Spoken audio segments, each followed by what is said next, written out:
yards here. Losing yardage back to the 16. Officially, it's a 1-yard loss. That's going to bring up 2nd and 11. At the 16-yard line. Now Lawrence.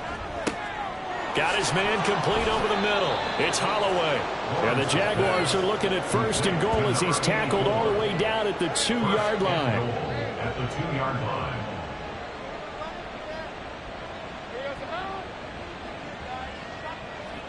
From the gun, it's Lawrence. And that is caught. Touchdown, Jacksonville. Christian Kirk. 2 catches, 2 touchdowns here so far. And the Jaguars have opened the lead up to 30.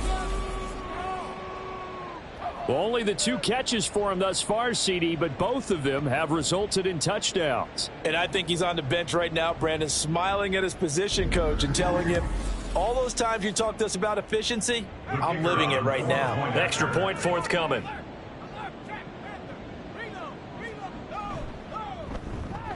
And the route is on here in this first half. The drive there only spanning 3 plays. And it results in a touchdown for Jacksonville. This taken in at the goal line. And good coverage there on special teams as they'll get him down shy of the 20. Miami set to take over. Not only are they in search of their first score, they're in search of their first down in this ball game as they come up 1st and 10.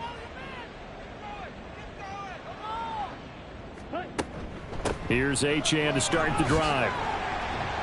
Stopped at the 24-yard line after a gain of 5. That's a really good gain right there. They pick up 5 yards halfway to a 1st down. The only problem now in the huddle, everyone's going to want to touch the football. Be a lot of chattering now because they've seen that they can move the line of scrimmage. To throw on 2nd down, Jarrett. They'll swing this out wide. Here's Achane. So give him 2 yards there on the completion, and this will wind up being a 3rd and 3.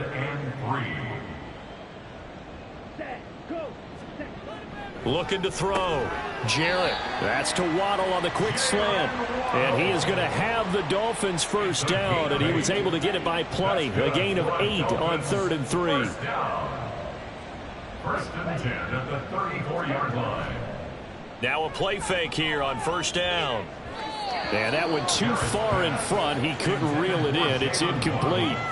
Some of the fans here don't seem too happy about what we've seen in this first half. No, not at all, and I understand why. They've looked lethargic, out of sync, and it shows on the scoreboard. Again, he'll drop to throw. A quick throw there is incomplete. A misconnection there. He's hit on just 50% of his passes thus far. That's not where you want to be. Now you see the evolution of the game. You go back to the quarterbacks of old, 50% would be terrific because they threw the ball downfield almost every time they threw it. Now with the short passing game, you should be above 60% just to be in the average range. This offense finding its legs now. Here's another 1st and 10. Off the play fake. Jarrett. This is taken in by McBride. And they do get him down, but not before he's able to slip it inside the 5-yard line. 2 big plays in succession. Not sure this D knows what hit him, but now they got to get ready. It's 1st and goal. Achane will take this in for the Dolphin touchdown. So the toss play effective even down here near the goal line. Yeah, and you're hoping the defense commits too many men to stop the run in the middle of the field and that your blockers can gain a little bit of an advantage. And when they do, foot race to the pylon, and this time he had the speed to win that race. Riley Patterson now for the extra point.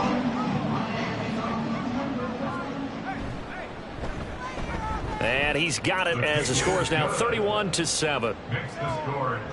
So an 8-play drive covering 80 yards. And the drive finished off with a touchdown run from Devon Achane. And they'll get him down inside the 30 at the 27. Jacksonville set to go again offensively.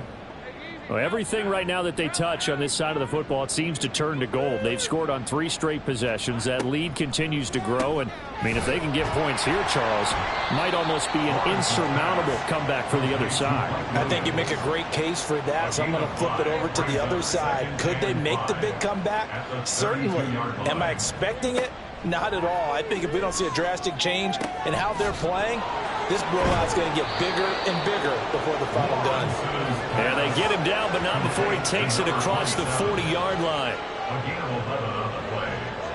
First down, Jacksonville. They run straight ahead here with Pollard. And a good burst there gets him 7 up to midfield. Well, no matter how they phrase it, staying on schedule, staying ahead of the sticks, whatever you want to call it, 7 yards on first down, that fits the bill. From midfield now, Lawrence. And a quick throw here, that's complete. Catch number 4 for him on the afternoon, and it'll give him a first down. First down, Jaguars.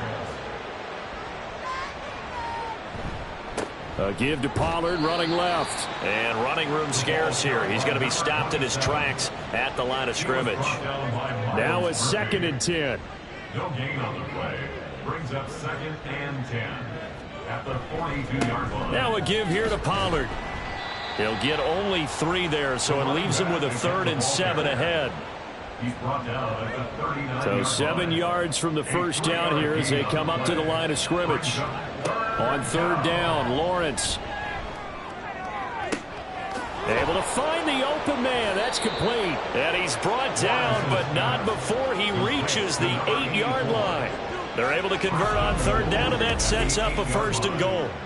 This offense is looking very comfortable here in this first half. Very relaxed, very smooth, very efficient. No wasted motions. Things are definitely going their way, and they continue to move the ball downfield. The chain gang hustling to catch up. Here's 1st and goal from just inside the 10. Lawrence will throw. Got his man. It's caught. Touchdown, Jaguars. Mike Williams from 8 yards out. And the Jaguars just continue to roll. He was on point throwing the ball right there. He had the big play to get him down close, and then he delivers a touchdown pass on 1st and goal. And you mentioned the big play that got him down close. I think that big play left him reeling a little bit. They didn't recover from it. And you know, they always talk about having to have a short memory on defense after a big play against you. Looks like their memory was a little too long there. Extra point splits the uprights, and a route is on here in this first half. Here's the Jaguar kick team now as they run up and send this one away. This taken in right around the goal line. Unable to corral him. He fights through. And the tackle going to be made right there at the 25-yard line. Devon Achane and the offense ready to go once again. He's just been looking for some space. You know, I'm not going to pin it on him or the offensive line, but they need to get this run game going better. Sometimes you just have to credit the defense. They came in with a plan themselves. So I think now you try and mix things up a little bit. Get the ball in the hands of some other people, find some other playmakers, but always let the defense believe that he's still a threat. I was going to say, don't forget about it. No, don't take him totally out of the game. They go play action here on 1st down. This will be caught. It's Waddle. He's still on his feet. And all the way in for a Miami touchdown. Jalen Waddle, 65 yards. And the Dolphins are able to cut into that deficit. As a former DB, you might not like to see that, but from a wide receiver's perspective, those are the plays they dream of. Correct on both counts, all right? Because once he took off, I mean, let's face it, that should have been done in Big Sky Country. There aren't any speed limits out there, and off he went. Glad I wasn't the one trying to chase him.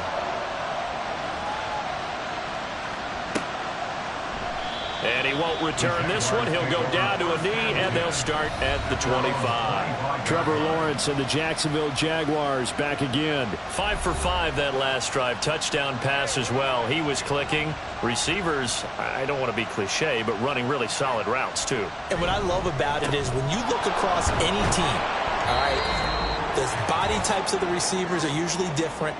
The way that they get open, different as well. Some of them use power to get open. Some of them use those head fakes and subtle moves. Some of them just use pure speed. And the really good ones, when they're established, they know how to push off at the end of a route, too. And they get him down, but not before he takes it across the 40-yard line. Lawrence finding Kirk there for the Jaguar first. Let's just call it what it is. This has been a flat-out struggle for this defense all game long. They've really had a hard time slowing them down. And while I'm not big on speeches and guys jumping up and down, they might need their team leader on defense to get in their face right now and light a fire under these guys. They've got to start playing better assignment football and start getting guys on the ground. Now here's a throw right side taken in by his tight end. It'll go down as a gain of 6, and it'll be second down. It's a pickup of 6. Brings up 2nd and 4 at the 47-yard line. Looking to throw, Lawrence. This caught left side by the tight end Parham. The Jaguars going to go ahead and use their first timeout as they'll stop it with exactly a minute to go before halftime. Wide open receiver complete. They'll get this one down near the 20-yard line, just shy of the 20. So many times in my career, I've heard coaches talk about completions are one thing, but as long as we're there at the catch and we get guys on the ground, we can live with that. But if you're going to give up 10, 12, 15 yards after the catch, then your defense is going to be in a lot of trouble.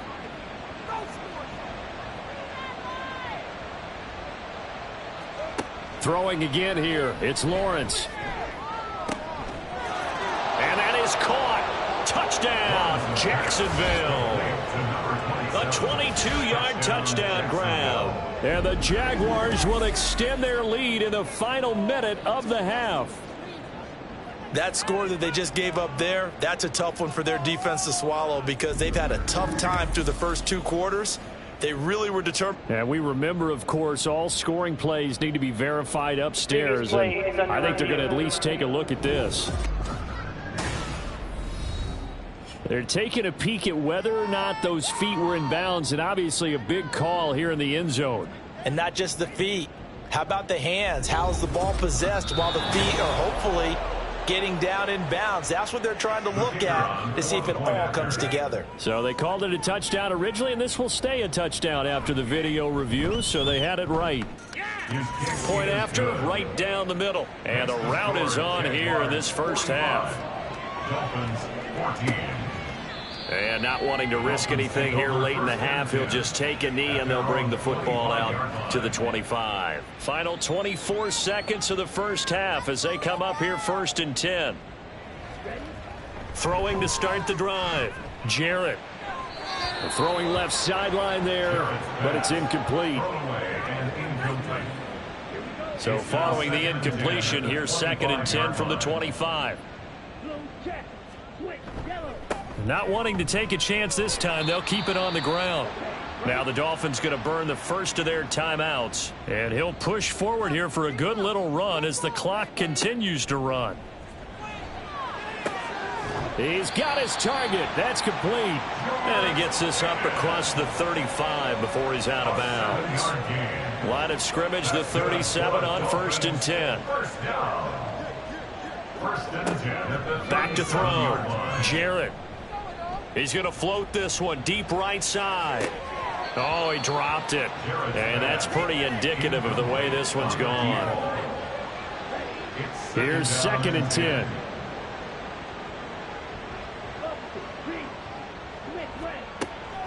Looking to throw. Jarrett.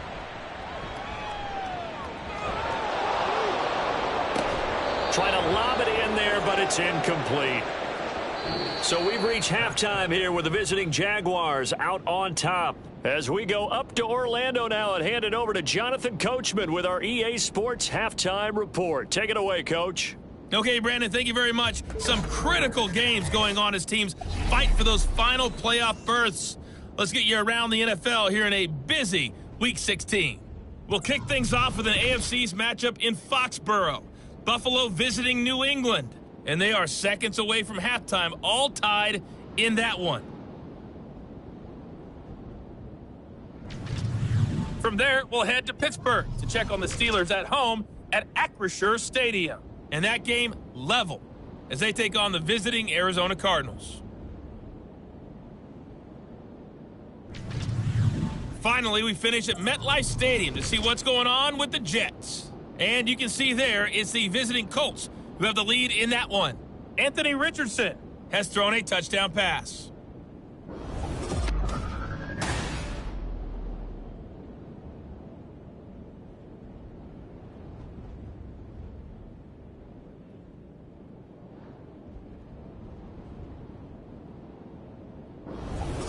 Okay, Coach, thanks as always to you and the gang in Orlando as we welcome everyone back in for quarter number 3. The Dolphins down on the scoreboard, but they'll have it first as we get going in this third quarter.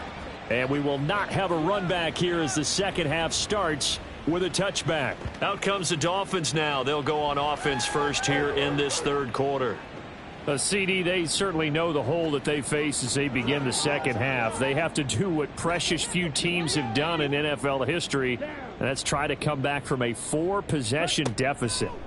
And, partner, you know, as that team gathers, they're saying to each other, you never say never, right? Because if you're on an NFL roster, that's how you have to think. You can always come back and win a ball game. And let's face it, we saw a certain Super Bowl, a 25-point lead late, that wasn't enough to put someone away. But that being said, this task is near impossible. Let's face it. And bottom line is, it officially becomes impossible if this possession is an empty one. 13 yards on the play.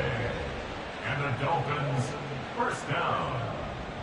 First and 10 at the 41-yard line. Throwing on first down. Jarrett to the right side and complete to Metcalf. They'll take this to the other side of midfield before going out of bounds. So in Jacksonville territory now. Here's a first and 10 at the 46. Back to throw again. That's to the sideline and incomplete. And not a common sight, at least on this drive. A momentary setback, though, for this passing game that has been moving well this series. Good thing for them, though. Still 2 more downs to connect and try and pick up another first down. And this has been a familiar sight all afternoon as they stop him behind the line. It'll go as a loss of a yard, so now they deal with 3rd and 11. Backed up here, tough spot, needing 11 yards to pick up the first.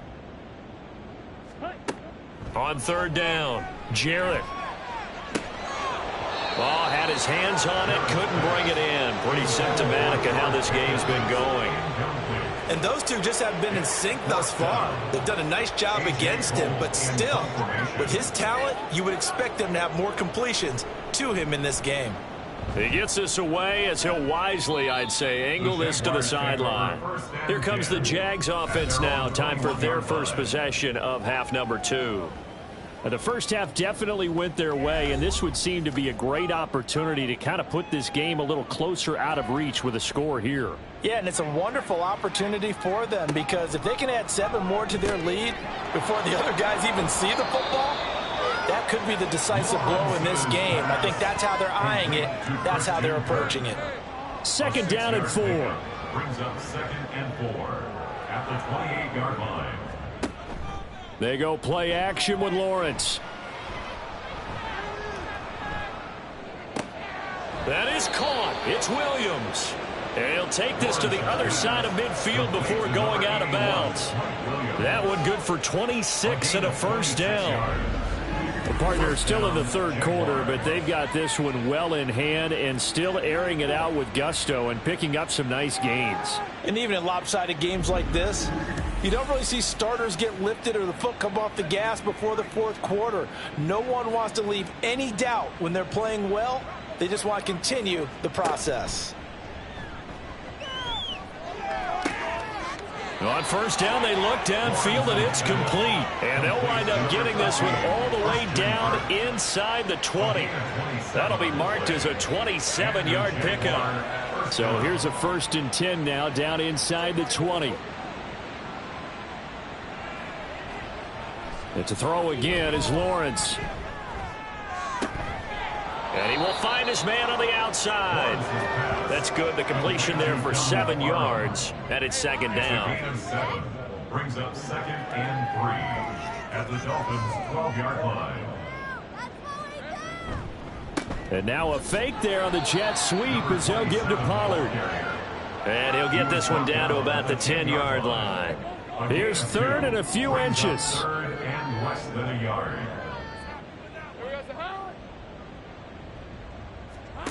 From the shotgun, Lawrence. He's got his running back out of the backfield. And he'll be taken down, but he does have first down yardage. A third down gain of 3 yards, and that'll be enough. Now they've got 3 tight ends here on first and goal to add some extra mass. They'll run with Pollard. And he takes it in. Touchdown, Jacksonville. A great effort there. His 8th rushing touchdown on the year. And the Jags extend their lead yet again. Boy, another score. This lead gets even bigger. And Charles, we haven't even hit the 4th quarter yet. Well, forget the deficit, right? They're really not going to cut into that a heck of a lot.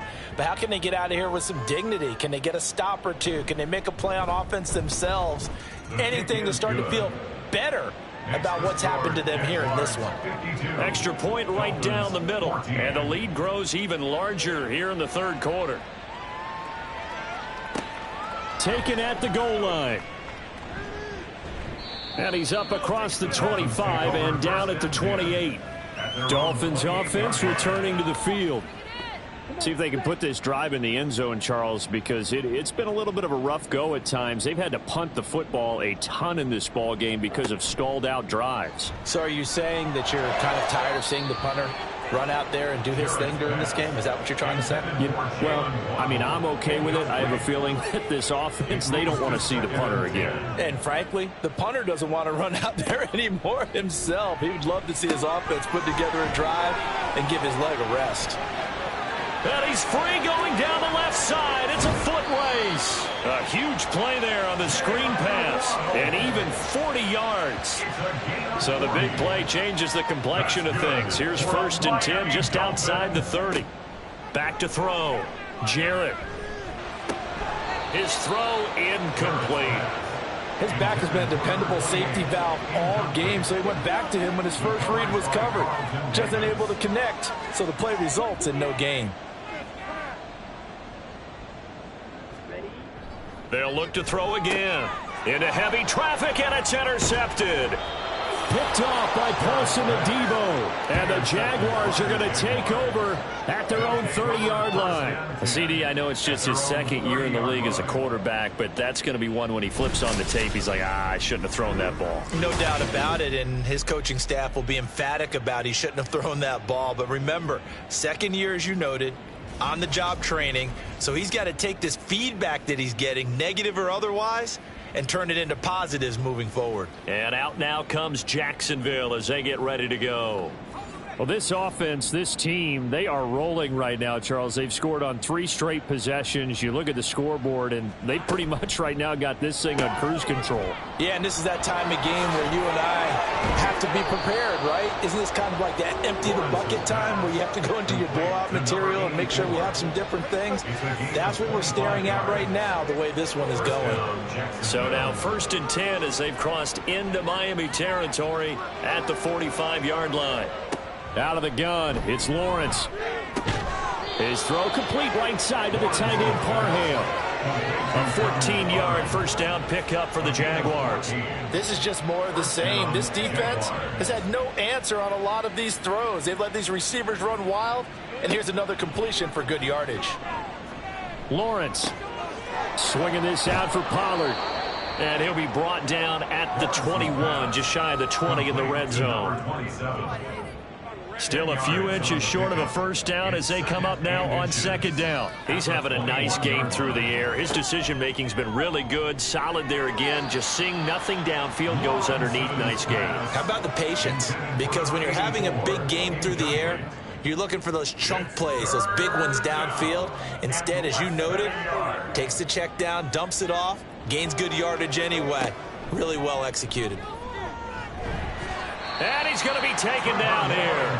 A sack back at the 32. He could not get away that time, and it'll be a loss of 11 on 3rd down. Okay, I'm not sure you could actually draw up a better pass rush than that one right there. Nowhere to go outside. He had to keep backing up and backing up and backing up. Eventually dropped for a huge loss. Now a field goal try coming up here for the Jags.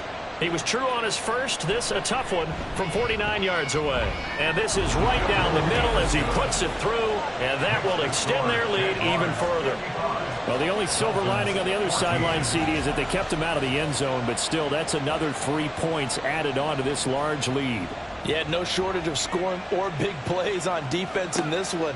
And even up by 4 possessions, still finding ways to create opportunities and capitalize with points. Jalen Waddle running out, and that means that the Dolphins ready for another drive on offense. And I know that they've double-teamed him a couple times, but not a ton. Whatever they're doing isn't working. He's up over 100 yards. We'll see how they adjust. And when they do that, they weaken their defense in other places as well. And how many times have we done games where we've seen a guy have a big game like this?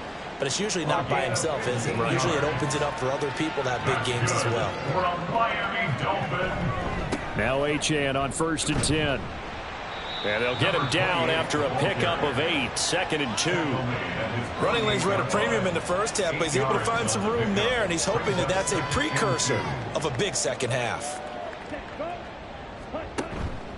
Right back to Achane on 2nd down. And he'll get it down to the 47 here.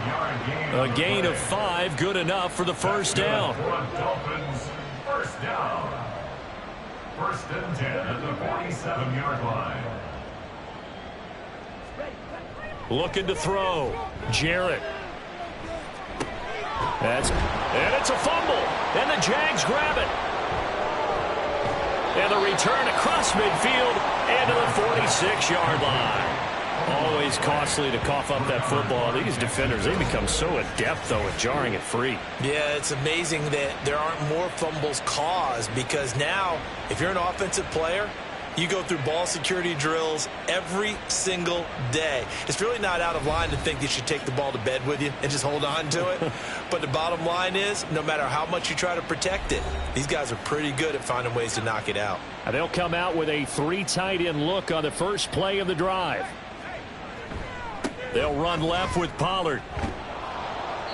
64 yards rushing for him now in the ball game. And third quarter here, you've got the lead. This is where that strong run game can really benefit you. Stayed in bounds there, kept the clock going. I like all the points you just made there. And if you throw the football and it's incomplete, now you've stopped the clock and you've helped out the guys on the other side of the ball. So keep it in the hands of those runners. Keep moving it. Keep grinding the clock. 27 yards there, a first down.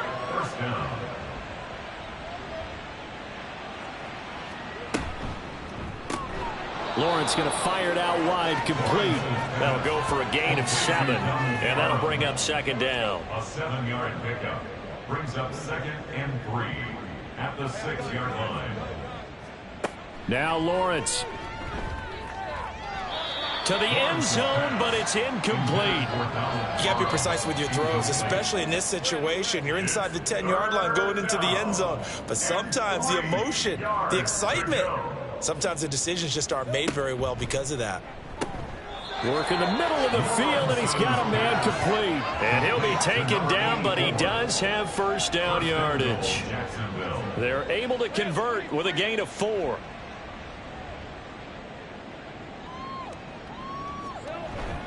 Off the play fake. Here's Lawrence. Nowhere to go here. He lost the football. And this is picked up by... And now nothing but green ahead of him.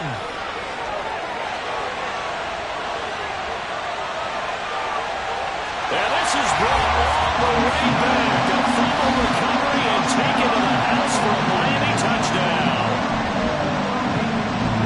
How about that for a momentum swing? You had it goal to go. Not only do you cough it up, but they pick it up and return it all the way for a touchdown. And now you have to give oxygen to the entire team, because what a letdown that was. Terrific drive. Looked like you're going to get points. Instead, the other team registers them on the scoreboard. 1 quarter remains here in Week 16. This is the National Football League on EA Sports. Back now in Miami, where the fourth quarter will begin with a kickoff following the score on the final play of the third quarter. This fielded right at the goal line. And no chance to get away as they'll get him down at about the 17-yard line. Out comes the Jacksonville offense as they get set to take over here. And they have to be feeling pretty good. Comfortable fourth quarter lead as they take over following the fumble recovery. They'll run with Pollard to begin the drive. Now he's loose again. And down to the 29-yard line. It's a big play for the Jaguars. 54 yards. Well, that's a carry they have to be satisfied with. And throughout this game, they've been satisfied with what he's given them. Whenever they've needed a big run, a first down, he's the guy they've turned to. And it doesn't matter what the defense thinks. They've got the confidence to keep handing it to him and keep picking up good yardage. So that changes things in a big way. Now from all the way down inside the 30, here's 1st and 10. First down, and it's Pollard again. And just good downhill running there as he'll take this to the 15-yard line. A 14-yard first down pickup for the Jaguars. Oh, that's one to warm the hearts of all those old school football players, isn't it? Tough, hard, gritty run. Got behind his pads, bowled over a few people. Look at that one, right up the gut. Saw it through 3 quarters. No reason to lighten up now. And he'll get it here to the 10-yard line. It'll be a gain of 5, and that will bring up 2nd down. At the 10-yard line.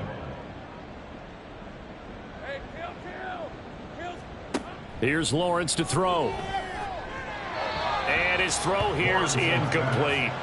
Well, up big here in the fourth quarter, up really big. That pass and incompletion, I don't think they needed the completion, but Charles, this is an offense right now that they're just having fun. They're clicking on all cylinders. Yeah, you're right. They didn't need a completion. They certainly don't need any more points, but they're not going to turn them down. They can continue to run what they have in their playbook, and they still want to run it efficiently. Now a field goal try coming up here for the Jags. From the right hash here, should be an easy one. And his kick is good. And that will extend their lead even further. Well, ultimately not really sure that they're going to need those 3 points, but they'll take the 3 and they pad that lead. Yeah, this one's already wrapped up, but you and I both know if you're an offensive coordinator, you never let up on the gas unless the head coach tells you to do so.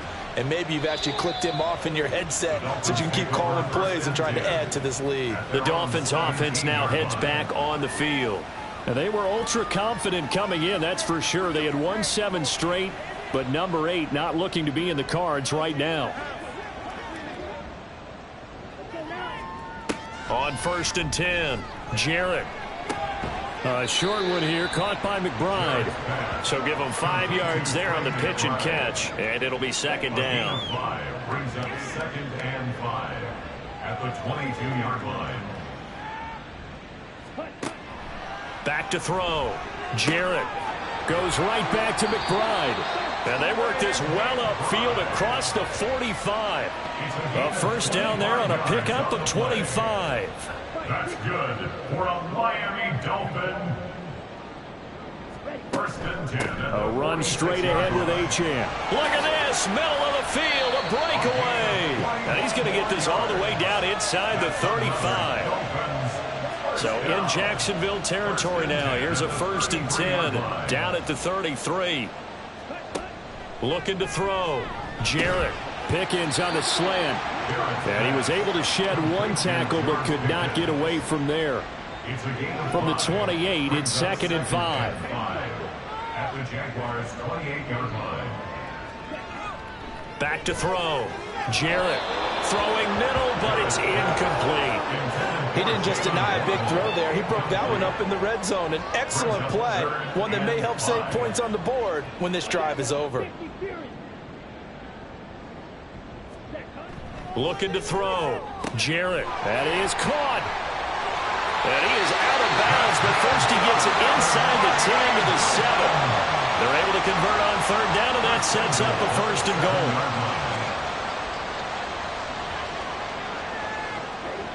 Again, he'll drop to throw. And that is caught. Touchdown, Miami. Trey McBride. A 7-yard touchdown grab. And the Dolphins get a small measure of revenge as they cut into this fourth quarter deficit. You got to figure down by the goal line. This is where a tight end earns his money, in the high traffic area. And he's able to work free in the middle of the end zone and grabs that one for a touchdown. Extra point by Patterson, up and good. As they make the score just a slight bit more respectable here in the final quarter of play.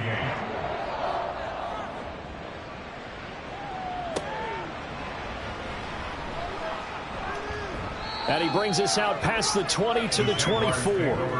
There again is the running back as he trots onto the field. He's been a good workhorse. I know we use the word workhorse a lot, but he's been a good workhorse for him in this one. No doubt about it, and there's nothing wrong with that. That's what you're looking for if you're a back, because that means everything's coming together for you. Big guys up front have created space. You've run through it. You've probably got some help even from the wide receivers who want to catch passes as opposed to block, but they're helping out too. Yeah, everyone's pitching in. He's had a good game. And the slot man goes in motion left. Now a fake on the jet sweep, and they'll instead run up the middle. And he'll get about 3 up past the 25. The offense on third down, 6 conversions and 9 tries. They've done a great job of picking these up. This is 3rd and 8. He finds his man, Pollard. And he will have a Jaguars first down as they're able to get the 3rd down conversion. And they certainly had success throughout this contest getting him the ball in the passing game, and there he picks up another first down. Whatever they saw going into this one, they've been able to capitalize on it, and no adjustment has been made to take it away. They'll go with Pollard here on first down. They're going to snuff this play out behind the line. We have not seen that much today. A loss of a full 3 yards, and now it's 2nd down. Well, that was one of the few times they've been able to contain him thus far. He's over 100 yards for the game, but he lost a bit off his total on that carry. And that is incomplete. A lot of force bearing down on him there. He could not hang on. It's 3rd down. He was covered by Patrick Surtain.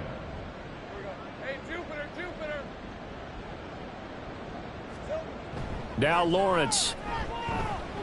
He's going to look deep down the field. And that's caught inside the 35.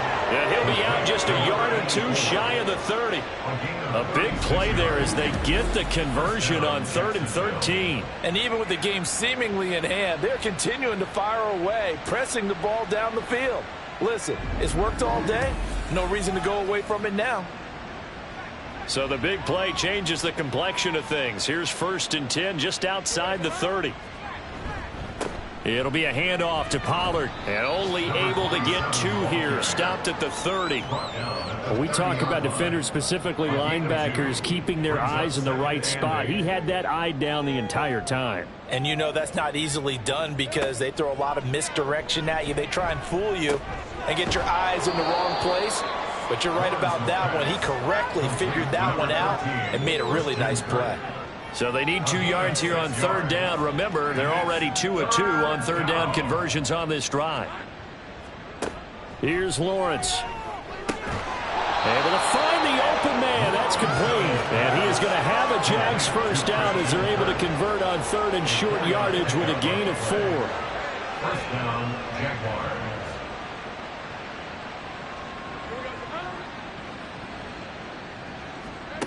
From the gun, it's Lawrence. And that'll be off the mark, too far out in front, and it's incomplete. A CD, they're up big, but they're still passing it. I mean, this is an offense that's had a lot of success in this game, and seems like they're just having fun out there. And it does feel like there's been a shift out there, doesn't it, partner? Touchdown! Donald Parham. A beast in the red zone with his 2nd touchdown of the game. And the Jaguars look like they're about to put an end to their 2-game losing streak as they add on to their lead. So they get their tight end away from the line to the outside, and he works his way in for 6. Tight ends are not just blockers anymore. I don't know how many more times we need examples, but here's a great one. Gets to the outside, they give him the ball pretty quickly, and they trust him to get those extra yards, and boy, did he come through, bowling his way into the end zone after the nice catch. Extra point splits the uprights, and this one was over a while ago as they just add on to that big lead. This taken in at the goal line. And able to get this out to the 25. Miami's offense set and ready to go. Where we stand right now in the fourth quarter, this one pretty much out of reach. And, Charles, I know they're going to be disappointed about several things with this ball game, but the self-inflicted wounds, they've had several turnovers. You would have to think that's going to be something they're going to discuss heavily in the film session in the coming days. You're absolutely right about that, partner, because they're going to have to sit in that film room and watch every error that they made and figure out how to not do it in the future. And mentally, I think a lot of the guys are already starting to think about, okay, how do we put this behind us and get better for the next time out? This, they'll use as motivation for the rest of the time that they play to hopefully never be in this type of situation again. And now a throw on first down there, but it's incomplete. So after the incompletion on first, now 2nd and 10. From the midfield stripe, they'll look to throw. They set up the screen. Achane has it. And a pretty little juke move there on a nice gain. 9 yards, not quite enough, and they'll be left now with 3rd and 1. Just 2 minutes remaining here in the fourth quarter of what has been a one-sided affair. So the Dolphins have it as we welcome you back in. A yard all they need, but it's 3rd down.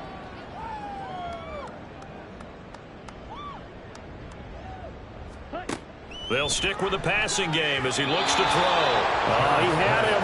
He was open, but he couldn't get it to him. It's incomplete. That incompletion is not a surprise with the way that this one has gone, and the frustration, the body language is evident everywhere. This team, they've really been put through the ringer in this one. And on 4th down, on is the punt team sending this one away. And a bit of a mistake there. This is well into the end zone for a touchback. The Jaguars getting set to go. They're in control here as they start 1st and 10 and appearing to have righted the ship following that 2-game losing streak.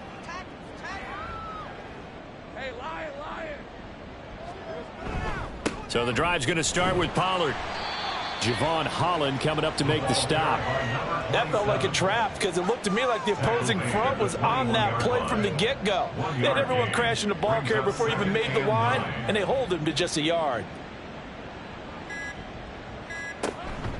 2nd down, Pollard again. And he'll go down at the 26 following a gain of 6. And that looked like some pretty easy yardage there right up the gut. And he's a guy that has some height to him. So when you don't have to drop a shoulder or create or get through contact or trash, makes it a lot easier to stay upright, see the field, and make a run as we just saw there. And he's brought down short. 2 yards there, needed 4.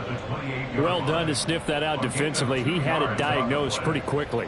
I love that description because diagnosed is perfect on that one. Read his keys, made the play, and he couldn't even get going moving the football.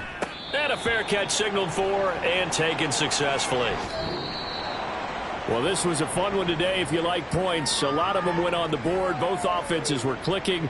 Charles, these defenses, meanwhile, have a little something to clean up before their next contest. Yeah, neither end zone had a stop sign in it, did they? I mean, for both sides, visit it, and with frequency. Not fun to be a defensive player, but on the offensive side of the ball, those guys had a blast. One team came away with a victory, even better for them. So for Jacksonville, it's an important win for their playoff hopes as they hit the 10-win mark now at 10-5. And they will head back home next week. Meanwhile, for Miami, this was basically just an exhibition game for them as they'd already clinched home field advantage. And they'll get a chance to redeem themselves at home next week. So for our entire crew, alongside Charles Davis, I'm Brandon Gaudin. Thanks for watching, everybody. We'll see you next time.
It's Week 16 of the NFL, and this one features the Saints' Offensive Player of the Year.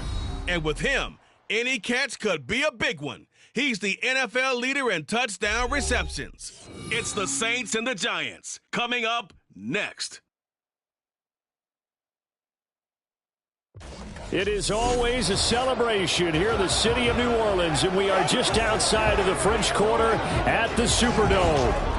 It is Week 16 in the NFL, and we've got a good one in store, as it'll be the New York Giants taking on the New Orleans Saints.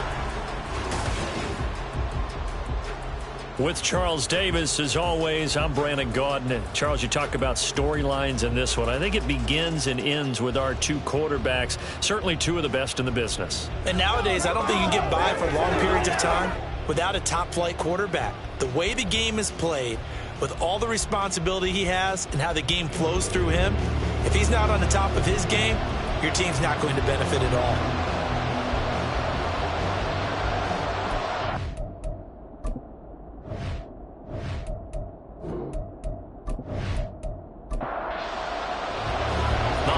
Season is upon us. We've got the gift of the NFL as we're underway here in Week 16. Taken at the goal line. And look at this. Right away, a loose football. And it looked like he was able to get it back. So a big sigh of relief there, as that would have been a disastrous way to start this ball game.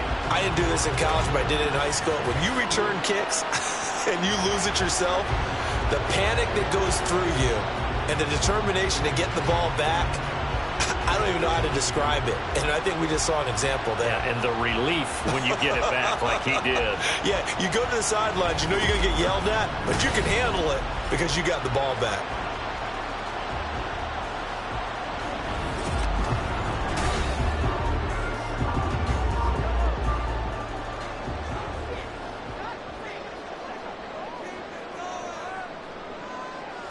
And Mahomes going to put it up right away. Complete, but now a penalty flag coming in late. That might be PI.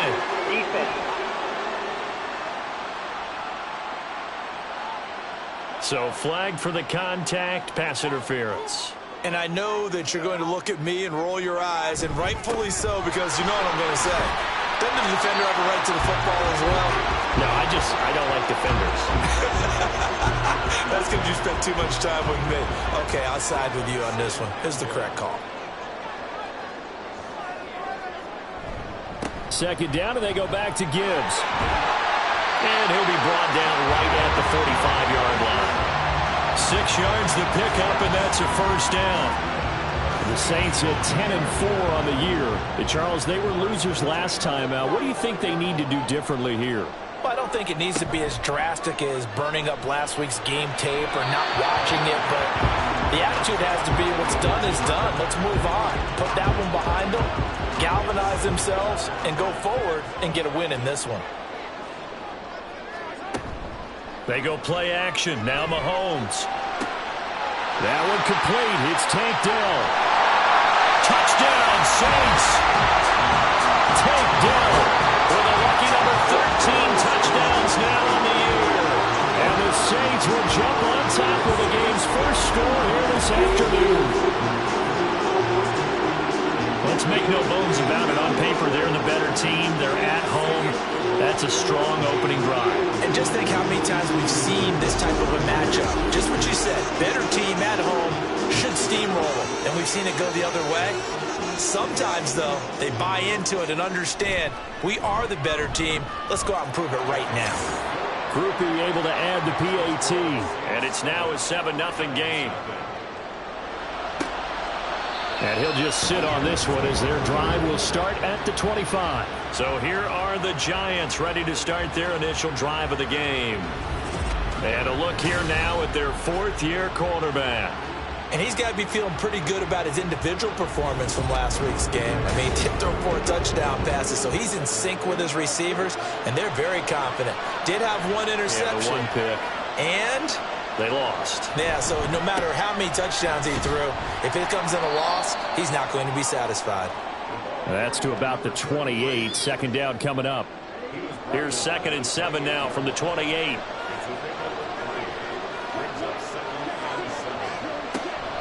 Now they'll throw here out of the gun. Man open, that's Calvin Ridley. And down he goes, but he takes it up to the 40. First down for the Giants as they pick up 12.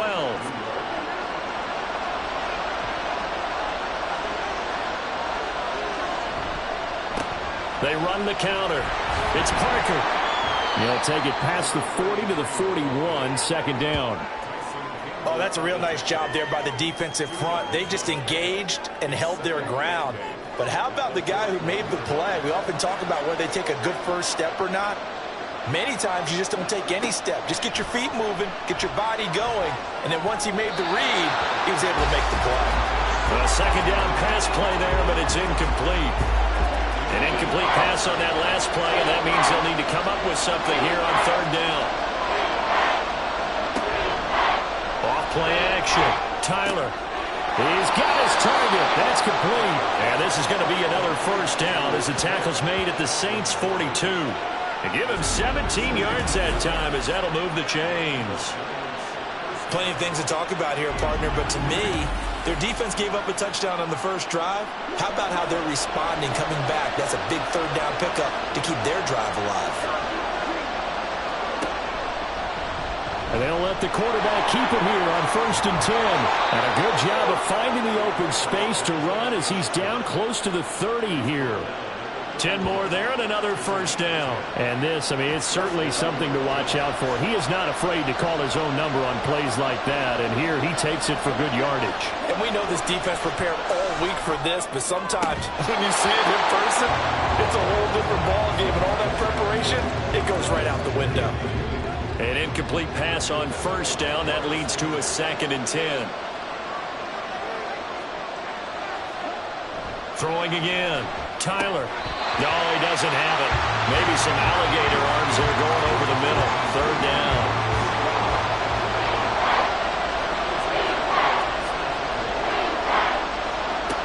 Back to throw. Tyler. It gets it into the arms of Parker. Complete. And this effort will not get it done. He stopped well short of the first down at the 29. That's going to bring up 4th down. Only a gain of 2 there. Matt Gay now gets ready for the field goal try. From the left hash, this from 46. Gay's kick is good. And they are on the board, but still trailing. It's 7-3. So both teams come away with points on their opening drives. Now they still trail. They answered the touchdown with a field goal, but at least able to break that goose egg here early.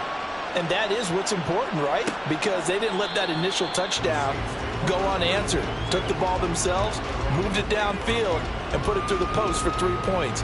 Game on. Out comes the Saints offensive unit and the NFC playoff race. Let's have a look at it. And they'll just simply be looking to build off the confidence of the last time out where they scored a touchdown. Then confidence is powerful, isn't it? When you've scored once, you feel like you can go back out there and get it done again. Doesn't matter what the defense throws at them. They feel like they're in a groove right now, and they want to get out there and show it.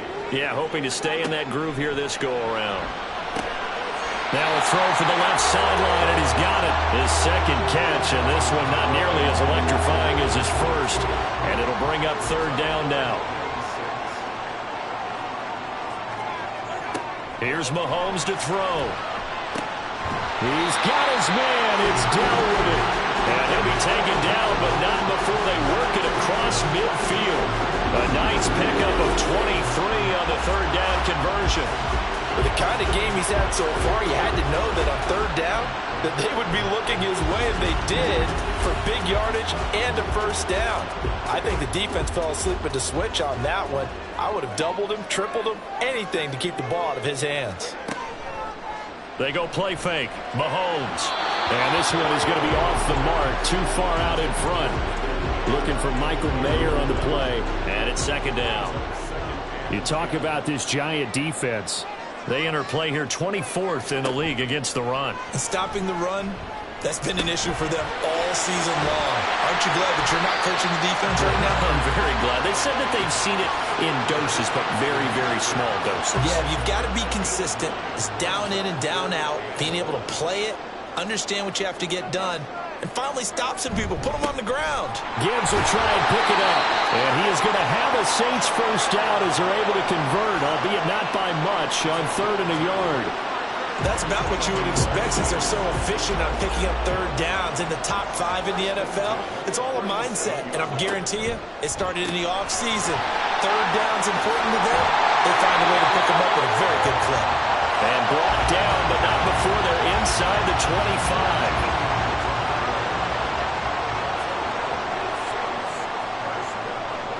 Mahomes now on 1st down. On the throw, led him too much that time. It's incomplete. They had their backs up against the wall a little bit, and they come through by forcing an incompletion. Now they've got to continue to ratchet up the intensity a couple of more times and get off the field before giving up any more yardage. Another throw on 2nd down, and this one incomplete as well. Well, they've got man coverage on the outside, and my scouting report on these DBs tells me that they love to take matters in their own hands. They want man coverage, not zone, and there was good coverage there that forced the incompletion. Now the throw on 3rd down, knocked away and incomplete. Give them credit for excellent coverage, tight coverage. They're doing a lot of things that we talk about in basketball. They're causing disruptions in the passing game.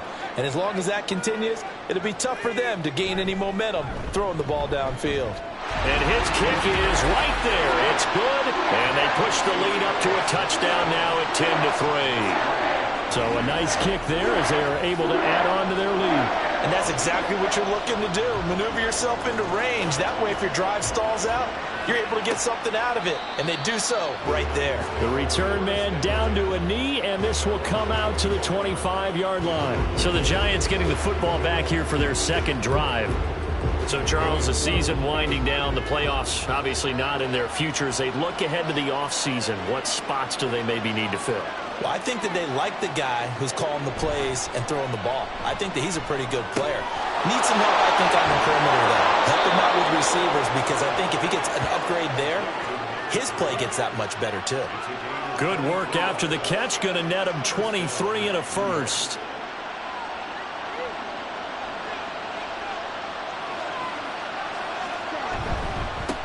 Now a handoff up the middle.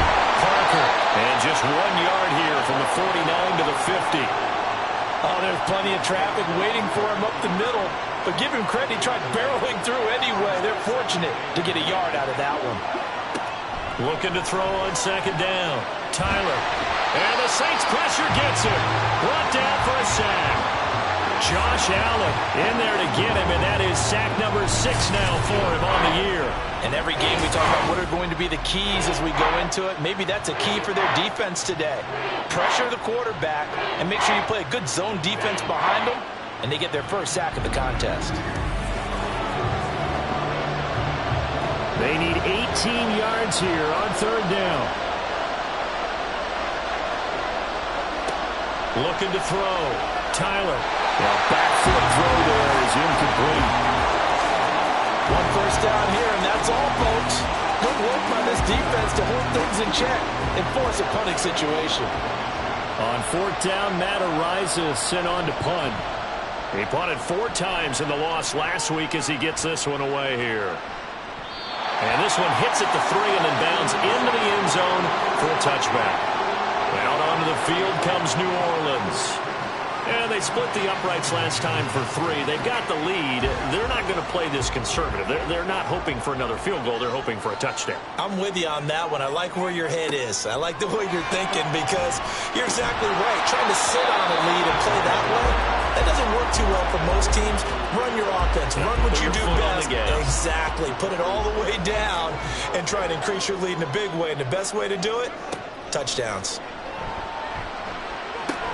Mahomes throw complete there to Perry. And he'll go down at the 26 following a gain of 6. 5 in the secondary now for the Giants here on 3rd. Mahomes now to throw. Pass taken in by his big tight end. And they work this well upfield across the 45. A well-executed 22-yard gain. Normally on 3rd down and short yardage, you're thinking of throwing to your tight end. It's just going to be a simple chain mover. But this time they let him roam down the field, and a nice dart picks up the first down and then some.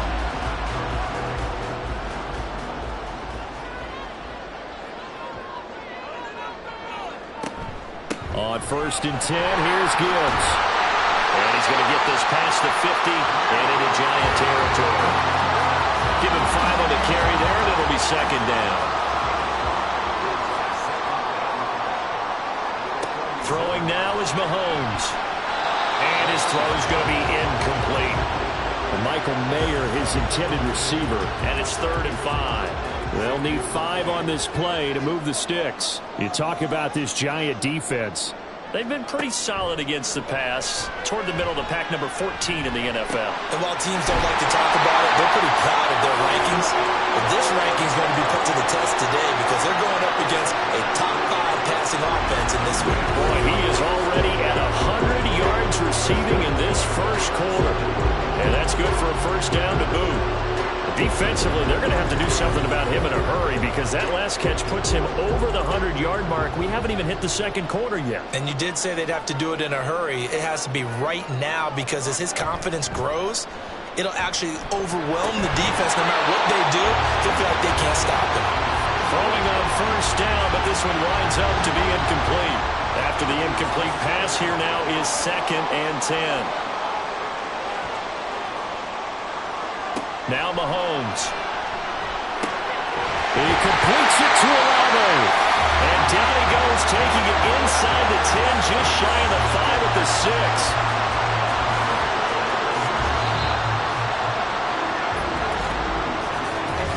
10-3 our score after 1 here on EA Sports.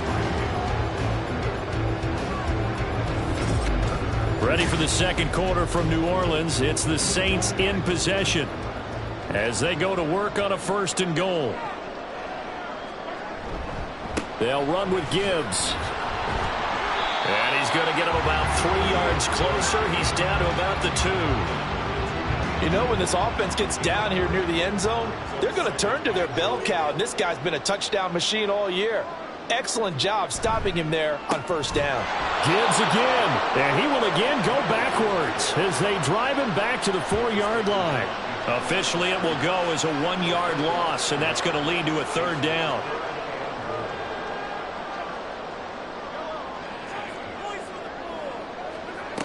Now here's Mahomes. And he's got him. It's caught in the end zone. Touchdown, New Orleans. Takedown with his 14th touchdown of the year, 2nd of the game. And the Saints go up by 2 touchdowns. What a first half he is compiling here. He's already over 100 yards receiving and now 2 touchdowns, CD. Brandon, you know I don't like to play the game where you start projecting when you're at a certain point. But let's face it, he's off to a tremendous start. So 200 yards, 4 touchdowns. I don't think anything's out of the question right now. He's blowing up coverages. You've got to double him every snap. Otherwise, he's going to defeat you on almost every play. And this will not be brought out. It's a touchback. The possession switching back to the New York Giants. Defense got the better of them last series, forcing a punt. See if they make a few changes in the game plan here and try to get points out of this drive. 1st and 10. They'll start on the ground here on 1st down. And some room to work. And this will be a Giants 1st down as he gets it up past the 35. I'm okay with the call there. In fact, I actually like it. I know they're down a couple of scores, but the running game worked in that situation. I would continue to go in that direction. On 1st down, Tyler. He finds his man complete. That's Carroll. And this will be stopped at the 44. That one good for 7 yards. 2nd down and 3. 2nd and 3 at the 44-yard line. Up the middle they go. It's Parker. And he'll get it out a couple yards shy of midfield at the 48. 4 yards the pickup, 1st down.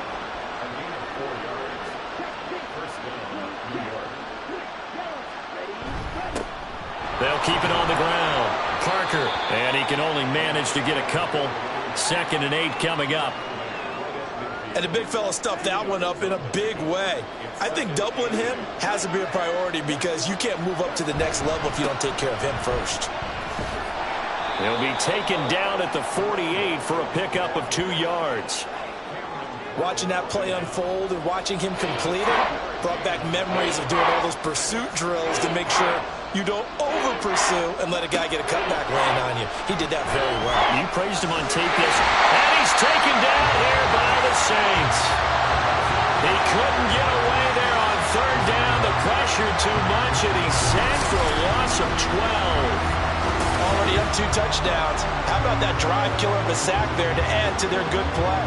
This offense coming away with no points now when some kind of score was desperately needed. Matt Horizon now on to punt this one away.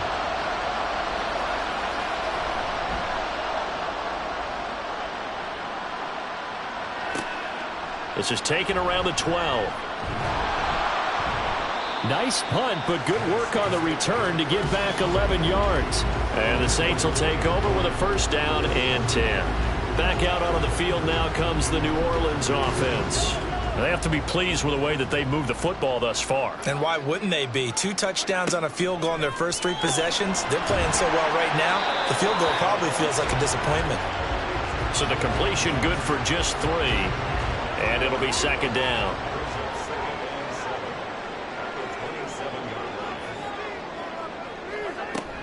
On play action, it's Mahomes. Caught by Mayer. And brought down, but not before reaching the 45-yard line. Second catch for him today, and it'll wind up a first down.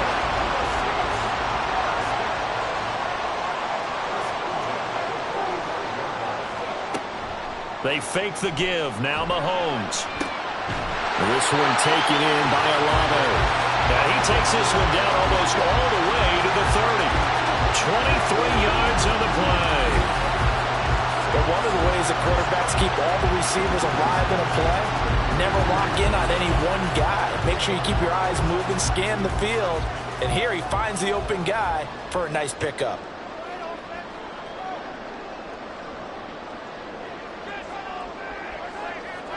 Mahomes to throw once more. He finds Mayer here. And they move this all the way down to the 9. 2 chunk plays in a row. The last one was over 20 yards, and so is this one. Just picking up yardage in bunches here these last few plays. They have moved right down the field, and just like that, they're going to be set up with a first and goal. Gibbs straight ahead. And he's going to battle his way down right around the 2-yard line. It's a good pickup of 7 yards, and now they're looking at second and goal.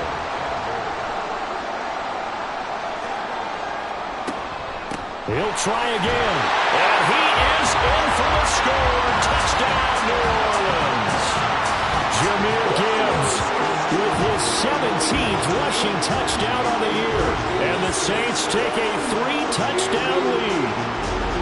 So part of it was a passing game that drove them down the field, but when they get close, they trust that man in the backfield, and he took him home. And they trust their offensive line as well, because so many of these units, they specialize in either pass protection or run blocking.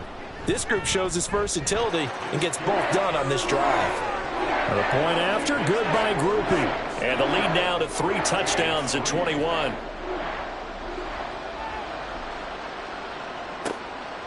And here comes a return from just beyond the goal line. And that decision to bring it out ends up not being a good one. Costs him about 5 yards as he's tackled at the 20. As the Giants head back out there, let's take a look at the playoff picture in the NFC. It's been very much a slow start for them. 3 drives and just the 3 points, CD. Yeah, if you're into the points per drive ratio, that answer is 1. And that's not going to get it done in a ball game. They've got to find a way to finish these drives in end zones, not having balls go through goalposts. A nice chunk play from the tight end position, and it illustrates the cohesiveness that he and his quarterback have. Both saw the extra defender doubling him up, and they still combined for the completion and big gain. And this will be a Giants first down as he's got this up to about the 34-yard line. I know what you're thinking out there. I know a lot of you are thinking, take a shot downfield. It's a great spot for it. I'd say maybe later in the game, definitely in the second half. But right now, I think they were just trying to get some momentum built. Get a first down, pick it up, and keep moving. And he maneuvers up the middle for 3, and it's second down. From the 38 now, here's a 2nd and 7. They'll keep it on the ground. Parker. And some nifty running here as he'll take this across midfield and down to the 47. 48 yards rushing for him now on what was his 10th carry of the ball game. This offense finding its legs now. Here's another 1st and 10. They'll try the left side. It's Parker down to about the 45. Give credit to the defense for stringing that play out, and they gave up no cutback angle. You know he was trying to dart through. No place for him to go. A nice job there, only giving up a 3-yard gain. They try to throw on 2nd down, but this one is incomplete. The intended target was Calvin Ridley. And that'll make it 3rd down.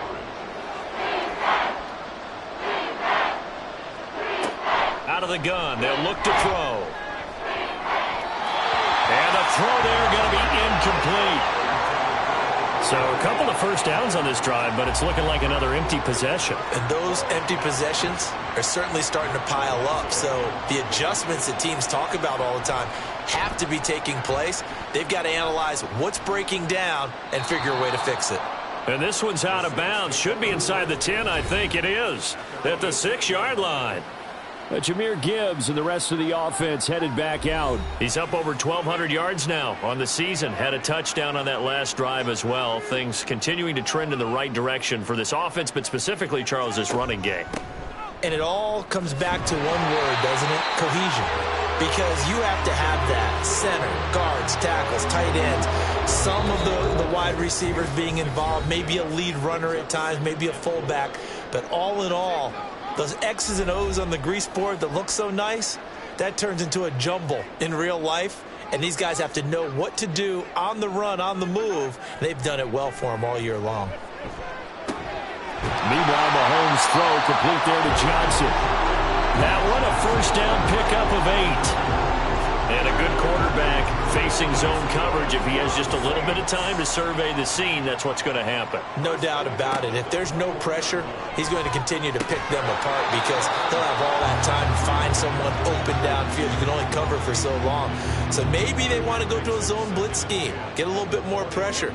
Remember when Carolina did that against Denver? They lost the game ultimately.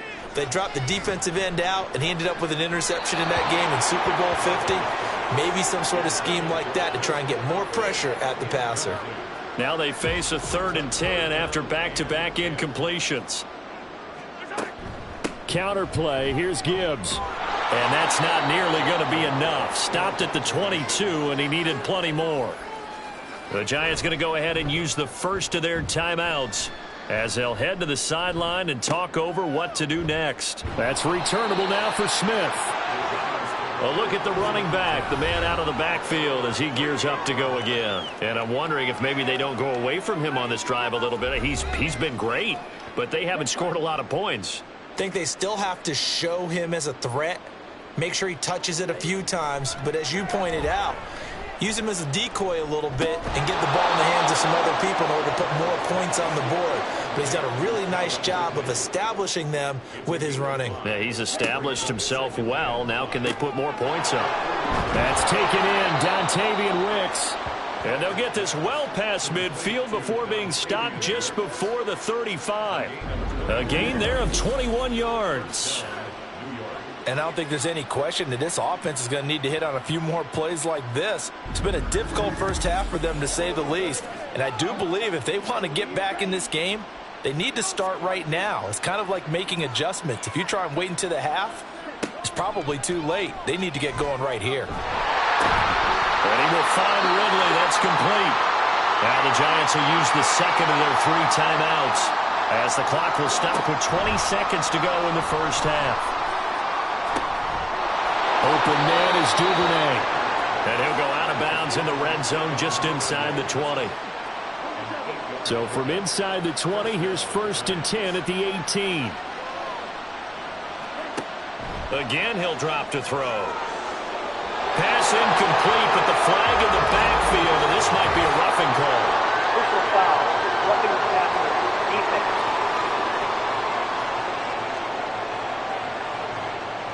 So a critical mistake, roughing the passer.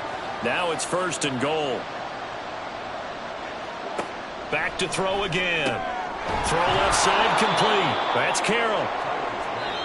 And they'll burn the timeout with 5 seconds left. A chance to try to add 3 points before heading to the locker room. Now with 5 seconds left, not really enough time to run another play and then stop it, so on comes the field goal unit. From the left hash, he'll have to cut this at a tight angle. And Gay knocks this one through, and the deficit drops now from 21 down to 18. Well, not the best first half facing this deficit, but at least they did put 3 on the board before half. Yeah, it's a little bit like that stormy, cloudy day, and the sun peeks through just for a second. They saw the sun there. They're hoping to see a little bit more of it in the second half. So it's halftime here in New Orleans with the Saints out in front. As we'll get you over to Orlando, where standing by is Jonathan Coachman. He has our EA Sports halftime report. Okay, Brandon, thank you very much. Some critical games going on as teams fight for those final playoff berths. Let's get you around the NFL here in a busy Week 16. We'll begin up in the Steel City, Acrisure Stadium in Pittsburgh. And those two are tied up as they play the second quarter. From there, let's hop over to New England. Check out the Patriots at home in Foxborough. And currently they are tied with the visiting Bills in that one. Finally, we finish at MetLife Stadium to see what's going on with the Jets. And you can see there it's the visiting Colts who have the lead in that one. Anthony Richardson has thrown a touchdown pass. We were treated to an excellent first half from the gunslinger, Patrick Mahomes. His 2 touchdown passes helped pave the way for his guys to take this lead into the intermission. All right, Coach, thank you, and we welcome everyone back for quarter number 3. The Giants set to get the football, and they trail here as we get back underway in the second half. And no run back here as the third quarter will commence with a touchback. Here's the Giants offense now getting set to start the third quarter.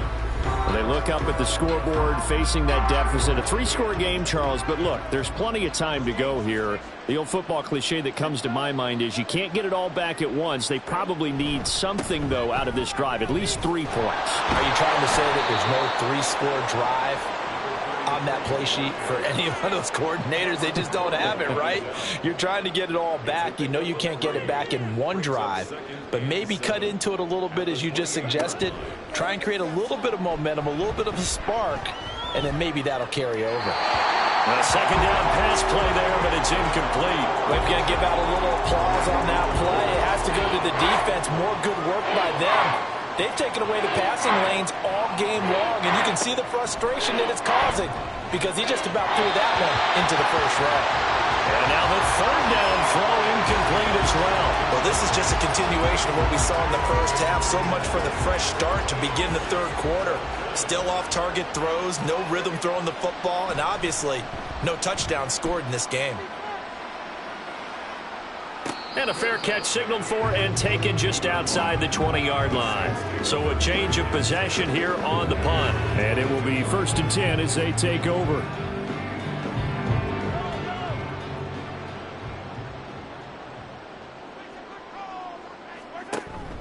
Drive starts with a run from Gibbs. And he finds some space past the 25 to the 27. 5 yards on the carry. Good pickup on first down. Now 2nd and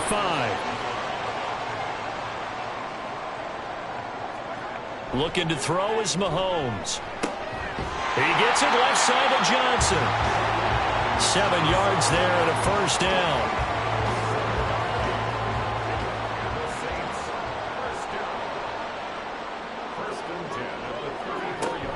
Play action. Now it's Mahomes. Hitting Merrill here on the out route. And he'll be out of bounds, but able to get it up past the 45. 14 yards is the pickup. First down, New Orleans. And while we may be looking at the scoreboard, this offense certainly is not because they're showing no signs of backing down, even with a 3-score lead here in the third quarter. I think they keep taking their shots. They've seen blown leads happen throughout this league. They don't want to fall victim to it themselves. Now flags will come in. I think this one's going to be on the defense for jumping. Encroachment, defense. And that'll be a free 5 yards for the offense. Just like a tennis match, that's just an unforced error. Stay alert, don't jump early, and give them free yardage. So a 1st and 5 now after the 5-yard penalty from the neutral zone infraction. Straight ahead with Gibbs here. And just a yard on the pickup there. It'll be 2nd and 4. Felt me get a little jangly up there before that last play call, and then once it happened, I was like, oh, because it feels like almost a missed golden opportunity to take a shot in that position. You think 1st and 5, maybe you go for a little more than a short run? Almost a free down. And tackled down after a gain of 3. Leaves him with 1 yard to go on 3rd down.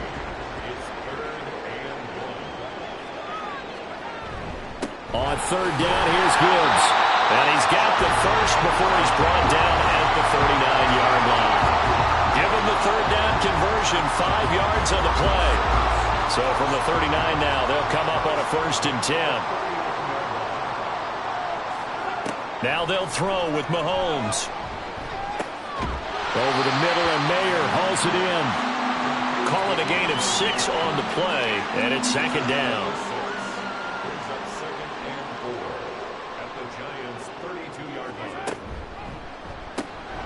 Throwing out right here, caught by Olave.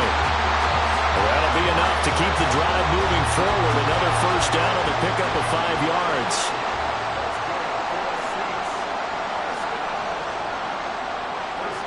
Shotgun snap to Mahomes. Into the hands of Perry, complete. And they've got it inside the 10 at the 8. 19 yards on the pickup there, and now they'll have it 1st and goal. I'll tell you what, this offense has been a little bit of keep away right now. They've come out here in the 3rd quarter, possessed the ball for quite a while, and they keep on converting. Nice pitch and catch there to set up the 1st and goal.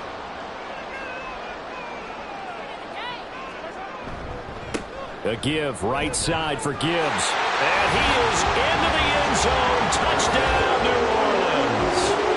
Jahmyr Gibbs with touchdown number 20 on the year.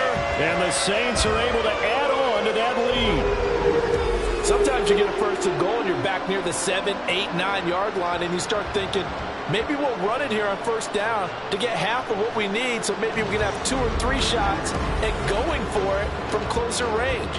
So this is a bonus right here. What a great run to work his way into the end zone. Groupie able to add the PAT. And they open the lead up now to 25.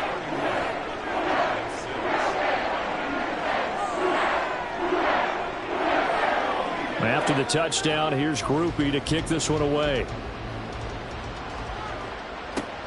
This fielded right at the goal line. And a good return as he'll be stopped just shy of the 30-yard line. Possession of the football going back over to the Giants.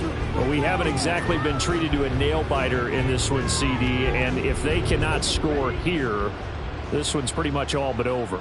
Are you saying that you feel like people are starting to think about getting out of here, maybe beating the traffic in order to get home or to their final destination? Yeah, I don't think there's a whole lot of reason to hang around, especially if they can't score here. Yeah, you're right about that, because it has been pretty clear who the better team has been in this one. And in a league that we talk about every game being a one-score game as we go into it, watching this blowout, let's just say it's been unusual. That's going to wind up a loss of a full 3 yards on 1st down. After the loss, they'll come up 2nd and 13. They'll keep it on the ground. It's Parker, and he's going to be stopped up quickly here. Just a yard up to the 39. A 3rd down now. Those last 2 plays indicative of how things have gone for them. Just nowhere to go on the ground and struggling to put up points. He finds his man complete. That's Carroll.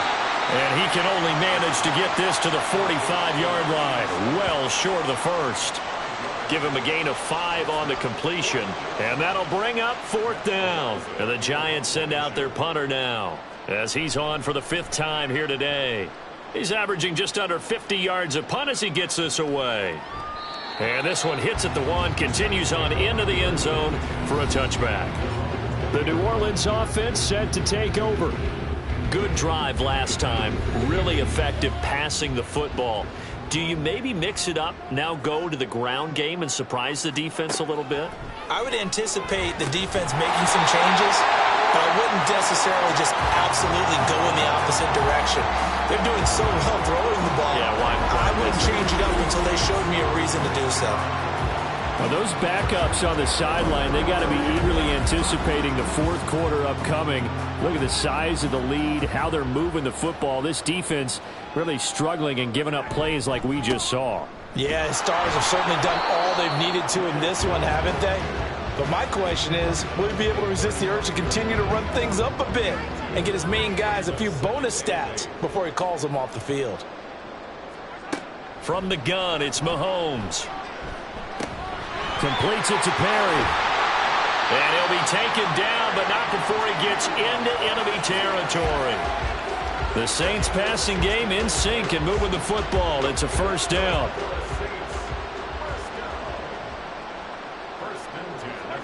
Mahomes now to throw. And oh, that nearly their first pick of the game, but it falls down to the ground incomplete. So now 2nd and 10 after the incompletion on first down.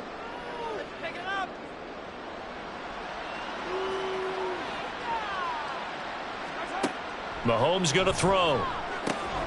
He gets this out wide to Gibbs. And he'll go out of bounds after taking it a little further down inside the 40. The Saints passing game in sync and moving the football. It's a first down.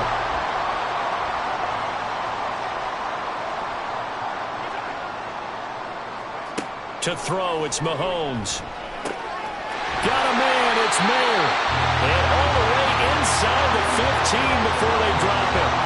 Called out a very strong gain of 24. Well, up big, but still not hesitating to take some shots downfield, CD. I guess they really want to hammer home their dominance in this one. Yeah, that much is apparent, partner. If they keep completing throws like that, they'll keep that gap awfully wide as they've established already.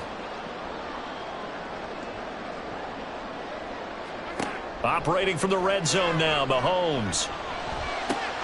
That is caught by Olave. Touchdown, New Orleans. A 14-yard touchdown.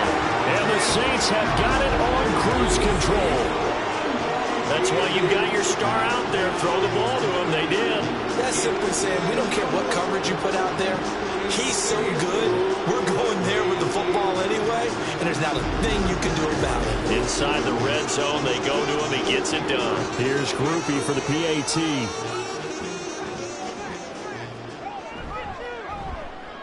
And he's been a busy man. 5 for 5 now as he knocks another one through to extend the lead. So that a 7-play, 80-yard drive. And it was Chris Olave who finished things off with a touchdown. And he won't return this one. He'll go down to a knee, and they'll start at the 25. And New York set to take the field. Over on the sideline, hoping to hit that reset button between possessions. Last time out, they had to punt it away. This time hoping to finish this thing off in the end zone. They'll start this drive out on the ground. And not a whole lot of room to operate there on the first down run. He gets maybe 3. Well, it's time for them to be good teammates right here. And what I mean by that is possess the ball for a little while. Get at least 2 first downs. Give their defense a chance to settle down a little bit after they give up a ton. And the Saints pressure gets him. Brought down for a sack. They overload him that time with a safety blitz, and he winds up being dropped for a loss of 7. These guys have punted 4 times already, and they're staring at a 5th, barring a conversion here on 3rd down. And a flag comes in as that one falls incomplete. Well, let's see who this is on. Roughing the passer, defense.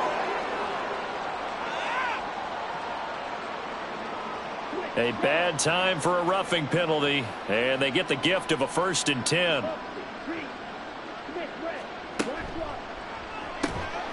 Oh, he dropped it. And that's pretty indicative of the way this one's gone. So after the incompletion on 1st, now 2nd and 10. Now a handoff up the middle. Parker, and he is going to be stopped cold behind the line of scrimmage. 2 yards the loss, and now 3rd and 12. Sometimes being a linebacker in the middle of the field is kind of like being a doctor on the field. You got to make the right diagnosis. Here he correctly sets his run and shoots through to make the play in the backfield. Now they go screen. It's complete. And they'll get him down at about the 37, well short of the first. That's going to bring up 4th down, only a gain of 2 there. Before they can get the punt away, whistles as we've come to the end of the 3rd quarter of action. We'll return with more after this break. You're watching the NFL on EA Sports. And they're indeed going to go for it here on 4th down. So trailing here in the last quarter, let's see how this plays out. And that's caught inside the 30. And he is going to have the Giants 1st down, and they come up with a big one there to keep the drive moving and then some.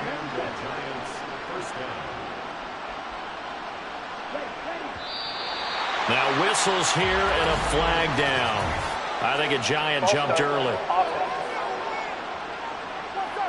A false start backs him up 5, 1st and 15. Operating from the gun, Tyler.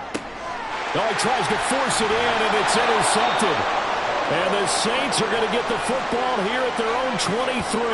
But with this advantage, this defense knew that passes were coming, and they stayed in position, Charles, and picked one off here in the 4th quarter. Yeah, what a way to cap things off, huh? Because I think this is part of the game within the game. They see the scoreboard, they see what they can accomplish, and they went for it. Out is the Saints offense now as they get ready to take over here. And, Charles, we are in the midst of a very one-sided affair. I think this is where you and I have to fill a little bit. You want to regale us with old stories of your childhood in New Paltz, New York? I don't think anyone wants to hear that, but this is a perfect time for us to start listing MVP candidates, right? The best teams we've seen so far this year, the best games that we've called thus far, how we anticipate the season unfolding. We can go in so many different directions because the game certainly not taking us there. Oh, I hear the remote's clicking off right now. They'll get 3 as the drive continues. It's a 1st down.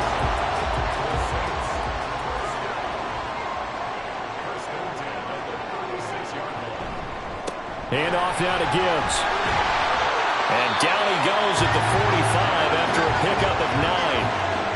I know you're trying to wring every yard out of a run, but I think 9 yards there is ideal in this situation.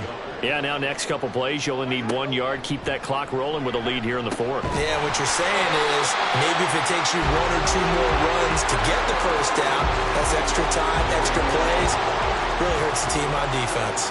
So the drive takes them into Giants territory now. 1st and 10 at the 44-yard line. On the give, here's Gibbs. And that one opened up for him well as he'll take this down to the 26-yard line. 102 yards rushing for him now with a couple of touchdown runs to boot.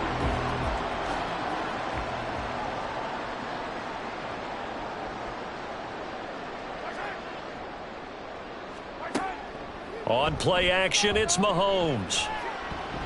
And he's going to go down here, a sack. They push him back to the 34. It'll be a loss of 7 on the sack, and it brings up 2nd. Hindsight is 20/20, partner. Maybe they should have kept it on the ground again. Well, it almost looked like the O-line was run blocking again. I mean, they opened up a big hole last time. This time they opened up a hole, and the quarterback got sacked. Now, following the sack, they'll look to make amends on a 2nd down and 17. Here's Mahomes to throw. And his throw is incomplete. As a defensive back, you have some weapons at your disposal that we don't often talk about. And you can read the receiver's eyes, you can read his hands, and you know that the arrival of the ball is imminent. And that allows you to make a play on it and oftentimes knock it away. Just a gain of 2 there, and it's going to bring up a 4th down. I know that speed is the hallmark of today's NFL game, but the key to good rushing defense is still having your linebackers set the edge.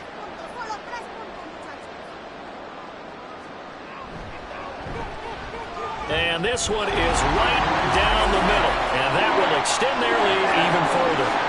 So, Charles, they get to them with their first turnover of the game and then make it hurt a little bit extra with a field goal. And anytime you give the ball up, what's the first thing a coach tells his defense?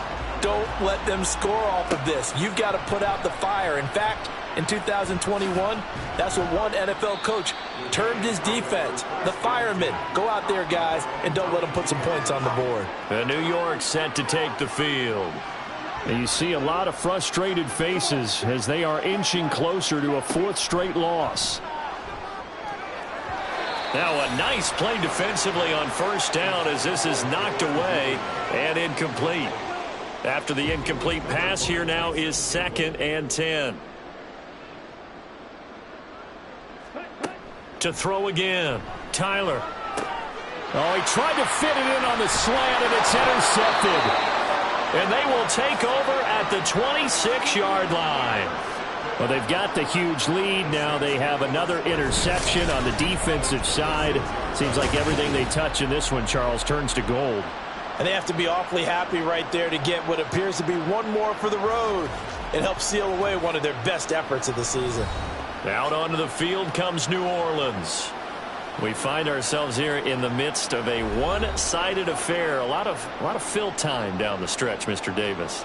So we could talk about food because that is something that you and I both enjoy. We share that. We enjoy our time at the table. So maybe the best steakhouses in the city, but in all seriousness, the performances that we've seen this year, we've seen a bunch of great ones. And it's going to be hard to parse who's going to win the MVP. Yeah, it really is. Is it going to be a runner? Is it going to be a thrower? Can a defender finally win it this season? Those are the things that we could probably discuss. And collectively, this is about as touchdown! Chris Olago with his 2nd touchdown of the afternoon. And the Saints look like they're going to get back in the win column as they extend their lead here in this fourth quarter. Well, when coaches come into a game preaching total team effort, CD, I think this is the type of ball game that they're dreaming of. It was pretty apparent early on that they were clicking in all three phases. It's been fun to watch. Yeah, sometimes in the NFL you end up with matchups like we've been watching here. And when you go back through the early drives, you can just see that one squad was on a different level in this game. Safe to say, we haven't been disappointed in watching their execution throughout this contest. And the Giants ready to come out now. Well, we said it at halftime that they would need a nearly perfect second half to erase that deficit that they were facing, CD. But unfortunately, the second half has pretty much been a carbon copy of the first. Yeah, that early lead was almost insurmountable the way their opponent was playing. And, partner, they do have some good news, though. This one is getting close to being over, and they can try and hit the reset button starting tomorrow. The big play to start him out has him at the 45 already. Back to throw. Tyler throwing over the middle, and it's incomplete. They lead big, and a major part of that has been how they've taken their play to a whole new level this second half. No points allowed since the break, and you can add another incompletion to the total number that they forced in this runaway contest. And he's going to take this across the 50 and into Saints territory. 61 yards rushing for him now to this point. This offense so far on third down, not so hot. 2 for 9 to this point. This time they face a 3rd and 2. Dumps it off to Mixon. And that play will go nowhere. Losing yardage back near midfield at the 49. They call it a loss of a yard there. And it'll be 4th down. Excuse my snarkiness here, but isn't the idea of completing a pass supposed to mean you get downfield and gain yards? Especially on 3rd down. Yeah, that one. How about the defense? Figured that one out in a big way. Yeah, they completed it all right and lost yardage. This one will sail out of bounds. It'll depend on the spot here. And the side judge says that went out at the 7-yard line. Yellow.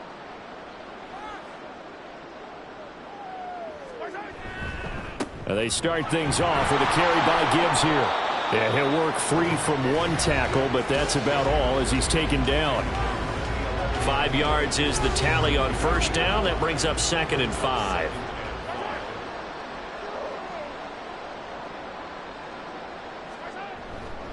Another run for Gibbs here. And he'll take this one only up to about his 13-yard line. 2 yards on the carry there, and it's going to lead him to 3rd down. Coming up here looking for 3 yards to pick up the first. Mahomes looks to throw on third down and unable to connect. If he had caught it, it would have been a first down. Instead, it's fourth.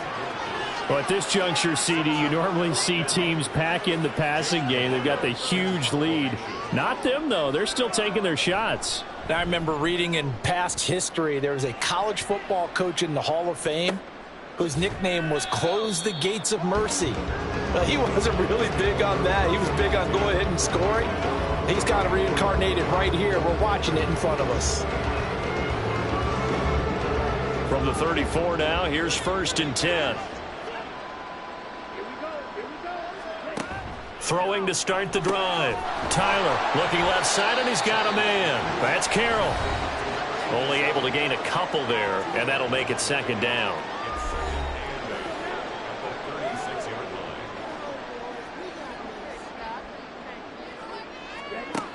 Operating from the gun. Tyler, he finds his man, complete. It's Carroll. So the completion good for 6 yards. And now 2 yards to go on 3rd down. They'll come to the line, needing only 2 yards to gain the first here. On 3rd and 2, Tyler. Pass taken in by his big tight end. And he will have a Giants first down as this defense unable to hold. It's a 7-yard gain there on 3rd and 2. Just 2 minutes remaining here in the 4th quarter of what has been a one-sided affair. So it's Giants football here as we welcome you back. They've got a 1st and 10 as they search for a late score. To the right side, he's got Parker. And he's tackled a yard short of the marker. Good gain of 9 on 1st down. And good yardage there on 1st down, because sometimes all you need to do on the screen is get one key block. That might set your man free, and that was pretty good pursuit to the football defensively, or it could have gone for more. And he'll get it down on the play to the 37. A gain of 5, good enough for the 1st down.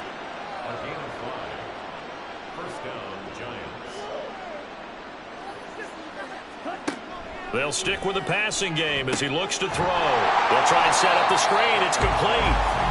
No gain on the screen there. It's 2nd down. As a defense, you're more balanced when you're in zone coverage because you're able to keep your eyes on the quarterback and see the play develop in front of you. They're able to keep the quick pass in front of them and stop it right at the line of scrimmage. They'll look to throw again.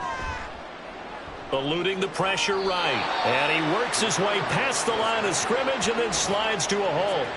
He'll wind up getting 4 there on his own, but it will leave him now with a 3rd down situation. One final shot. They'll look to throw. And that is going to officially draw the curtain on this one as the last throw intercepted. Picked off by Cameron Curl. And he will take this one home. It's a touchdown.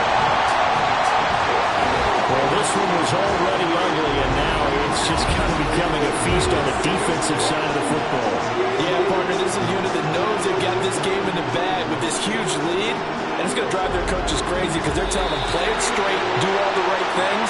But these guys are going to be freewheeling now. All of them are going to take chances, and that one pays off with an INT and a return for 6. Well, fans usually love to see scoring, and there was no shortage of it today. What a dominant showing from an offense that was truly playing at an elite level in this contest. Partner, this game was over a long time ago, and you noticed they did not want to slow down anything. Absolutely a dream scenario for everyone on that offense, and they took advantage of every second. Guaranteed popcorn for everyone in their film session. So for New Orleans, it's a big win here as they move to 11-4 now in the year. And they'll get another home date next week as the Packers will come to town. Meanwhile, for the Jets, they hit double digits in losses as they fall to 5-10. And they'll get a chance to redeem themselves at home next week. So for Charles Davis and our entire crew, I'm Brandon Gaudin. Next game, guess what? Charles and I will be here again. It's the NFL on EA Sports.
It's Week 16 of the National Football League, and we'll be watching Aiden O'Connell.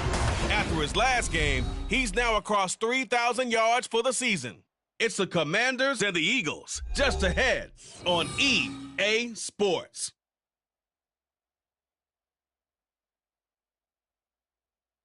We are technically 5 miles east of Washington, D.C., and that's where you find this place, FedEx Field in Landover, Maryland.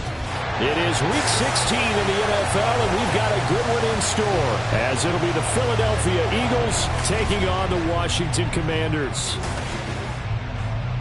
Alongside Charles Davis, I'm Brandon Gaudin. And Charles, you talk about this command.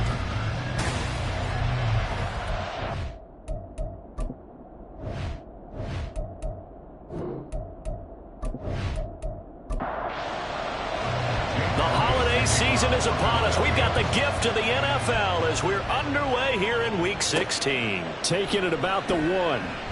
Fighting his way through contact. And he had no room to run as he's tackled down inside the 20. So out comes the Washington offense onto the field. And they will be led out by their 6'3" quarterback. Every quarterback in the NFL has a little bit of his own signature style out there, but for this guy, he really plays the game in a different way. It's led to a couple double takes from us up here as we see him as something truly unique. It's not that he's just the strongest passer or the best athlete to ever play the position.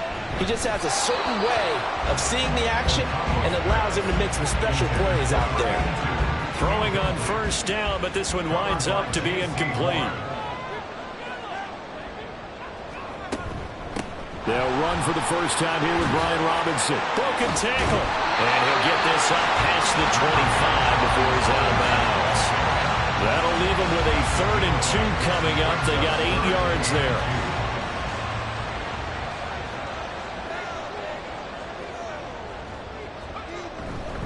Robinson will try to pick it up.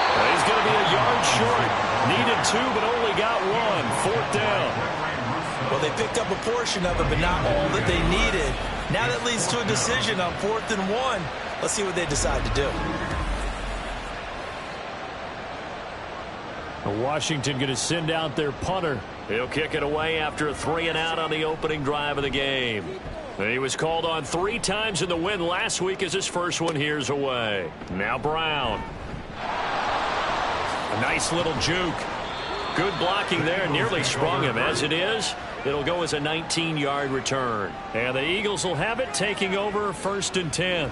Philly's offense getting ready, and Jalen Hurts ready to lead them. The 2nd-round pick who started his career at Alabama, then finished with an electric senior season at Oklahoma. I guess we have to nickname him the thrower, aren't we, or something like that. After last week? I mean, man, you're talking about over 400 yards throwing the ball. The running backs and everyone else may be looking at him like, hey, don't forget us. And he probably just tell him, listen, you want to get involved? Go out. Go out and catch some passes. I'll make sure you touch it. Here's Hurts to throw. And that one's going to be off target and incomplete. You talk about this Washington defense. This unit against the pass, hoping to get better for sure. Number 25 in the NFL right now. And I think you're going to see some changes in the offseason, whether it's through the draft, free agency, maybe even both. They definitely need some help in the secondary. Philadelphia picking up the first on a gain of 15. Well, on 3rd down, he wanted to go to one of his most dependable targets, and that's who he found, his tight end there, to pick up the first, Charles. And you use the proper word there, dependable, and sometimes spectacular, because tight ends nowadays, they can do it all. But they're the guys you trust, especially across the middle of the field where there's traffic. He delivers, and they pick up nice yardage. And now a throw on first down there, but it's incomplete. So 2nd down, still 10 yards to go. Ball on the 43. They'll run for the first time with DeAndre Swift. And the stop here will come at the 38-yard line. They get 6. That'll leave them with 3rd and 4. In search of 4 yards here to pick up the first down. Hurts. Work in the middle of the field, and he's got a man complete. And he is going to have an Eagles first down as he's able to get 8 yards there on 3rd and 5. And the Eagles at 12-2 now on the year. And they coming on a pretty good roll here. Winners of 3 straight. And I thought that they played pretty well last week. Their execution, their discipline, their resilience, all on display in that victory. And a good physical run that time. He's going to wind up gaining 5 on that one. The numbers for him from a week ago: 20 carries, 136 yards, and a touchdown. And the way they ran the ball last week has to bring a smile to the faces of the entire coaching staff, because not only are they seeing a back pile up yardage, they're seeing an offensive line in sync, and that bodes well this late in the season. And tackled down after a gain of 3, leaves him with 1 yard to go on 3rd down. Yeah, we saw that from up here, CD. A tug on the face mask, and the flag comes out. And we saw that last week they had some defensive miscues like that, and they told us that they had worked hard on it in practice and thought they had it all cleaned up, but obviously the message hasn't really sunk in. They'll throw on 1st down with Hurts. And he fires one incomplete. That open man that time, man, they're putting a little too much heat on it, don't you think, partner? Absolutely, just needed a touch more air under it. Instead, he fired an absolute bullet. On 2nd down, Swift. And he is into the end zone. Touchdown, Philadelphia. DeAndre Swift with career touchdown number 125, moving him into a tie with Walter Payton on the all-time list. And the Eagles get the upper hand as they're on the board first here this afternoon. On for the extra point, Jake Elliott.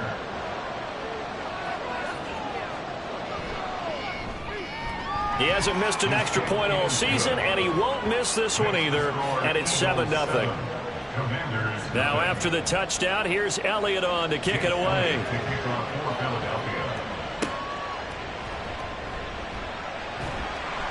And he will make it to the 20-yard line and no further. Out comes the Washington offense as we get a look at the playoff race in the NFC. You know, Charles, season winding down, time to maybe look ahead to the offseason. What do you see these guys going after either in the draft or free agency? Well, with the season that they're having, just about every position is up for grabs. And now off to the races, down the right side. A big play there on the catch and run, 67 yards. And the offense is saying to itself right now, if only they were all this easy, because he was wide open. And once he made the catch, plenty of room to work his way downfield. That was a breakdown on the defensive side of the ball, one that they want to fix immediately. A real field flipper there as all of a sudden they've got a first down in the red zone. Back to throw, O'Connell. And his throw's going to be incomplete. An incomplete pass on first down. That leads to a 2nd and 10. Now O'Connell. To the goal line, but it's incomplete. Well, it certainly appears that they're going to try and keep getting him the football. It's the 3rd time they've looked in his direction. Unfortunately, haven't completed one yet, but I'm not sure they're going to shy away from him. They feel like they've got something there. And he'll go down. Brought down at the 20-yard line. And the defense coming through on 3rd down. A loss of 7 to bring up 4th. The Commander's going to bring out the field goal unit. This will be a 37-yard attempt. And this one is right through. And they are on the board, but still trailing. It's 7-3. So they're able to end that drive with 3 points in this one-possession ball game. And ideally, you want to end every drive with points. Most quarterbacks would tell you, let's end it with a kick, right? A PAT, that's number 1. Field goal you'll take. Punts, you really don't want to do that. In this case, they'll take the field goal and get prepared for the rest of the game. DeAndre Swift and the Eagles back out there. A tough challenge here in this one. We'll see if he can duplicate the numbers on your screen that he put up last week, up over 100 and a touchdown. We were watching tape to prepare for this game. One thing you noted that I totally agree with, great complimentary piece in the last game. You know, they're able to throw it pretty well. He ran it exceptionally. continue that same formula in this game. Complimentary with an E, not an I. That's my English teacher right there. It's a pickup of 3. Brings up 2nd and 7. Now flags come in here. Looked like one of the Eagles might have moved. And that false start penalty certainly not helping their cause here. 2nd down and long. From the gun, it's Hurts. His throw incomplete. Even the greats in this game, and he certainly qualifies as one of them, they're going to have trouble if they continue to throw into double coverage. He better be careful. Throwing into too much double coverage might have a couple of them picked off. They'll try and set up the screen to Swift. And boy, he is very close to a first down, but from where they're spotting that football, he's going to be a foot or so short. And that's a play that's not uncommon on 3rd and long, because the offense is just hoping that somehow they can get a guy in space and follow some blockers downfield. Does a pretty nice job there getting a few yards, but he ends up getting stopped before he get the first down. 45 yards, that's what the punt goes for. 5 on the return. And the Commanders will take over with a 1st and 10. So out comes Washington's offense to take over. And after the field goal last time, we'll see what they can get here. At least they got points out of the last drive, Charles. I never met an offensive coach that didn't want to drive to end with a kick. Most of them wanted to end with a PAT, right? In this case, a field goal, they'll take it way better than the alternative, which is a punt. Yeah, but you've met fan bases that wanted that, that weren't happy with that field goal. I haven't met a fan base yet that wants to drive to end with a kick, other than the extra point. That's it. Another throw on 2nd down, and this one incomplete as well. You look at this Eagle defense. And they've shown the ability to play tough against the pass, currently ranked number 9 in the NFL. And since this is such a good unit of covering passes downfield, I think that last play is typical of what we might see. A lot of short passes, see if they can generate some run after the catch, but nothing doing on that one. And he's going to have a Commanders first down as they're able to get the 3rd down conversion. And that's a good job there, knuckling down as an offense. You're trying to avoid 3 and out at all costs. And after 2 straight incompletions, this one's on target, and they're able to keep the chains moving. To the air again with O'Connell. He completes it to Jones. And able to break one tackle, but then quickly brought down with a nice little gain. In need of only about the length of the football here on 2nd down. At the 48-yard line. Robinson up the middle.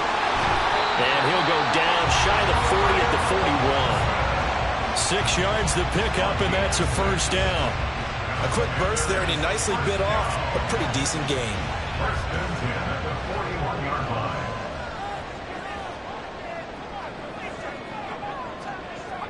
Throwing on 1st down, O'Connell. And he overshot him there. It's out of bounds, incomplete. Well, they've been back on their heels a little bit here on this drive, but a chance to exhale just a little bit there with incompletion on 1st down. Now they have to gear up, try and get 2 more stops, and escape this drive. Pressure comes, and down he goes. The Eagles get there for the sack. They overload him that time with a safety blitz, and he winds up being dropped for a loss of 7. A long way to go here on 3rd down for the 8th play of the drive. Nowhere to go here. He lost the football. And it's picked up by the Eagles. And they take possession of the football and have it at the 36-yard line. Well, that's a down and distance coaches always talk about trying to avoid, isn't it? I mean, that's 3rd and long. And you just know they're pinning their ears back and coming after him, sometimes even with extra pressure. And he knew that. I mean, he knew they were coming. He just fumbled it. Yeah, he knew it. The offensive line knew it. Everyone did, yet the pressure was still there, and he ended up coughing it up.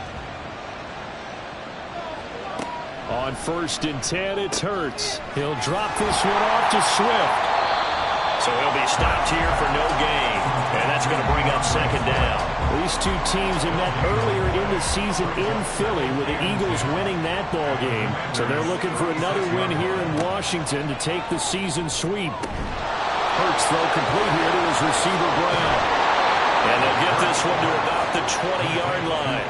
And now for him on the season, that is his 80th catch, and the result is a first down. Well, I think when they look at their offense, they think to themselves, weapons, weapons everywhere, and they want to move the ball around. They want to spread it to different people, but you absolutely know they want to get this man involved as well, and that's what they just did on that play.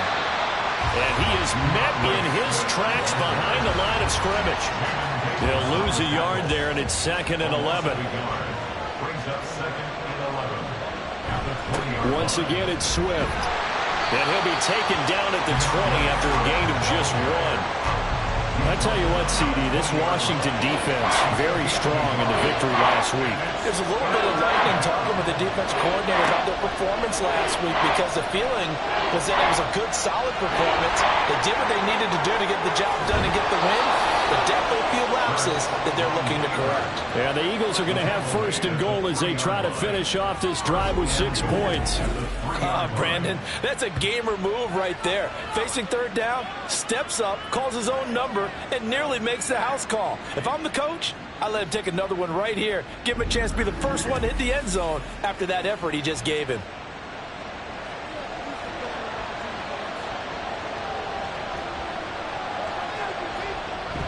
Swift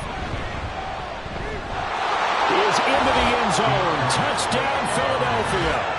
So 2 drives, 2 touchdowns here in this first quarter, and he's got both of them. Well, he's certainly setting himself up for a big game here, and I think if the play caller doesn't get in his own way, they should keep riding him the entire way of this game. Until the defense proves they can stop him, that's what I would call.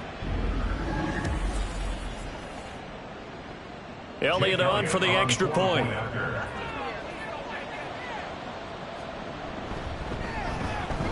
And this one's right through to make it a 14-3 ball game.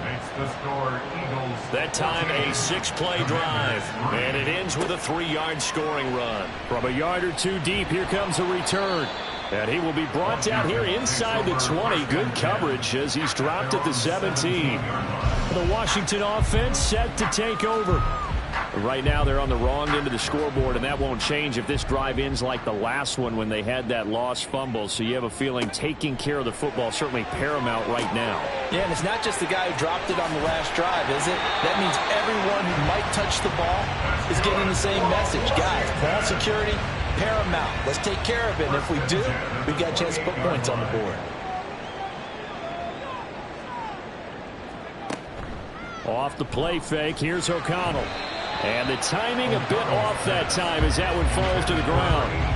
So another incompletion there. He's hitting on fewer than half his pass attempts in this one, and that is not a winning formula. Yeah, so let's make sure we give a little bit of credit to the defense here. They've given him a lot to think about, a lot of different looks, and he seems a little bit confused trying to complete passes.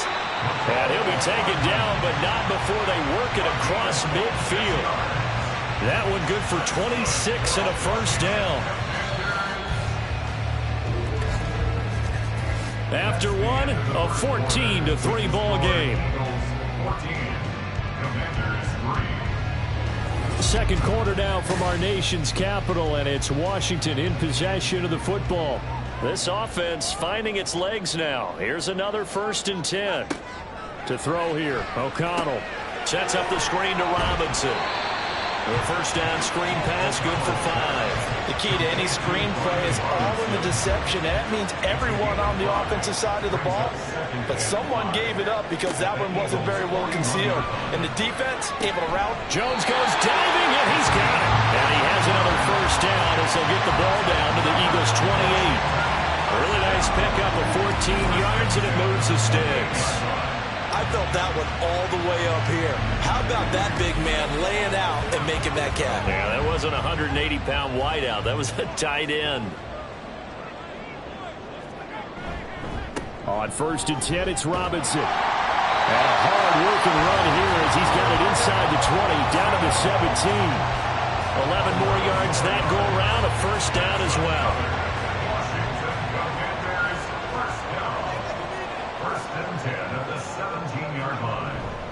Back to Robinson now on 1st down. And stopped a few yards shy of the goal line at the 3. 40 yards rushing for him now, and he's carried the ball just 5 times. First and goal, and they got to be thinking a chance to get right back into this football game. Robinson will score. Touchdown, Commanders. Some good running there at the end of the drive. He had the burst that set up the first and goal, and then one play later, he's in the end zone. Brandon, what I liked about that sequence is I'm not sure who made the play call, but they understood the situation, understood the momentum. A nice hard-charging run, give it right back to him, and let him cap things off. Extra point attempt to come here.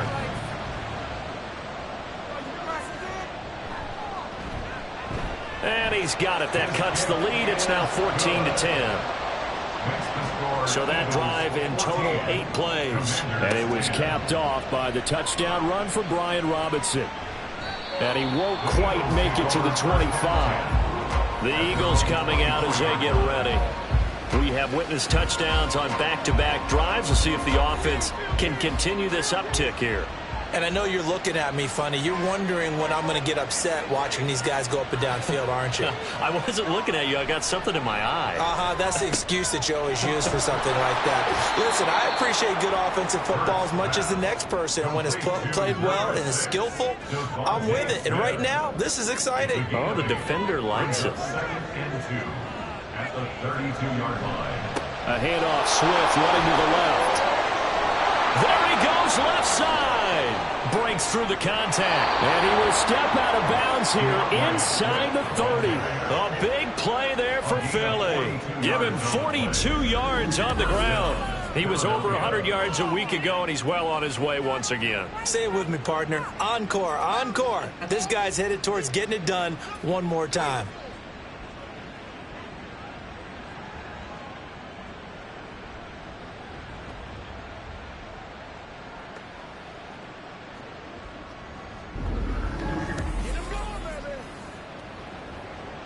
So now then, the big play has him all the way inside the 30 now, 1st and 10. Throwing is Hurts. And this one is incomplete. They certainly thought he had an open look beyond the first down marker to his receiver, but they just couldn't connect, and that will send them back to the drawing board. Hurts sets up to throw it. And that's going to be incomplete. Good effort there, trying to take a shot, but it's 3rd down.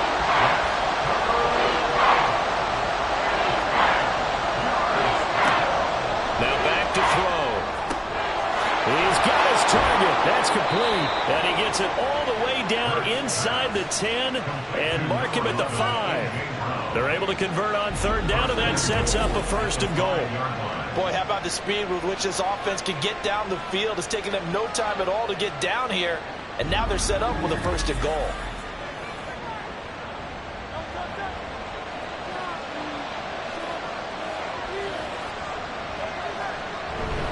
Here's Swift. And he's in. Touchdown, Eagles. DeAndre Swift on his way to a monster game. 3 first-half touchdowns. And they are able to add on to their advantage. So another rushing touchdown for him this year. Boy, he's found the end zone quite a bit so far. Charles, that now an even 20 scores on the season. And you know how often we use the term, probably I overuse the term, imposing their will? Well, these defenses have become really powerless to stop him. That's what we've seen from him and his team this year. You know he's getting the ball down here in the red zone, but he's just got that strength of will himself, and he's used it to great effect. Washington ready to try again on offense. Right now, Charles, it just feels like they're trying to keep pace. They did score the touchdown last time out, but they still trail by double digits here. We'll see if this offense is once again up to the task. Yeah, and I think that after the last drive, they've gotten pretty revved up, don't you think? Everything they were doing was working pretty well. They go back out there with the same mindset, playing the same tempo and the same pace. Still a lot of time left to make something happen in this one. Here's O'Connell looking to throw it. Now throw right side here, going to be incomplete. A good job in coverage there. They took away his top read on the play, so he went through his progressions and ended up settling on his running back who scored on their last possession, but the coverage held. It goes incomplete. Throwing, O'Connell. Complete, it's Dotson. And they'll bring him down 1 yard shy after a pickup of 4. So much about offense is what you call hidden yardage. You know, you throw the ball to someone, they catch it, and then they can make a big play. You know, they create a play, run after catch. They did a really nice job there of limiting that and keeping him from a first down. Yeah, stopped him in his tracks. Fair catch called for and made, but now we'll have to see about the penalty.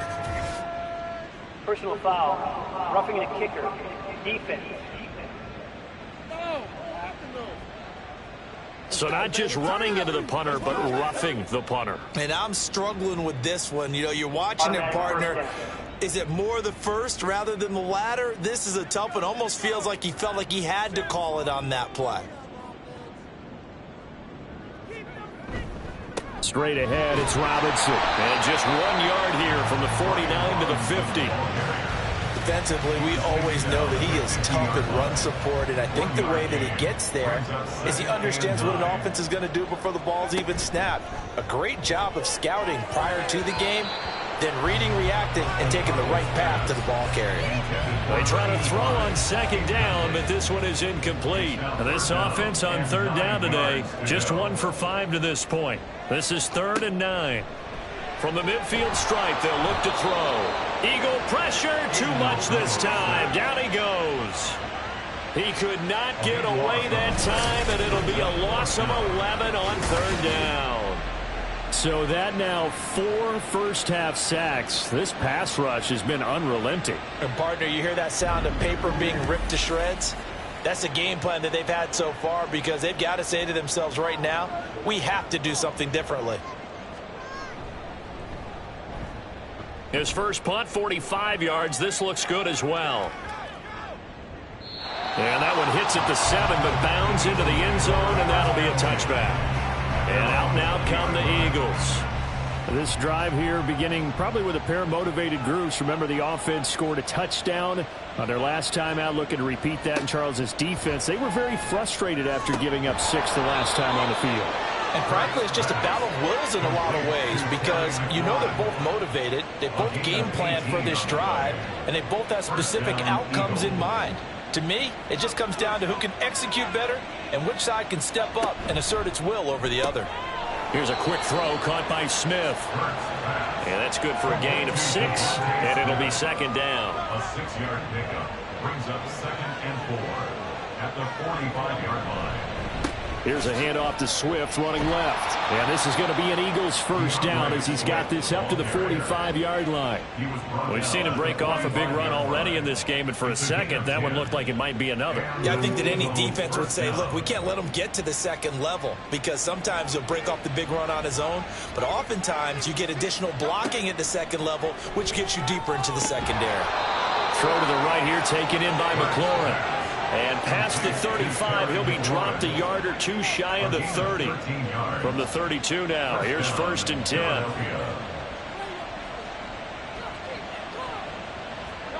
Here's Hurts to throw. This short throw caught by Goddard. And taking it to the 15-yard line before he's brought down. 17 yards on the catch and run. It's a first down. He's certainly done a nice job spreading the field on this drive, and here he finds his big tight end for good yardage, and that's what you have to do. Keep defenses guessing about where you're going to go with the football. Line of scrimmage, the 15. It's 1st and 10. Back to throw here. That's complete to his receiver, McLaurin. So no gain on the play, and it's second down. No gain on the play.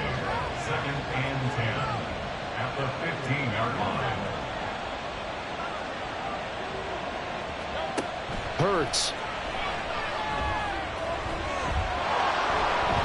Nifty move. And they corral him just a couple yards shy of the end zone. Hurts dangerous when he runs that football. He's got a first. I can't be sure how much of that was planned pre-snap, but it certainly opens up some avenues for their offense. And if he can stay a threat to break off those kind of runs, it'll pull defenders away from coverage and open up some choice throwing lanes for him moving forward. And he pushes forward but comes up short of the goal line as he'll get a yard down to about the 1. It's a gain of a yard.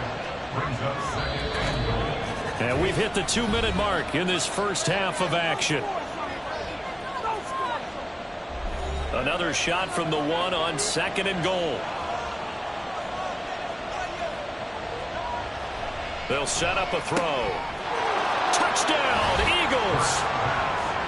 Dallas Goedert, his 9th touchdown of the season. And the Eagles are able to stretch out their lead. You get down near the goal line, this is where having a sure-handed tight end becomes a luxury, and it pays off big time, especially when the defense sells out against the run, and he finds himself open for an easy touchdown.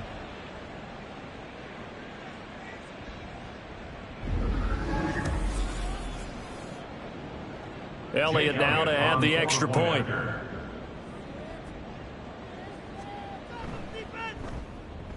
And the lead is up to 18 now.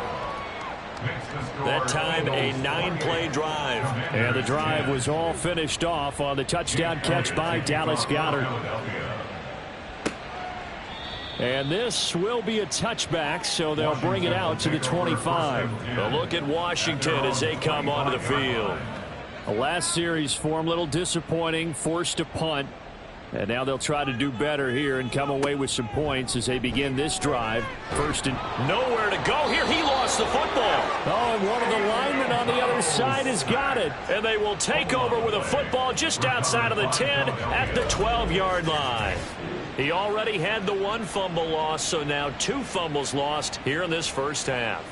Not setting the pace the way that you want it done. I mean, here in the first half, already twice the ball's come out and hit the turf.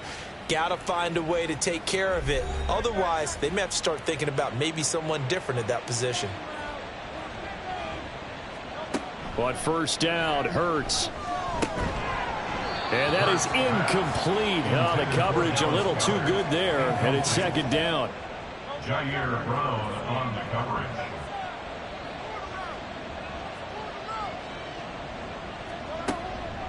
They'll set up to throw.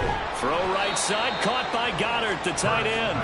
Down to the 6-yard line on a pickup of 6 as he gets halfway to the goal line.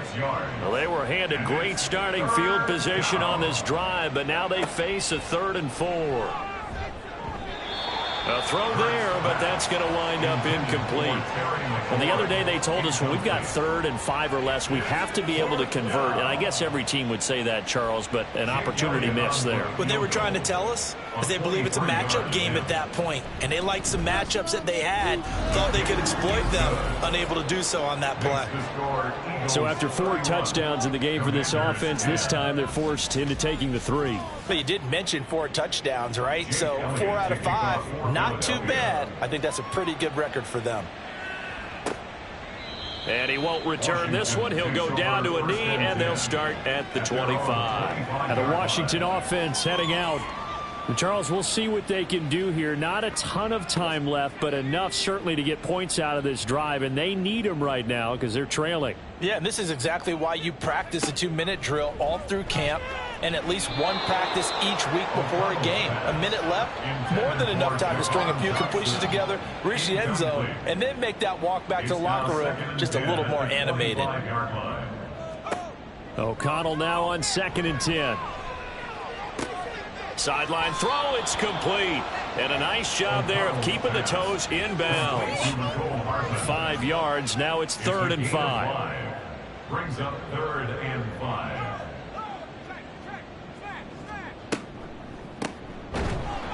And they take him down, losing yardage back at the 27. The Eagles going to take the first of their timeouts as they get the stoppage with a little over 50 seconds to go in the first half.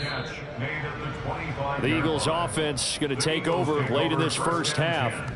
And with a 3-score lead already, this is not time for a momentum change, so I'd imagine they'd be happy to just take this into the locker room. They'll throw on first down with Hurts. And that's going to be incomplete. Too tough to hold on to that one. It's 2nd down. He was covered by Kevin Byard.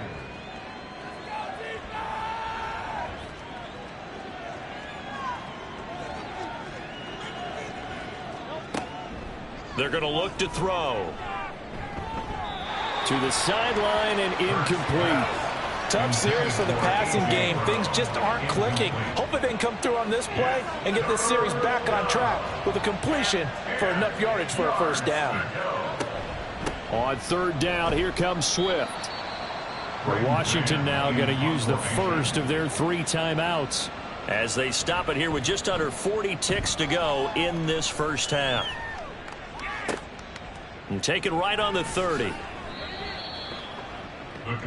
The Commanders back out late in this first half. And with great starting field position and a couple of timeouts at their disposal, they'll certainly have the green light here. So good starting field position for them here as they come up 1st and 10 at the 41-yard line. Throwing there, but this pass is going to wind up incomplete. As this old brain remembers, when I see 5 wide receivers on the field as a defender, I know the ball's coming out hot. They expected it and got there and popped it free.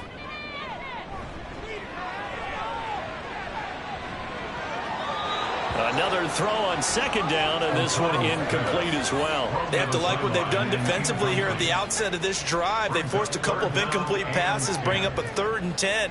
Don't be surprised to bring a little pressure on this snap. Out of the shotgun, here's O'Connell.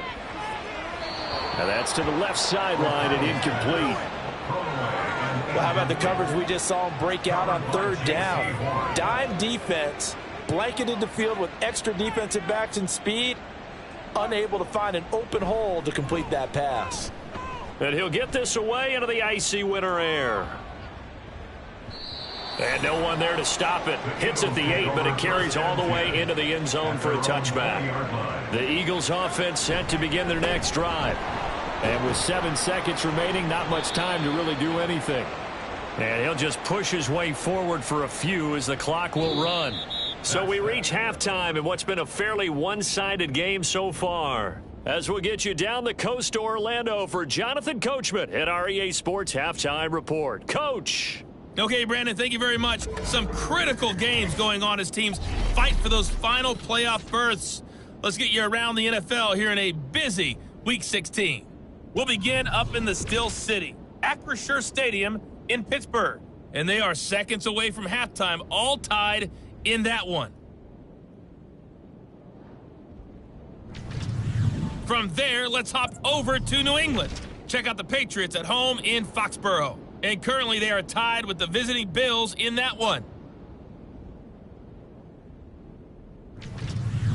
Finally, we finish at MetLife Stadium to see what's going on with the Jets. And you can see there it's the visiting Colts who have the lead in that one. Anthony Richardson has thrown a touchdown pass. We watched a solid performance out of running back DeAndre Swift. He was running with a purpose as he found the end zone 3 times in that first half. And that opposing defense had better come up with a scheme for slowing him down.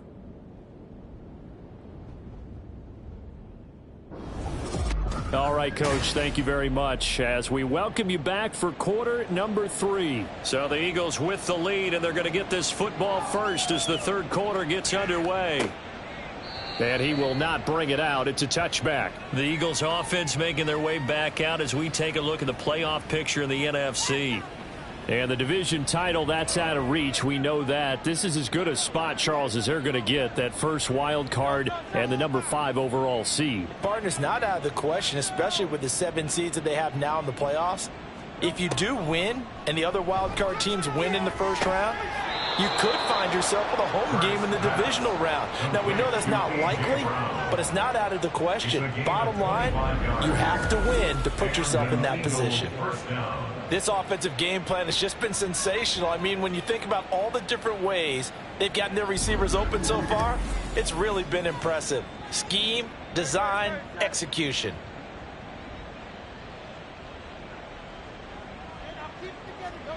On 1st and 10, it's Hurts. This short throw caught by Goddard, and he'll go out of bounds right around the 40. And there's a completion to the tight end. And look at the size of these players nowadays. At that spot, 6'4", 6'5", and up. A lot of guys used to be basketball players, somehow came back to football. And that's really good for the game of football. You're getting better athleticism, great hand-eye coordination, guys who know how to control their bodies when they run their routes. An incomplete pass on second down leads us to 3rd and inches. They'll try and run here with Swift. And he's able to get the first before he's taken down at the 36. Just 4 yards on the pickup, but that's good enough to extend the drive. So 1st and 10, and if they score on this drive, might have to start digging in our second half blowout material. Hurts throw here taken in as he's able to find Goddard. They'll wind up getting 7 on the play, and that'll bring up 2nd down. 7-yard pickup brings up 2nd and 3. Off the play fake, here's Hurts. And that'll be incomplete. Took a pretty good shot as he tried to pull that one in. Couldn't hang on, 3rd down. It's 3rd down and 3 yards. Back to the running game with Swift. Oh, a heck of a move. Man. And he takes it down to the 10-yard line. 109 yards rushing for him so far as his terrific season continues here. Looks to me like maybe there's a little attrition setting in with this drive, because when you see that type of a run, I get the feeling the defense getting a little bit tired. And that's the last thing they need, especially when they look up at the scoreboard.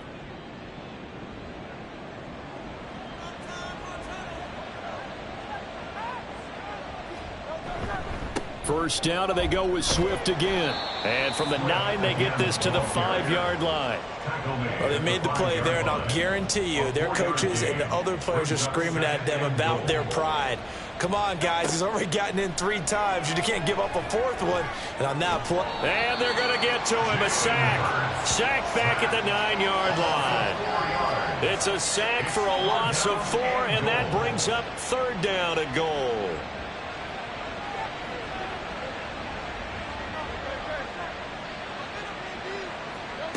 From the gun, it's Hurts. And he'll take it into the end zone for an Eagles touchdown. Jalen Hurts with career touchdown number 70. And the Eagles take the opening kickoff of the 3rd quarter and drive right down the field to extend their lead. If you're going to play quarterback in the NFL, you've got to have great vision, and you've got to remain calm when things break down in the pocket. Both of those traits are on display there. He surveys the situation, sees the middle of the field open, so he's just going to step up and take it himself. Very well done there. Elliott good on the extra point, and that'll increase their lead to 28.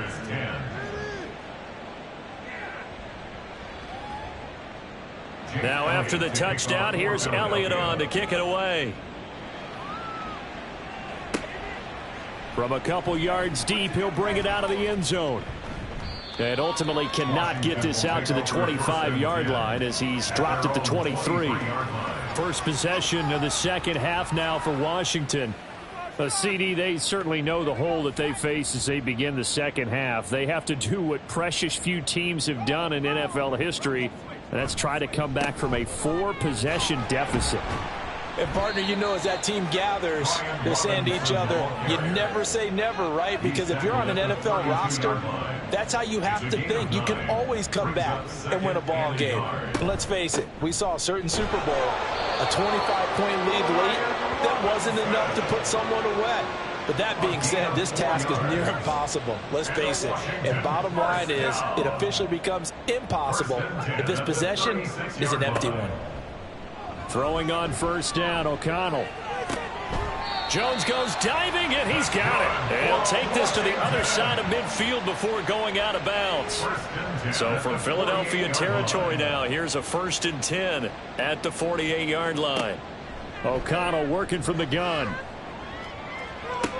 Oh, he dropped it. And that's pretty indicative of the way this one's gone. So now 2nd and 10 after the incompletion on first down. To throw here, O'Connell. And this time he's got the hook up. It's complete. And he'll go out of bounds right around the 40. 2 yards still to go. Third down now.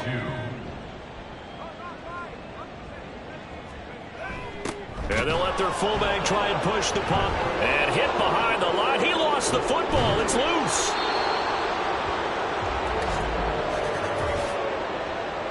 Holding offense. So no gain on the play. They'll decline the penalty to not give him the down back. And were you thinking to yourself that maybe they would take the yardage there? Yeah, because possibly.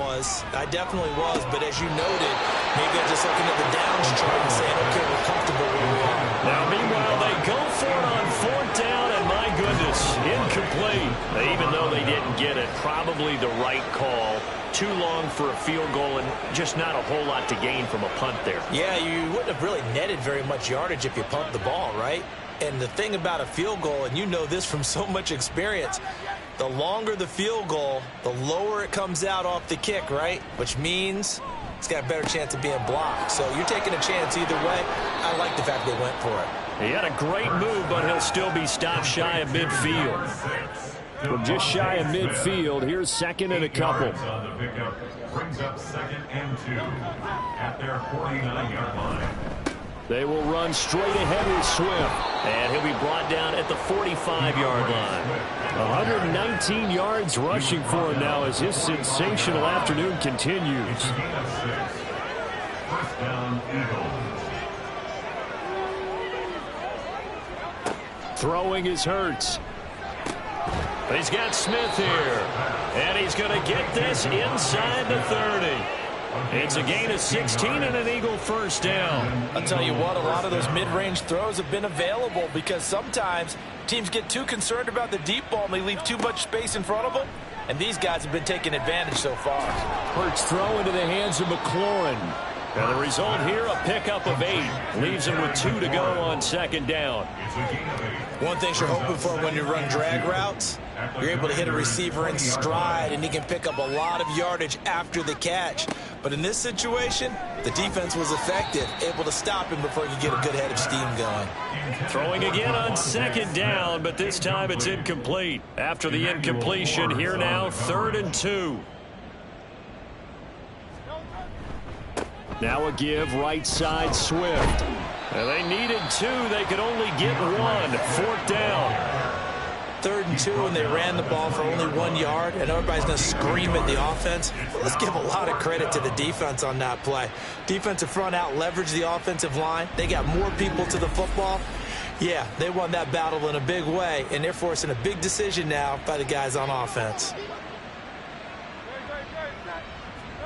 They're going on 4th down with Hurts. Able to find the open man. That's complete. And he is going to have an Eagles first down as the defense couldn't come up with a big play. In fact, they got 6 more than they needed. A gain of 8 on 4th and 2. Hurts sets up to throw it. And that's going to be caught for an Eagles touchdown. Terry McLaurin. A 12-yard touchdown grab. And the Eagles have taken a 5-touchdown lead. And in the red zone, I guess this is why you have a guy like that on your roster. Without a doubt, and if you have him, you use him because he's a guy who's going to win just about every time. I don't care what the coverage is. Elliott on for the extra point.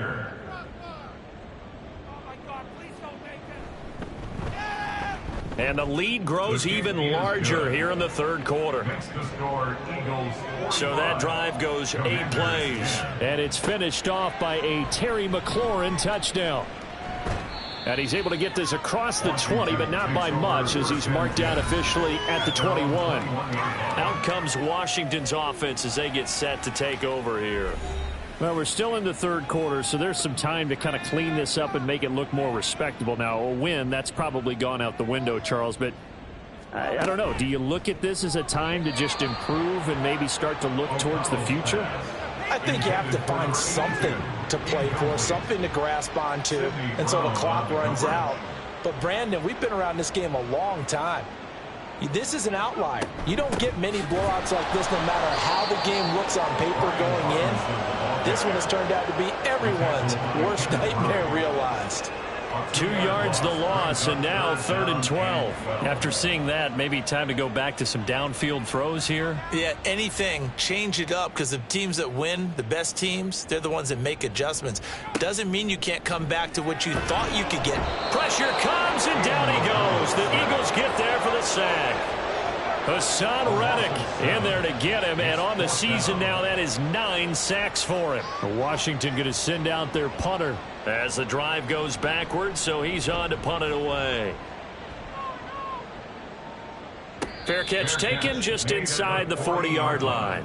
So possession goes over here on the punt, and it will be Eagles football, 1st and 10.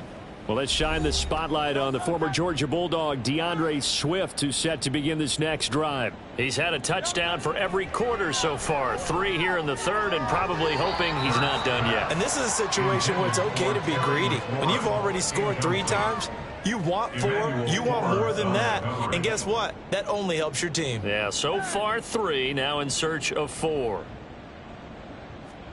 Here's Hurts to throw. This short throw caught by Goddard. And he's able to get this one out closer to midfield across the 45. The Commanders bringing out the nickel package on 3rd down. He'll look to throw. Work in the middle of the field, and he's got a man complete. And he is going to have an Eagles 1st down, and he was able to get it by plenty. A gain of 8 on 3rd and 3.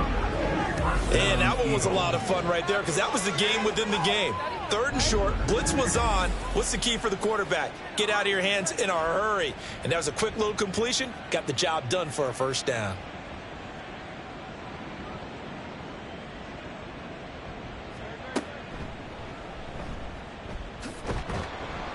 And this winds up a gain of 4 to the 41. I don't care what the emphasis is in the NFL at any given time.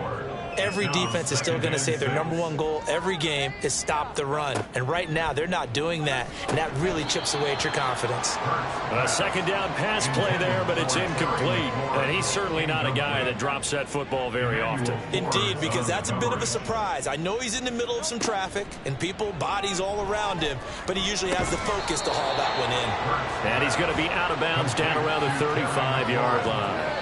It'll go down as a gain of 6. And that's going to bring up a 4th down. Now, that's going to be a tough one to explain when they get together and watch the game film, isn't it? I mean, they had the right call, had the out route. He's got to know where the 1st down sticks are, yet he steps out of bounds that close. Not their best play. Back now at FedEx Field.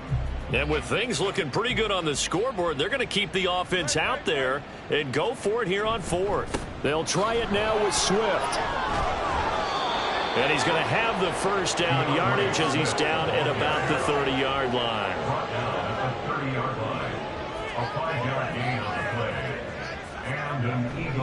They'll stay on the ground with Swift.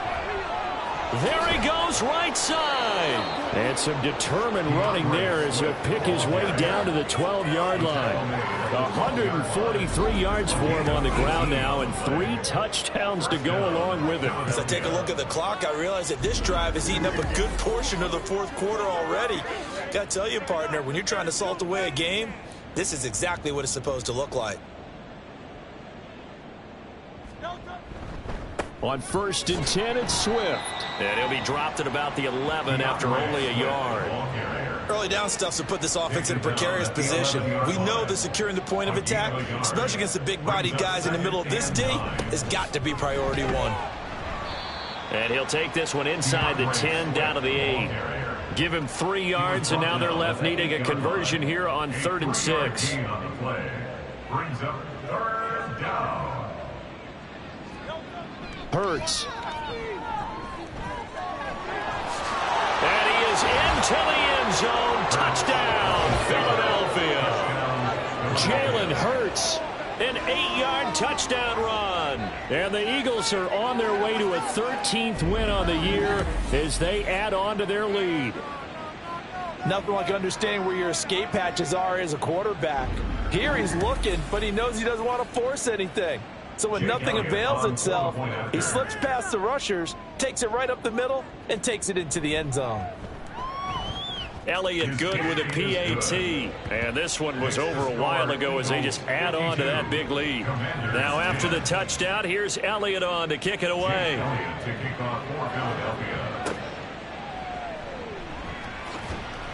And all deep in his own territory, he coughs up the football. Oh, one of the linebackers has got it. So a teammate picking him up there, that was nearly disaster.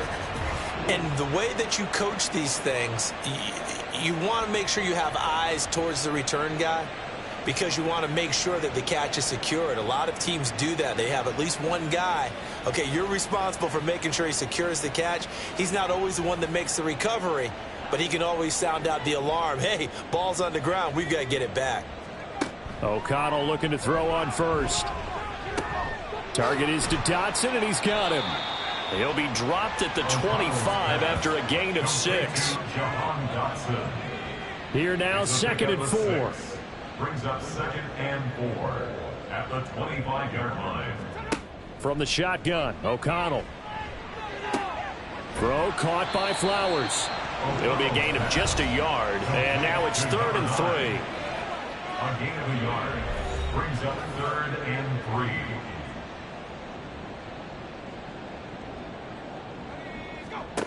Now O'Connell. And that is incomplete. And that's another play that's painted the picture of this game overall. It's been a blowout. It's been continually fueled by big turnovers and stops for one side and an inability to advance the ball from the other. On 4th down, the punt team is on as this is sent away. A call for a fair catch, and it's made at about the 23-yard line. DeAndre Swift and the Eagles back out there. I guess it kind of goes without saying at this point, but he's had a great game, as we like to say, a nose for the end zone, no doubt. Continues to find it throughout this game, and I'm sure he's got a nice place to live. He might want to make an offer on the end zone for a second home because that's what it's been like throughout this contest.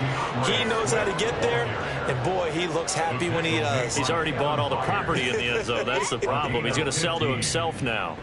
Brendan, every great running backs coach I've talked with has always talked about when you have great vision, you're not consciously thinking about your cuts and your moves.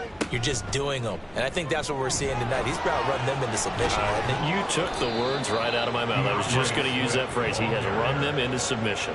Wave the white flag. 16 more on that one and another 1st down. And an Eagle 1st down.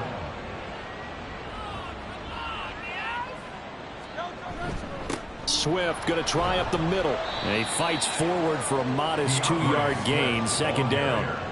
They suspected it was a power play up the middle coming at them, and boy, were they right. That defense got downhill in a hurry and limited them to just a couple on 1st down. On 2nd down, Swift. Oh, that one well designed as he'll take this down to the 30-yard line. It's a gain of 13 and a 1st down for Philadelphia.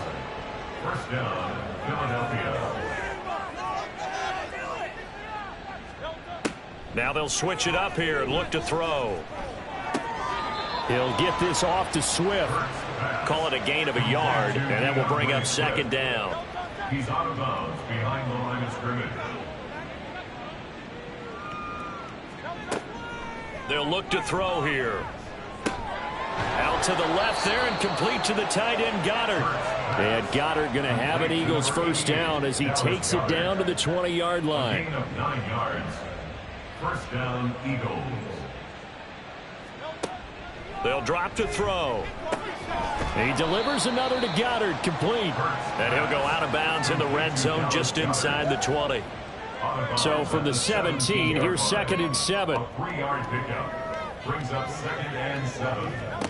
Throwing from the gun, it's Hurts. Firing quickly here, and that's complete. And he takes it inside the 10 to the 8 before he's out of bounds. Plenty of shouts from this crowd as they watch the replay. They want a challenge, and they're going to get one. Did he keep those feet in bounds? That's the question they've got to decide. And I got to say, watching it in real time, it was awfully close. Yeah, it certainly looked like a heck of a catch because he didn't appear to bobble it, which could complicate things. But even with the benefit of replay, That's pretty tight. Well, here's the call. Winds up a very good call there defensively to challenge that one, as that now will wind up an incomplete pass. And they'll hustle up to stop him well shy of the first, right around the 15. 2 yards on the pickup there. It's 4th down. Well, that's not a run that's going to make any of the highlight tapes, but they've been moving it well all game on the ground. This is another one that keeps them moving forward. So Hurts is off, and on comes Jake Elliott for the Eagle field goal. This from 32 yards away. The kick by Elliott is good, and that will extend their lead even further. So unable to convert for the touchdown inside the red zone, but they do come away with 3. Yeah, it's a 32-yarder. That's essentially an extra point nowadays, right? Because it's 33 as a general rule for these guys. So it should be a simple kick. But you know what's really strange nowadays? When they miss an extra point, I think they carry that with them longer than missing a field goal, because an extra point's supposed to be automatic. Absolutely, and I would think even field goals inside of 30 yards, even though they're substantially shorter than a PAT, it just has a different feel, doesn't it? A different feel, a different vibe. That's what I get from all the kickers I talk to. They always say if I miss an extra point, that's the one that bothers me more. Over the middle, brought in by Dotson. So the completion good for 7 there, and it'll be 2nd down. It's a gain of 7. Brings up 2nd and 3 at the 25-yard line. Back to throw, O'Connell. Throw on the run, but that's going to be incomplete. He started out having some troubles back in the first half connecting with his receivers. Really hasn't gotten a whole lot better. Yeah, he's at less than 50%, and you and I both know that just won't do. So I would think about spreading things out, putting it on the receivers, make them win those one-on-one battles on the perimeter and find their way open. And now the 3rd down throw incomplete as well. He did a fine job there of not hitting him before the ball arrived, and I've got to tell you, you can often mistime that play because of the angles of approach. When you're going to get him, sometimes you panic as well and think, I've got to be there right now. Instead, in this case, timed it perfectly and knocked it free. Call that a 44-yard punt, 5 on the return. And out will come the offense as they take over. Hurts and the Eagles come up here 1st and 10. At about the 32. On the ground, it's Swift to start the drive. And maybe a measure of revenge there. He's had his way in this one, but this time they get him behind the line. Officially, it's a 1-yard loss. That's going to bring up 2nd and 11. At the 32-yard line.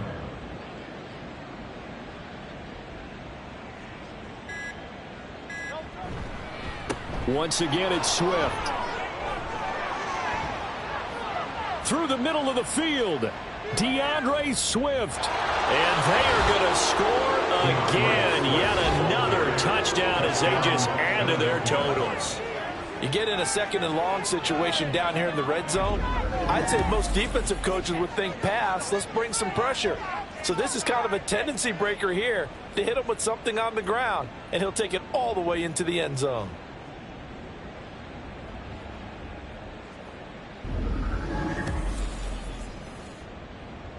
Elliott now to add the extra point.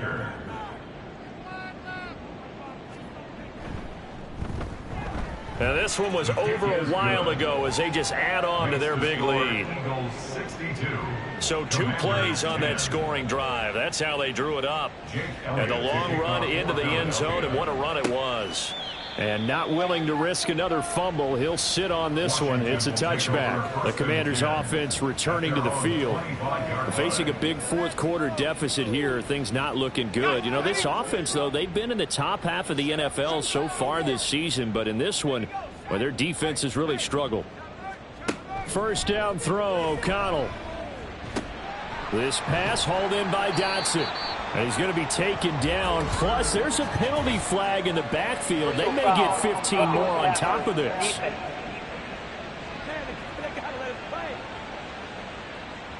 So now a fresh set of downs. 1st and 10 after roughing the passer. Here's O'Connell. And his throw here's incomplete. At this point in the game, they've got to continue to try anything they can. They're still working at it, even though this one feels like a lost cause. Here's O'Connell again on 2nd and 10. Eagle pressure, too much this time. Down he goes. Aiden Hutchinson in there with pressure yet again. That is the 7th time that they have dropped him here this afternoon. Partner, my vocabulary isn't that great, but to me, there's only one word that fits this front seven today, and that's dominant. 4 and 5 sacks is already rare in one game. Getting to more than 6 in one contest while winning by this many points, an absolutely astounding effort by every player involved. So it's Washington with the football here as we welcome you back. They face a 3rd down now as they try to find a late score. A throw there, but that's going to wind up incomplete. That's coverage you'd expect to see in a tie game late. Not in a lopsided game like this. They are not letting up. Washington going to send out their punter. He's been one of their few bright spots so far. Averaging over 50 yards a punt so far as this one's away. With it is Brown. So a change of possession here on the punt. And they will take over 1st and 10.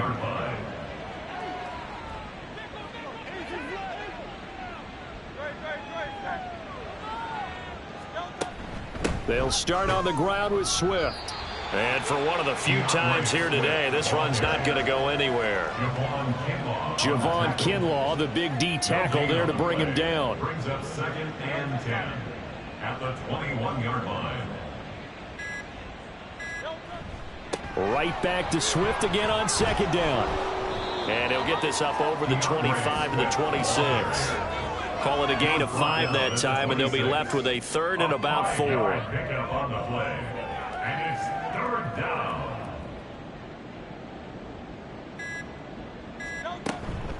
They run out of the gun with Swift. And this will not be enough. On 3rd and 5, he only gets 3. 3 yards won't be enough here as that'll bring up 4th down.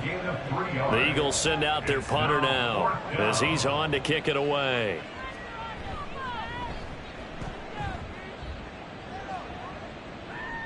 Fair catch called for and made right at the 25-yard line. Well, this game, it was well in hand early, never really in doubt. Charles, you and I do so many games together. There's so much parity in the NFL, a lot of close battles. This was not one. Tip your cap to them for a really impressive effort. Yeah, and you know, as the game went on, I think the defense kind of got together and said, you see our guys on offense, they're just putting up point after point. We need to leave our mark somehow, too, and they did it, pitching a second-half shutout.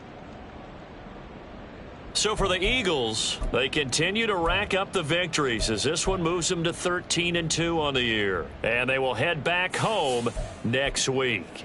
Meanwhile, for Washington, the slide continues as they drop now to 3-12. And they'll try to get back on track next week as they head up to Orchard Park to take on the Buffalo Bills. And for Charles Davis and our entire crew here at EA Sports, I'm Brandon Gaudin saying so long, everybody.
It's Madden NFL 24 on EA Sports, and we've got the Chargers' sure-handed tight end. He's putting together one of the better seasons in league history. It's the Chargers and the Raiders, and it comes your way next on EA Sports.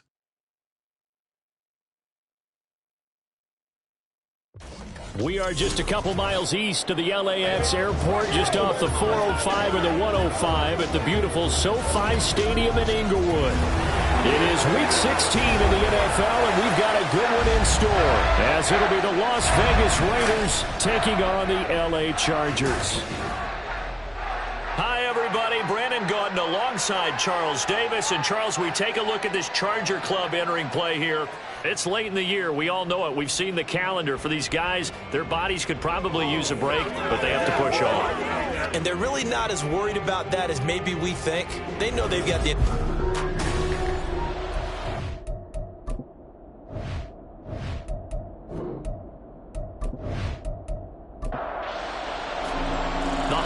Season is upon us. We've got the gift of the NFL as we're underway here in Week 16. No run back on the opening kickoff. It'll come out to the 25. So here's the Charger offense making their way out. And a glance here at their shifty mobile signal caller. It was fun getting ready for this game, wasn't it? Because normally we talk to the coaches and the players. I think you and I asked to talk to the trainer to see how his arm is going to be. A lot of ice after last week. After last week's game, boy, what a performance that was. And you know who else is having fun? Receivers, because they get a chance to do what they do best, which is go out and catch the ball. Yeah, and that last week effort, he threw for well over 400 yards. These are his numbers from last week's contest. Now, you figure that he'll probably be a big factor in this one as well. No question about it, partner. We just saw it right there. They want to get him the ball in space and see what he can do after the catch. They try to throw on second down, but this one is incomplete. You look at this Raiders defense. This unit, they've struggled a little bit against the pass, ranked number 21 in the league. They'll take that play right there each and every snap, because throughout this season, they've given up some big plays. To be able to hold someone to no gain, oh yeah, they'll take that one all game long. Second catch for him today, and it'll wind up a first down. We often hear the phrase sure-handed tight ends, and he certainly fits into that category. Plus, he's got a quarterback who knows to look his way when they need a big pickup. And on this play, he finds him for the first down. They'll run for the first time with Travis Etienne. They juked him, and they'll get him down as he's inside the 40. 15 more there, and now on a roll. It's another first down. He was solid last week, over 100 yards in their victory on the ground. They want to get that going again. Absolutely. What they also understand is that from week to week, it's not necessarily the same, but they want it to be, right? What they saw last week on the ground, they want to see in this game as well. And really a nice job there to make something out of that run, sidestepping defenders for a pickup of 4. On second down, a run with Etienne. And a short gain down to about the 33. Here comes the 7th play of this opening drive. They've moved it well, but here's third down. Off the play fake, he'll look to throw. They'll roll him out right. And fights through one man. And down he goes, but the stiff arm utilized effectively there. And it helps him move the sticks. That'll go as a pickup of 8.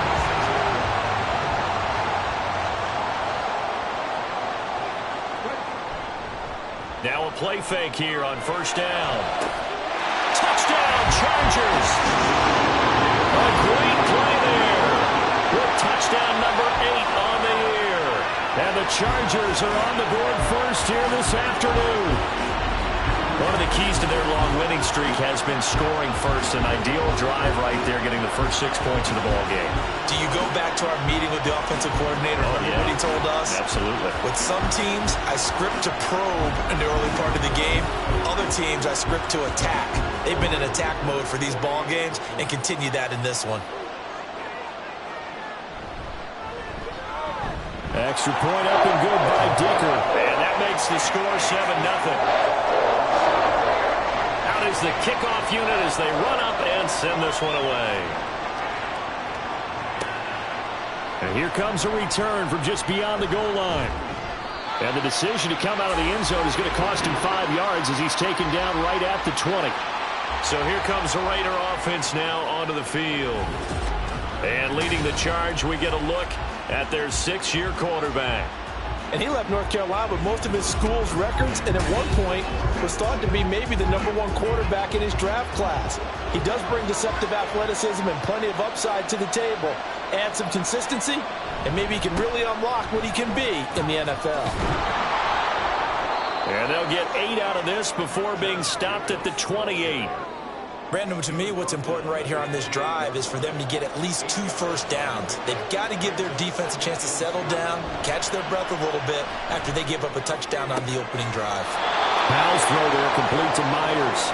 And he gets this up across the 35. And now some disagreement down on that sideline. The red flag is out, and we're going to get a challenge. Did he keep those feet in bounds? That's the question they've got to decide. And I got to say, watching it in real time, it was awfully close. Yeah, it certainly looked like a heck of a catch because he didn't appear to bobble it, which could complicate things. But even with the benefit of replay, that's pretty tight. Now here's the call. Winds up a very good call there defensively to challenge that one. Is that now will wind up an incomplete pass. Able to find the open man. That's complete. And he is going to have the Raiders first down as they're able to get the 3rd down conversion. I know at the end of games, coaches always tell us that no one play won or lost a game. But this seems pretty important early, doesn't it? Their ability to pick up that first down on 3rd down, I thought that was key. Well, you're already in the hole after the touchdown on the other side. How will you respond? We talk about that a lot, and they responded pretty well there. You go 3 and out, I think you give up a lot of momentum. You get down 2 scores, could be an entirely different game. So they've got a nice drive going now. They're in good shape. What's interesting to me is they're also in that spot of the field where you would take a shot. Do you change that up just because you're down a touchdown? Over the middle, and there's a diving catch. And he'll be taken down, but not before he works it past the 50. So from Charger territory now, here's a 1st and 10 at the 47. The throw over the middle, taken in. And he'll go down, but not before getting this inside the 30. Chewing up big yardage. Another nice gain there. This one goes for 20. Well, they clearly wanted to come out, Charles, and be aggressive throwing the football, and they've been pretty efficient along with that aggressiveness. He's now 4 of 4 on this opening drive. Yeah, and that's led to a fresh set of downs. I like what he's doing back there. You can tell he's at ease. Feels good about what he's doing. And I think if I'm the play caller, I'm reading that, and I'm continuing to let him throw the football. 2nd down throw for Howell. And his throw is going to be incomplete. That play call wasn't there for them against that coverage. So they're going to spin the dial now in their playbook and come up with one more shot at the marker to try and keep this series going. And he's going to be taken down back around the 35-yard line. Joey Bosa in there to get him. Sack number 14 for him on the year. Well, last game he had 2 sacks. Got another one here picked up right where he left off. Brandon, he spent the entire offseason working on new moves, new techniques, trying to add to his arsenal of pass rush moves. Certainly paying dividends in what we've seen so far. Now Lutz for the field goal try. It'll be spotted on the right hash. A 52-yard attempt. The kick by Lutz is good. And they are on the board, but still trailing. It's 7-3. So as it turns out, that sack doesn't wind up costing them, Charles. They at least get points, get 3 of them. Yeah, that's where your kicker can really come to your rescue because, you know, after the sack, there was a little consternation there. Are we out of field goal range? Are we going to be able to get 3? In this case, he stepped right up and gave them exactly what they needed. And able to take it past the 25 and up to the 28-yard line. Heading back out, the Chargers offense. We get a peek at the playoff picture of the AFC. And right now they're in that number 2 spot. They would love to hold on to that, but obviously first things first. They want to clinch the division. And that's what everyone plays for. Win your division first, guarantees you a spot in the playoffs, but still a nice spot to be in. Not as good as it was when the number 2 seed meant a first-round bye. That's all changed with the new playoff system, but still a nice spot to be in. A give to ETN running right. So they get half of what they needed. It'll be 3rd and 6 upcoming. On a 2nd and long, it's really nice to see an offense that has enough confidence to run the football in that situation. I think that goes back to their practice and game planning. They've seen things that they've seen on tape and in previous games that led them to believe that even in a long-distance situation, they can still run the football and gain enough yardage to put themselves in a good spot on 3rd down. It's a gain of 26 as they pick up the first down in the process. Someone sharp in this game. I mean, a touchdown pass on the first drive and comes right back, and he's flinging it around really well here. Really nice throw there to pick up the first down. You kind of just feel a laser focus and confidence about him, and I think we saw that this week, didn't we? Talking to him and the coaches, they felt good about his performance coming up. Yeah, I was really impressed with that last practice we saw when they went through 2-minute drill, when they went through all the different situations. Ball hardly hit the ground, and I thought, yeah, he might be locked in for this one. A give running right, Etienne. And a good job of finding the open space to run as he's down close to the 30 here. A gain there of 12 yards and a first down L.A.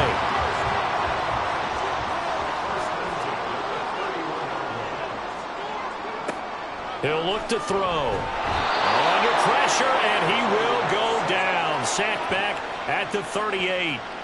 They overload him that time of the safety blitz, and he winds up being dropped for a loss of 7. So 2nd and long, and got to be careful not to fall out of field goal range. Back to throw. Open man here is Gentry. Call it a gain of 6 on the play, and that's going to lead to a 3rd and 11.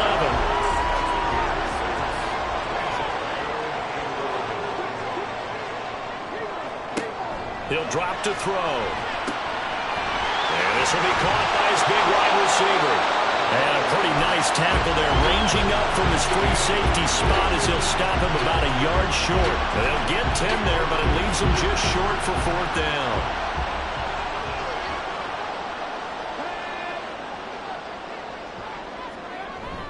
Going for it, here's Etienne. And he's not going to get there. Might have even lost a yard. He only needed a yard, but he couldn't even get back to the line of scrimmage. And the Raider D, they get the football back. Partner, when you see a running play stop short like that, you just know that the defensive front, they won the battle of leverage and created the push back into the opposing backfield. And for the offensive coordinator, whether you had 1 yard to go or 20 yards to go on 4th down, now you're probably saying, oh, maybe I should have passed it, right? Yeah, hindsight is always 20/20.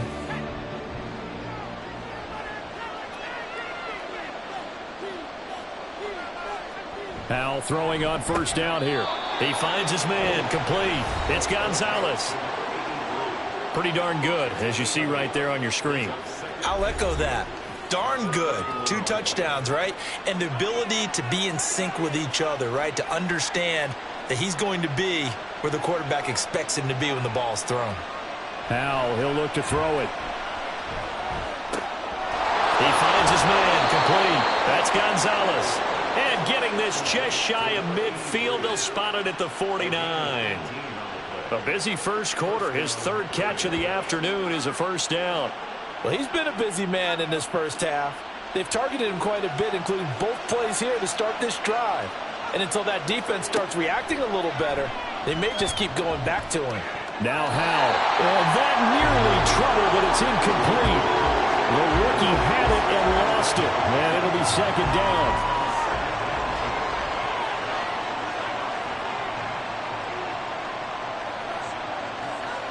Another throw for Howell.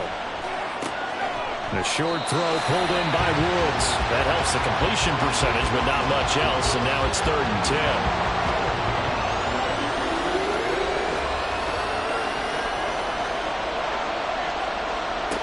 And Howell will throw it. He had a man open, but he missed him, and it's incomplete. Whether that's a little grabbing, a little hand fighting, by any means necessary on 3rd down, he was able to get the job done in the secondary and swat that one away. And he gets it away, a directional kick going toward the sideline. This one will sail out of bounds. It'll depend on the spot here. And the side judge says that went out at the 7-yard line. Let's go old school there. That's absolutely a great coffin corner punt. Someone's put some time in working on that, hasn't it? Seems like every year these guys get better and better. It's amazing how they can command that football through the air. Yeah, they used to actually practice with hula hoops where they place them and try and put them there. Now a lot of guys use barrels on the sidelines to try and put the football in there.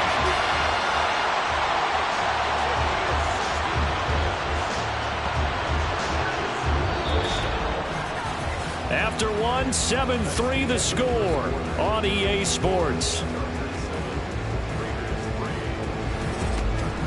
Charger football to start quarter number 2. Now they can breathe a little easier, some room to operate as they've got it 1st and 10 now out past the 20.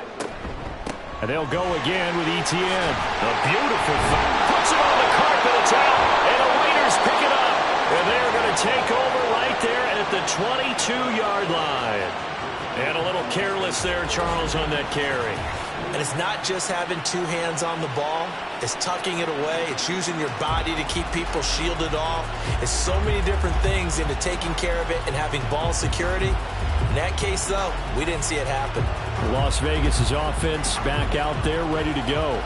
They were forced to punt last time, and I doubt sincerely that they'll have to punt here because they're gifted with terrific field position. I don't even want to think about the idea that they would end up punting starting with this type of field position. Neither do they.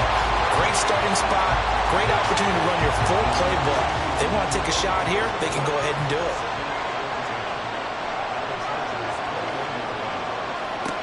Second down, Howell now. He finds his man, complete. That's Jacobs. And all the way down inside the 5 to the 4. That one good for 17 yards, and now they've got it 1st and goal.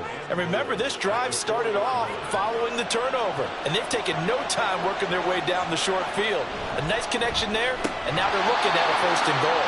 Now a throw to the end zone on 1st down, but it winds up incomplete. Line of scrimmage, again the 4-yard line, 2nd and goal.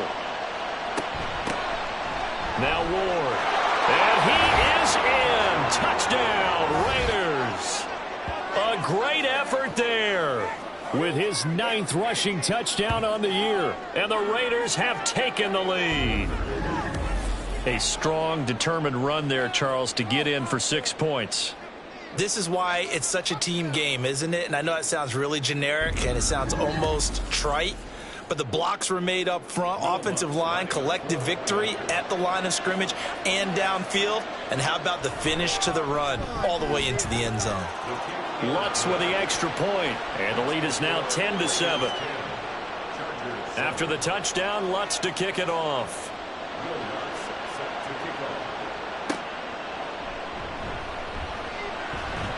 And able to get this across the 20, but not much further as he's dropped at the 23-yard line. The Chargers getting set to go. Charles, you got to think the #1 goal here is ball security. Remember, last drive they coughed it up, then they allowed the touchdown, and now they're trailing on the scoreboard. Boy, the way you described it makes me think that that one actually hurt them 3 times. The fumble cost them potential points. Then they watched their opponent get a touchdown off of the fumble. And third, they lost the lead as a result. Really tough sequence right there. I don't think coaches have to remind them to hold on to the football. They've just got to find a way to get it done. Handoff running left is Etienne. And he's able to plow forward up to about the 29, just shy of the 30. 62 yards rushing for him now in the ball game. The Chargers on 3rd down. They've been good, 3 for 4 thus far. This is 3rd and 4. And this is going to be caught, but they'll say out of bounds. So it's incomplete. Not much going on this drive. Looks like they're going to have to punt it away, CD. And right now, I know a lot of their fans are screaming for the OC to change things up, get away from what he's been calling. Sometimes you just need better execution of the plays that have been called. This is taken at the 23. It's a 45-yard punt, then 8 on the return. And it'll be Raiders football 1st and 10. The Vegas offense ready for their next possession. And they'll just simply be looking to build off the confidence of the last time out where they scored a touchdown. And confidence is powerful, isn't it? When you've scored once, you feel like you can go back out there and get it done again. Doesn't matter what the defense throws at them. They feel like they're in a groove right now, and they want to get out there and show it. Yeah, hoping to stay in that groove here this go-around. That's a tough one right there. He ran right into the teeth of the blitz as the linebacker was freed up in order to stuff that one for a loss. I think quarterbacks got to see that. Got to find a way to audible into something a little more advantageous. And they'll wind up getting this to the 37. Gain of 9. An extra cornerback now in the game for the Chargers here on third. Howell from the gun. The short throw pulled in by Woods. And this won't be enough. Stopped a yard short after a gain of 3. 4th down. Excellent job there defensively. Gave up the underneath to the tight end on 3rd down, and they made sure that they did their job. Got him on the ground and prevented him picking up a 1st down. Fair catch called for right around the 11-yard line. And the Chargers offense back out and ready to go. Charles, a very uninspired effort the last time we saw them out there. It was a quick 3-and-out, then they punted the football. Yeah, and you never want to get stopped so soundly during a series, but what would be even worse now is letting it happen again right here. They've got to get going. Give them 13 yards on the opening play of the drive and also give them a 1st down. Now they'll throw here out of the gun. Oh, he's got him in wide open, complete. And they'll get it all the way up about 5 yards shy of midfield. An excellent pickup of 20 yards. His position, and he's listed as a tight end, but he certainly doesn't run like one, and that's what we're seeing more and more coming into the league. Those guys who can run, make plays after the catch, and gain that additional yardage. And using that speed there to turn it into a pretty nice little gain. On 1st down, he'll drop to throw. He completes that to Garrett Wilson. And they'll get him down as he's inside the 40. 17 yards is the pickup there for number 17. So here's a 1st and 10 now in Raider territory at the 39-yard line. They'll look to throw again. Flush to his right. They'll get 5 out of the scramble. It's 2nd down. They made a nice effort to stick him with a loss for that play, but it's going to take more than that to keep him from advancing the ball. Should be an entertaining battle anytime he tucks and runs over the 2nd half of this contest. Now a throw here, hauled in. What a methodical drive. This is turning out to be that time 9 yards, and the sticks move again.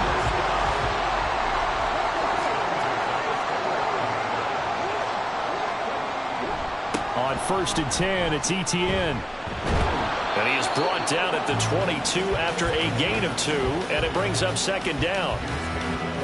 From the 22 now, here's the 2nd and 8. Brings up 2nd and 8. They'll look to throw.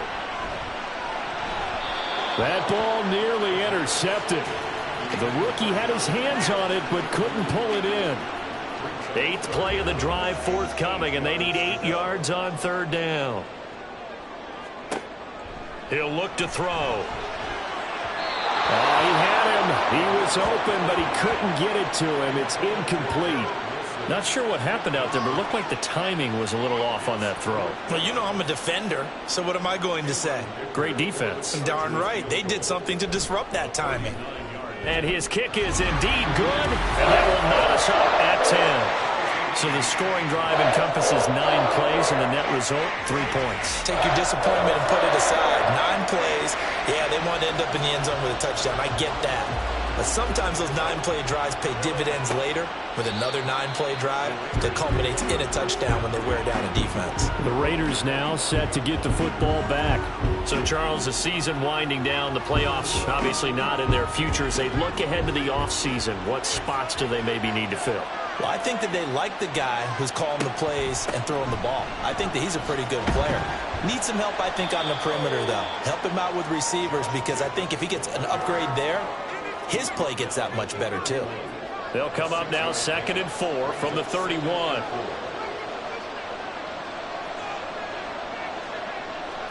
Powell. Very quick throw. He's got Myers. 3rd catch of this 1st half for him, and this one is a 1st down. This has to go down as one of the simpler routes in the playbook, but oh so effective. Nice completion there.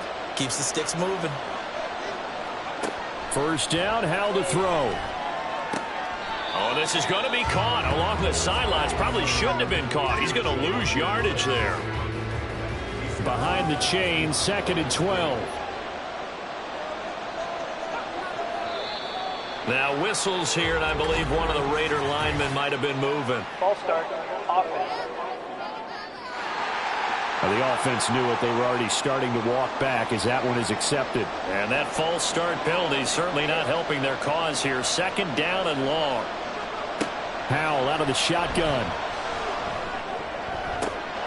That's caught by Myers. And he'll take this to the other side of midfield before going out of bounds. A first down there on a pickup of 25. Well, that certainly has to feel good. And it's not all the time that the play caller should get all the credit. Sometimes I think in the huddle, the quarterback just says, hey, who's going to make a play for me? I just need something right here. And the end result there, nice first down. Drive keeps moving. On first down, Howell. He finds his man, complete. It's Gonzalez. And he goes down, but not before getting this inside the 25. That's now a pair of explosive plays in succession, both north of 20 yards. Here's Ward. And he's going to lose yardage and be backed up to the 25. 2 yards the loss, second and 12. Sometimes you just sit back and marvel at what he can do defensively. Speed, strength, quickness, he's the whole package. And that package just wrapped up the runner for a loss. Throwing here, Howell. Under pressure, and he'll go down. Sacked back at the 31. Now on third and long, they'll look to throw. Open man is Myers. The Chargers going to signal for the first of their timeouts. So as they talk it over, we step aside. The kick by Lutz is good, and they will take the lead at 13-10. Well, in a close game like this, obviously you want the touchdown, but certainly they will take the 3. And they'll be okay with that, but let's throw a little credit to the defense as well. And I'm just glad this doesn't come down to a debate, right? Which side won, partner? Because the defense, hey, we didn't give up a touchdown. The offense, hey, we put 3 on the board. Either way you look at it, I think both sides gained something out of that drive. And the Chargers coming out on the field now. And last time able to get 3. It's not what they wanted. They wanted 6, but they got at least something. They mustered something out of the drive. They'll take it. I like the way you've described it. Not ideal, but they'll take it. Anything to put some points on the board. But this time on offense, they don't even want to see the field goal kicker trot on the field. They want that ball in the end zone. Yeah, they'll be going for 6. So they'll get nothing out of that play, and it'll be second down. Now the Chargers hustling, trying to get up and get set. Back to throw now on second and 10. Over the middle, and there's a diving catch. And he'll be taken down, but not before he gets into enemy territory. The Chargers passing game rolling a bit here. They've got another first. Every guy that plays this game has plenty of people around him that are concerned for his health and well-being. He had no regard for his body on that catch at all, did he? Middle of the field, diving to grab it. No, he didn't. Back to throw again. Short pass caught by the tight end Gentry. So the completion good for 6 yards. And it's second down. Now another timeout called for by the offense as the clock will stop with 33 seconds to go in the first half. They'll come up on a 2nd and 4 now from the 40-yard line. They'll stick with the passing game as he looks to throw. And his throw is incomplete. To this point, I've been impressed with the work defensively. They have not allowed a lot of receivers to run free. And there's another example, another incompletion. Again, he'll drop to throw. That is caught. And he will have a first down as they're in the field goal range now at the 30. As an unbiased observer, I think it would have been interesting to see what they would have done if they hadn't gotten the first down there. But since they did, I guess the point is moot. And they're right there in that middle ground, field goal range, punt, go for it. But as you said, they picked it up. And with just 4 seconds left in this first half, a timeout call. So with 4 seconds to go in the half, here's the field goal unit onto the field. He made his first, this from 47 yards out. And this one is right down Broadway. And that That's going to tie us at 13. So a big play before the end of the half to get them into this spot, and they cash in with 3. How about the 1-2 to the solar plexus on that one? The big play, the field goal, not much time left on the clock. That's the way to go into the half.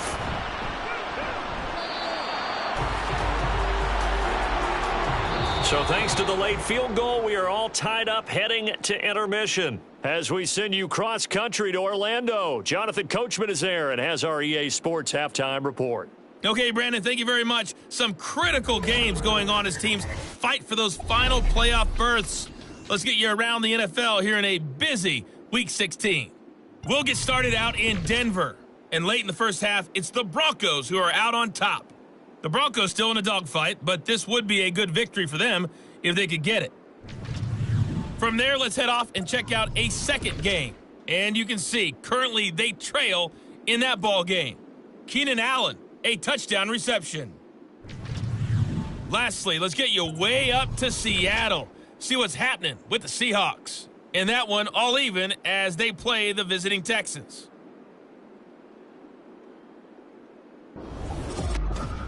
We thought this one would be a close battle coming in, and we have not been disappointed. They're all even to this point. This has the feeling of a game that could go right down to the wire. One mistake or one big play could turn out to be the difference. All right, Coach, thanks. Yeah, both teams likely to make some changes in what's been a closely fought battle to this point. From a yard or two deep, here comes a return. And it's a pretty good return here as he'll get this up to the 29. The Raider offense ready to go here to start the third quarter. Well, the first half very even. I mean, really in all facets. This ball game tied, Charles, so as we start the third quarter, curious to see what the second half brings us. Certainly am. I'm with you on that one, and we all know a lot of coaches from the NFL all the way down to the Pee Wee level. They love to submit it to their teams. Hey, we're starting a brand new, shorter ball game. It's all even. Let's go out and seize it. This is ours. Here's a throw to his running back. It's complete. And he'll be brought down right at the 30 here. 2 yards on the pickup there. And 3rd and 8 now. Now Howell. Chargers able to get the pressure and bring him down. Quentin Williams gets in there to drop him for a loss of 13 yards, and it's also 4th down now. Now that was a passer's nightmare. The front door totally shut down by the defense, so he kept going backwards, hoping to find another avenue of escape. It didn't exist. Here's the Raiders punter now, standing just outside his own goal line.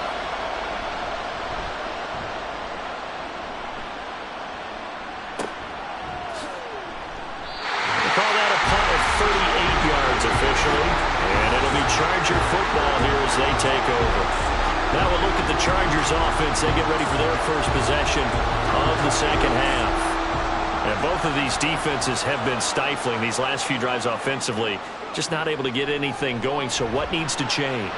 I think a lot of the guys will go back and review, so to speak, because everyone has someone assigned to how did each play work. Okay, what did we use that kind of worked for us during this game?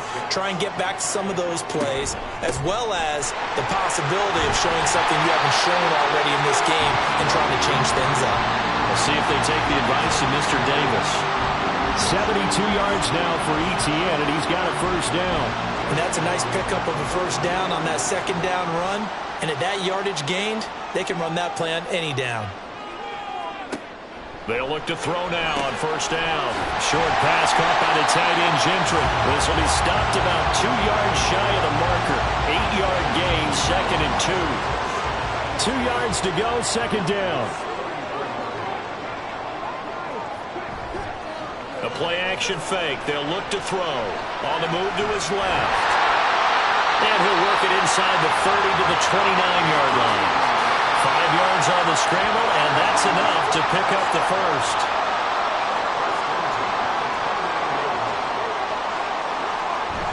Etienne up the middle. Had a nice move, but can't break away. Down just inside the 30. Just a yard on the pickup there, and it'll bring up a 2nd and 9. They'll set up a throw. Short pass caught by the tight end, Gentry. Yeah, that's good for a gain of 6, and now it's 3rd and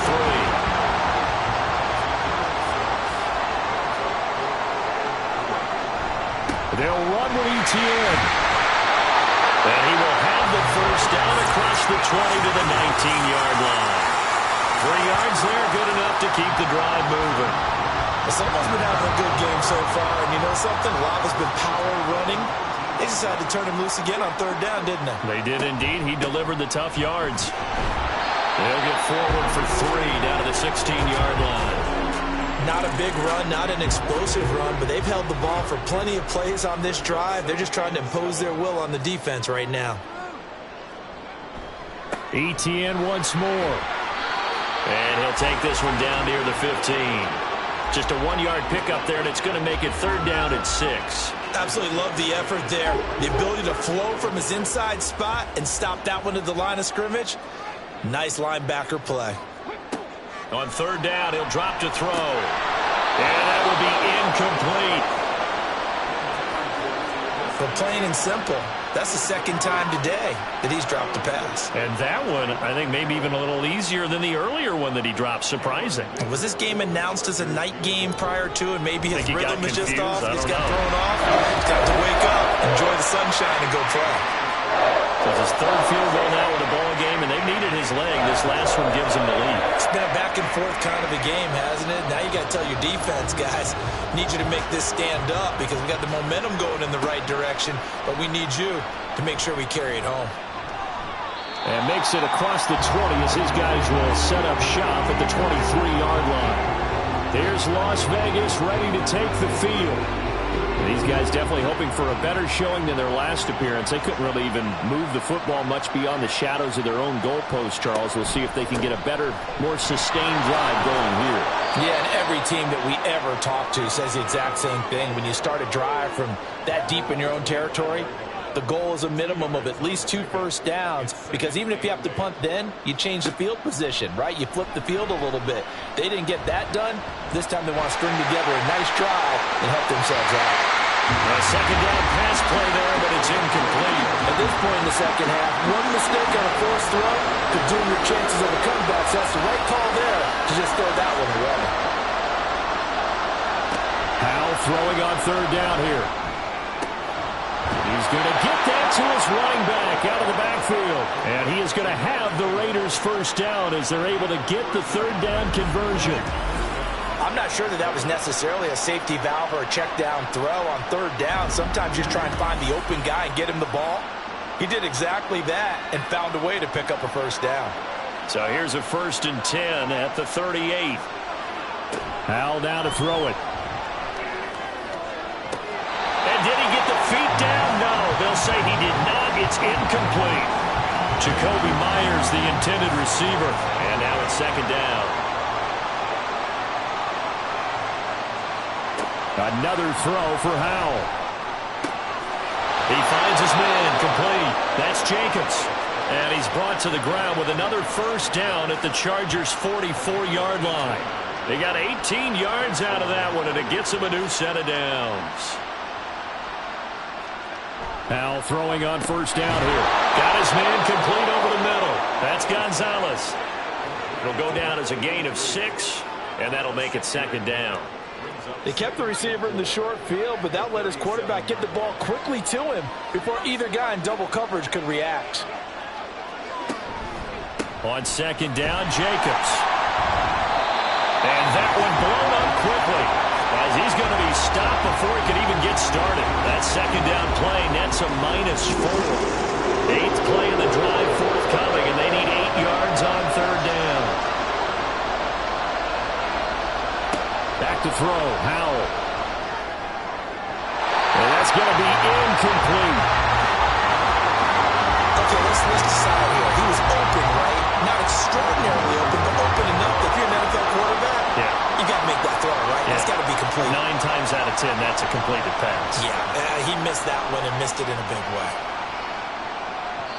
And not what he was hoping for there, as this will hit in the end zone for a touchback. Now the Chargers offensive unit ready to see what they can do here. And they split the uprights last time for 3. They've got the lead. They're not going to play this conservative. They're not hoping for another field goal. They're hoping for a touchdown. I'm with you on that one. I like where your head is. I like the way you're thinking because you're exactly right. Trying to sit on a lead and play that way, that doesn't work too well for me. Well, he's free going down the left side. It's a foot race. And all the way in for a Charger touchdown. Jamison Williams, an 80-yard touchdown. And the Chargers are able to strike quickly to add on to their lead. One play, 80 yards. Pretty easy drive to recap. It certainly is, but not so easy to execute. Starting on your own 20, you want something to kickstart your drive and get it off to a nice start. They went for the whole thing and got it. That's a great way to send a message to the opposing team. Extra point up and good by Dicker. And his guys will take a 10-point lead.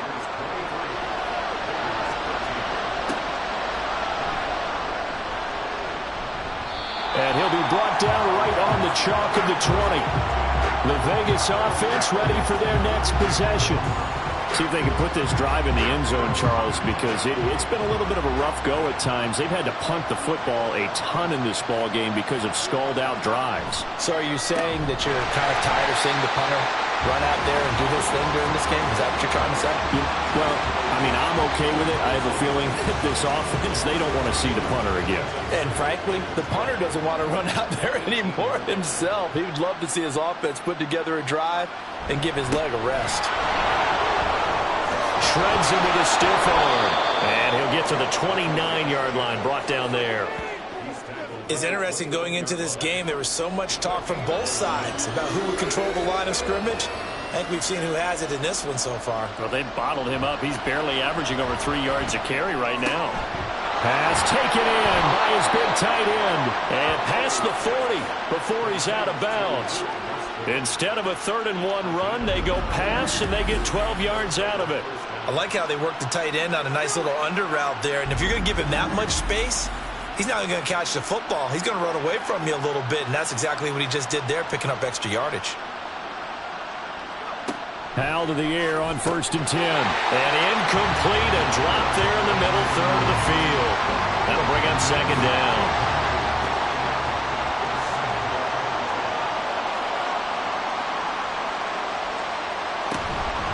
They run it with Ward. And he is going to be stopped cold behind the line of scrimmage. 2 yards the loss, and now 3rd and 12. But these guys are going to chop into that deficit. They have to do a much better job in the run game. Caught behind the line of scrimmage, no yardage to be found. From the gun on 3rd down, Howell. Look at the big man rumble. And down to the 28-yard line. Better than a 30-yard gain as we wind down towards 30 seconds left in the quarter. It's not often that you'll find offensive and defensive guys that'll agree on much, but one place they find common ground, you've got to protect or attack the middle of the field. And no one was there. What a big play, moving it downfield. So now then, the big play has them all the way inside the 30 now, 1st and 10. With a play fake, and now here's Howell to throw it. A short throw to Musgrave.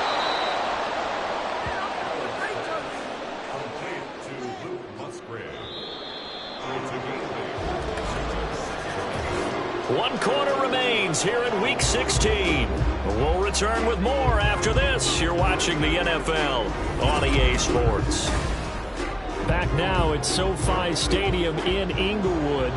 2nd and a couple. It's Raider football here, but they're on the short side of the scoreboard right now as we begin the 4th. Pass throw pulled in by Woods.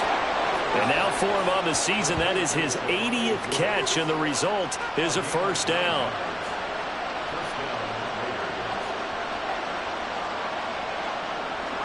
It's Howell with another throw. And a quick throw here, that's complete. And this will leave him a yard short. Nice pickup of 9 yards on 1st down. From the 3, 2nd and a yard. Here's Howell. And it'll be intercepted. And the Chargers are going to get the football here as the ball will come out to the 20. Well, field goals probably aren't going to cut it at this point. This was touchdown or bust, and unfortunately for them, it turned out to be bust. Yeah, they're feeling like they've got to force the issue here, maybe take some chances they wouldn't have earlier in the game.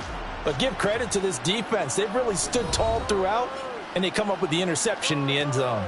Jamison Williams out onto the field as his guys take over on offense. They might want to mix something up defensively because he's been shredding them a bit, hasn't he? That he has, and even with all the changes that you know are going on the defensive side of the ball, he's still finding ways to get open, finding the right spots, and the delivery's been pretty good too. He's over 100 yards, has the 1 touchdown score to this point.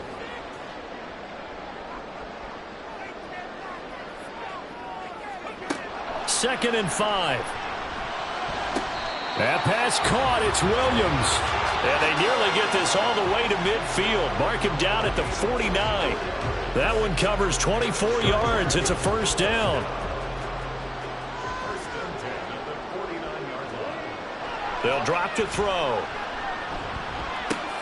Wilson's got it complete. And they'll get him down after a pickup of 8. Second and 2. Now a second and 2. Straight ahead, Etienne. And the stop here will come at the 38-yard line. A gain of 5, good enough for the first down.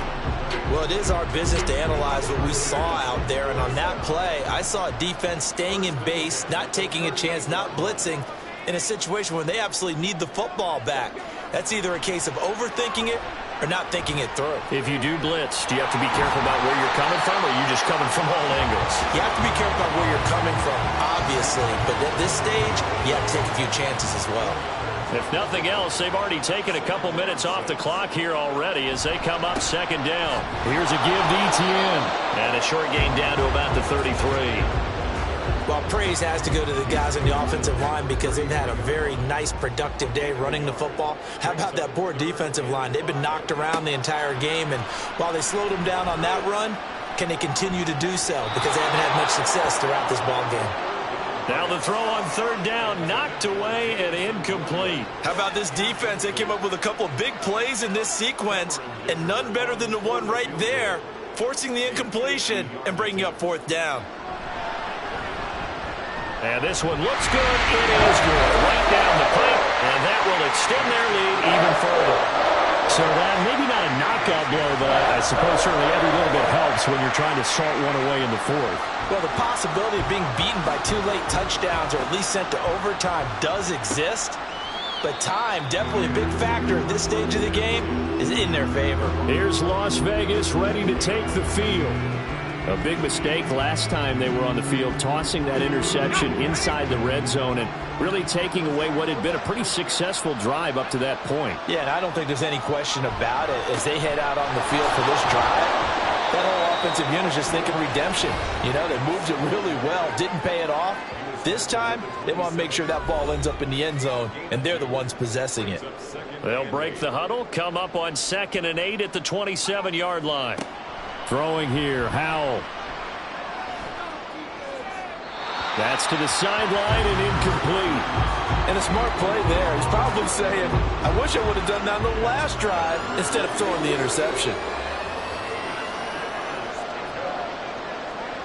Howell out of the shotgun. He's got his running back out of the backfield. And he is going to have the Raiders first down as they're able to get the third down conversion. And in a 2-score game, obviously, every play, every third down, like we saw there, magnified. Big pickup. It was a huge pickup. What they really want, though, is to not even get to third down. They've got to maximize time and conserve as much as possible.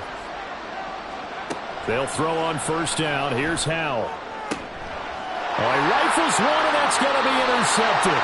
And the Chargers are going to get the football here as he gets this up to the 38-yard line.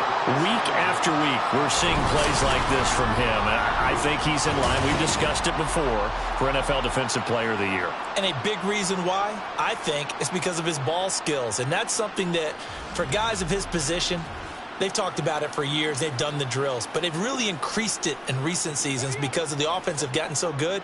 He knows how to take the ball away. That is huge for a defender. Now Etienne to start the drive. Ooh, the juke. And he's able to get this one out closer to midfield across the 45. Ball on the 47-yard line. Here's 2nd and 2. Another toe for Etienne. And he'll be taken down at the 44-yard line. 103 yards rushing for him in this one as he starts to draw nearer to a 1,500-yard campaign. Back-to-back good plays have him on the move on first down. Running out of the gun with Etienne. And brought down, but able to get it to their 30-yard line. Give him 15 yards on that one and a Charger first down. Now, I'm guessing you'd say this is kind of the key here. Grind out some yardage, work on that clock, see if you can continue to tick it down. Definitely, you want to bleed things out at this point, right? Continue to possess the football, gain some yardage, and put the onus on the defense. Do they have to use timeouts? What are they going to do to stop you? You're taking charge. Back-to-back nice plays, 12 yards that time and a first down.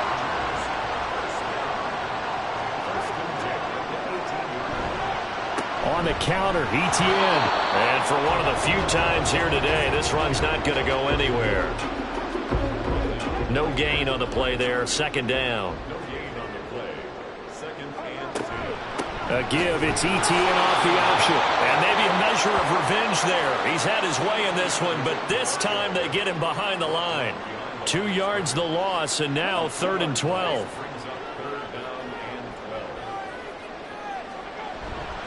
On play action, they'll throw. It's complete to Williams. And he'll be out of bounds, taking it just shy of the 10 at the 11 or the 12. A gain of 8 there on the play. And that's going to make it 4th down. Cameron Dicker for the Chargers field goal. And his kick here is good. And that will extend their lead even further. So all things considered, that's not the final nail, but it does make things exceedingly difficult now on the other side. Yeah, because obviously now with a 16-point game, the other guys don't need just 2 touchdowns. They need a couple of 2-point conversions as well. Plus, they'll need either a turnover or an onside kick in there somewhere. So you're just adding to the list of things that need to happen in sequence. And it's going to be a pretty tall order this late in the game.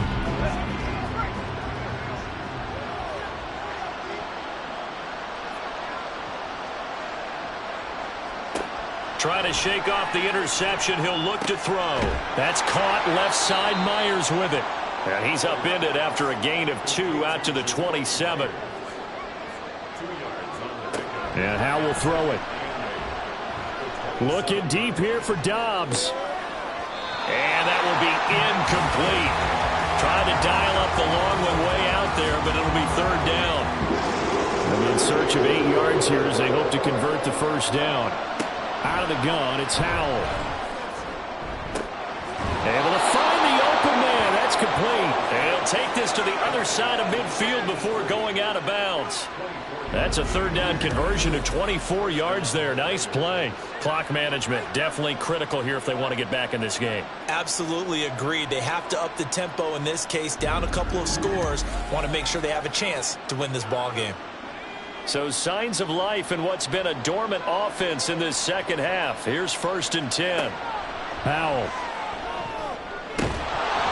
And that is incomplete. He couldn't hold on through the contact. Brings up 2nd down. They went with a dime look on defense. 2 extra defensive backs on the field and covered up essentially every blade of grass. That allowed them to disrupt the play. 2nd down, Howell back to pass. That's Ward, complete right side. And he's corralled, but not before getting it inside the 35. And now it looks like they're going to be in the hurry-up. On 1st down, Howell. Well, a momentary speed bump there with that throw partner. The defense had other ideas, and they're trying to mount a small stand before this drive reaches the end zone. Howell looking to throw again. And this one incomplete. Too much contact to hold on to that one, and it's third down.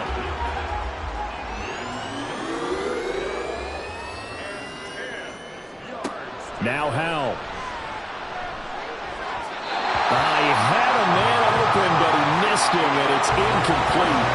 That was a nice job defensively of disguising their coverage and making it difficult for the quarterback to lock in on a receiver, and it results in an incomplete pass. Fourth down, Howell, desperation time. And it's incomplete. They cannot convert, and they turn it over. The Raiders try it on fourth down, but to no avail. And the Charger defense stands tall, and they get the football back. So now with a 2-minute warning coming up fast, that puts a mammoth dent in their comeback hopes. I like how you phrased it. It's a dent because there's still opportunity. They've got to get the ball back on defense, obviously twice. But guess what? This thing is not close to being over. They need to go ahead and play it out. Not over. As you said, 2-score game still. 131 yards rushing now on 23 carries so far. I have to chuckle to myself a little bit, Brandon, because right now I could be in that huddle with that offensive line. I know exactly what they're saying. If you call a pass play here, we're going to call timeout. Run the football. We've got control of this thing. Get in behind us and let's go. Their time to shine. 5 points of contact necessary at this stage as they'll run on first down.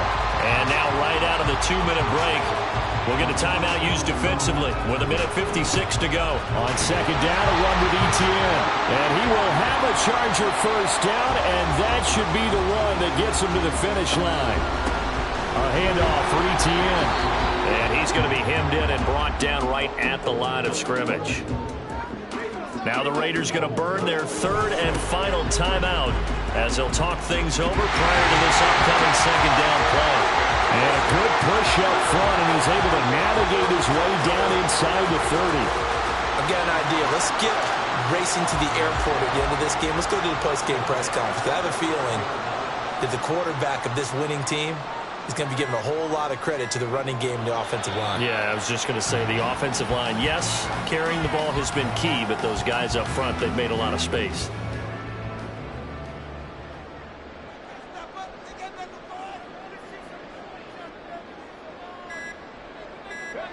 So he'll take a knee here to wrap this one up, and he's going to want to keep that game ball. He was sensational.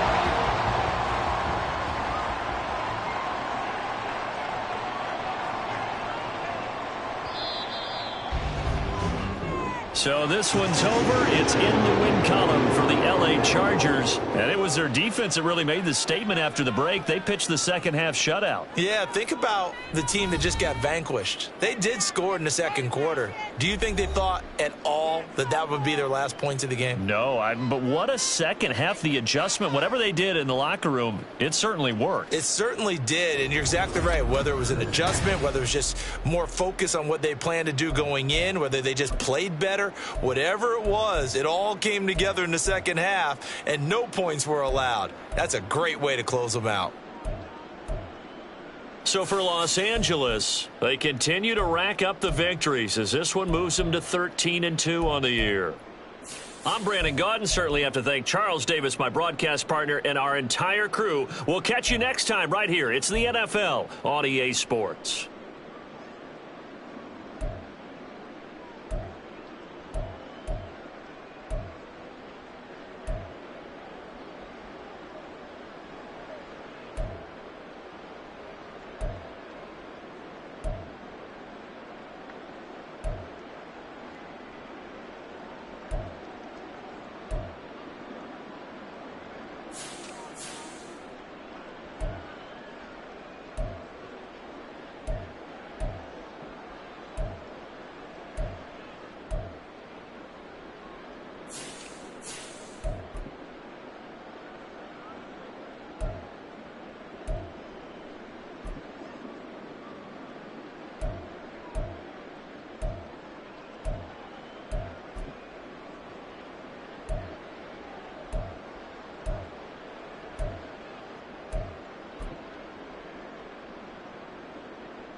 It's the NFL on EA Sports.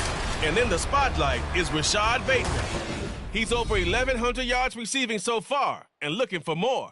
It's the Lions and the Bengals. All that and more coming up next on EA Sports. Coming to you from the venue that hosted the Super Bowl back in February of '06. Welcome to Ford Field in downtown Detroit. It is Week 16 in the NFL, and we've got a good one in store, as it'll be the Cincinnati Bengals taking on the Detroit Lions. Along with Charles Davis, I'm Brandon Gaudin. And Charles, we look at this Lions team entering play. They come in losers of 2 straight, so they're trying to right the ship here a little bit. They're teetering a little bit, aren't they? And now things could really go south if they lose this game, so they understand the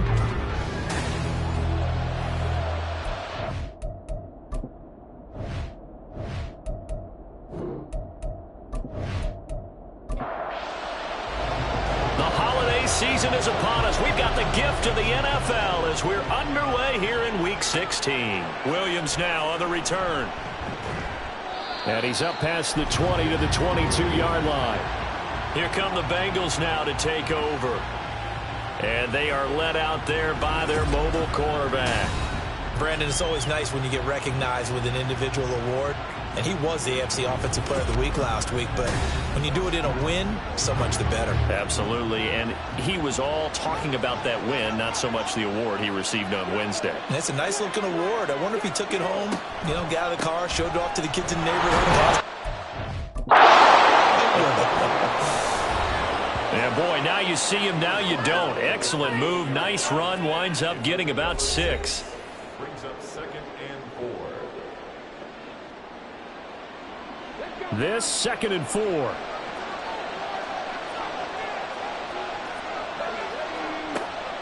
They'll look to throw here. And he'll find Chase on the right side, complete.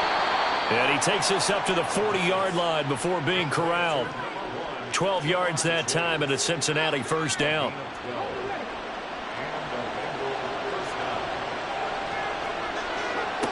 They'll set up to throw. Got an open man. That's David Njoku, the tight end. And he'll be taken down, but not before he works it past the 50. So the ball moves into Lion territory now. Here's 1st and 10 at the 48-yard line. They'll try the right side here. Barkley. And he's going to take this ahead for right around 3 yards, but no more than that. 2nd down.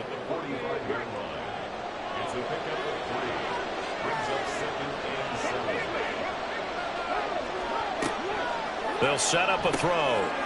This is the tight end, Njoku. And it's going to be another first down as they'll get him to the ground at the Lions' 32-yard line. The Bengals passing game finding a rhythm. They've got another first. They go play action here on 1st down. And he's got it. Touchdown, Bengals. Hollywood Marquise Brown with touchdown number 7 on the year. And the Bengals will jump on top with the game's first score here this afternoon. Well, these guys have won 3 straight ball games and another good start to this one out to the 6-0 lead. And I've talked with so many different coaches, as have you, along the way, and they always talk about winning streaks and the mood of a team and how much easier it is to actually prepare during that time. Guys are sharp, guys are focused, everyone's feeling good, and we're seeing it early in this one. Extra point by McPherson, up and good. And it's now a 7-0 game. After the touchdown, McPherson on to kick this one away. This taken in at the goal line. And they'll be backed up to start this drive as he's taken down right around the 15. So here are the Lions now coming out for their opening drive. They'll be led out by their quarterback, the guy out of California, the former Cal Bear, Jared Goff. And there was a positive in last week's loss. No interceptions thrown by him. But he only threw 1 touchdown pass, and he wants that to improve. He might even consider that as part of the reason that they couldn't take the win last time out. I believe we'll see a more aggressive version of him this week whenever they're nearing the end zone. They'll come up 2nd and 7. Brings up 2nd and 7. Here's Cook again. And nothing doing. He's immediately taken down at the line of scrimmage. Officially no gain on the play, and they're left with a 3rd and 8. They'll see about converting this 3rd and 8. Back to throw. Goff. The Bengal pressure gets him that time. Down he goes.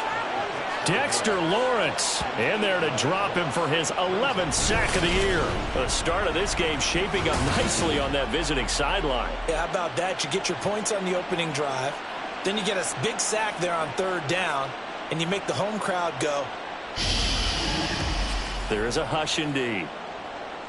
Here comes the Lions punter now, as his first punt will come from inside his own end zone.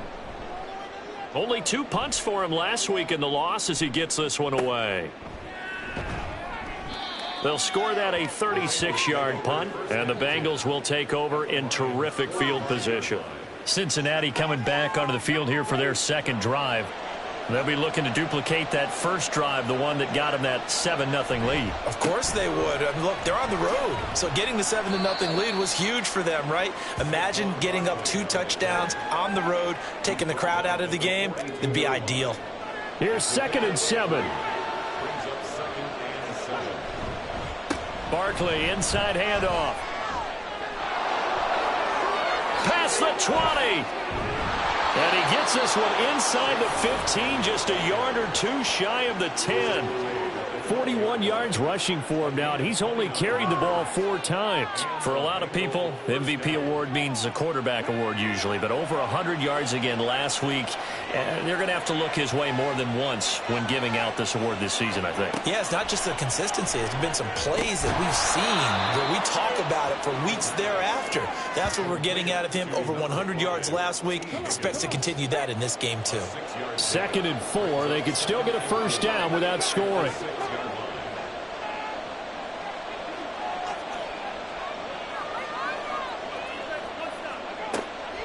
Looking to throw. Open man is Higgins, and he's got it. Touchdown, Cincinnati. It's a 6-yard touchdown pass. And the Bengals have taken a 13-0 first quarter lead. Well, this has been a flawless start for them. They score, they get the stop, and they score again, Charles. Complimentary football at its finest. You just mentioned how they got it done. They scored. The defense got the ball back for them. They score again. That's the way you win ball games. Extra point by McPherson, up and good. And it's now 14-0. After the touchdown, McPherson on to kick this one away. From a couple yards deep, he'll bring it out of the end zone. And no alley to be found. The coverage was solid, and he's dropped at the 18. The Lions offense heading out as we give you a look at the playoff race coming into the weekend in the NFC. As we grind toward the end of the season here, and they haven't had the season that they had hoped. So let me ask you to play GM. Where might they look to make some changes? I think when you look into the upcoming draft, think hard about them drafting multiple offensive linemen. They've got to get stouter up front. And as a GM, it always tells me, Charles, this is a big boy league, and big people always end up winning games for you. Despite a little power on the move, still tackled shy of the 20. The threat of a second straight punt to start the game is looming as they come up 3rd and 10. A shotgun snap for Goff. Pass taken in by his big tight end. And they nearly get this all the way to midfield. Mark him down at the 49. A big gain of 31 on 3rd down. Seems like all the fireworks in this first quarter have been on the other sideline, but here they're saying, hey, we've got some explosive guys on our side too. And that's a big play in a game that's looking like it might be full of big plays. The big play has them all the way out near midfield for a 1st and 10. From the gun, here's Goff. Open man, and again it's Sutton. A big play there for Detroit. 42 yards. And this offense needed something to try and seize the momentum a little bit, and that might have been exactly what they needed. Now they have a chance to go downfield and score and cut into the lead.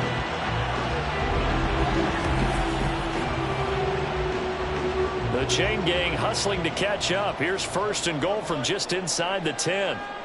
Goff now looking to throw. And this will be well too low for him to bring in. It's incomplete. Maybe a little over-anxious in the pocket there. He just didn't look comfortable on that throw. No, he didn't, because it wasn't his normal fluid delivery. And I think you might have had it right. Wasn't really confident with what he saw downfield and almost felt like he wanted to pull that one back. And he maneuvers his way down to the 3-yard line. They've got it down to the 3, but now this is 3rd and goal. Now Goff. He's got his man. It's caught for a Lion touchdown. From 3 yards out. And the Lions are back within a score. An out route there for the score. A quick out route there for the score. Yeah, you're not really surveying the defense on this one. You're just counting on timing, making this play happen. 1-2, ball's out of his hands. Knows where he's going, just puts it to the outside. Touchdown. Extra point splits the uprights, and that'll make our score 14-7.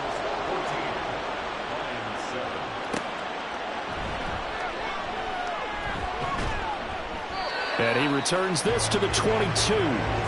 The offense takes the field, and we turn our attention to Saquon Barkley. Last week, a strong showing, up over 100, also 2 trips to the end zone. It's the kind of week that if you said, listen, I'll let you have this type of a game each and every week, you'd sign up for it. You wouldn't try and get too greedy.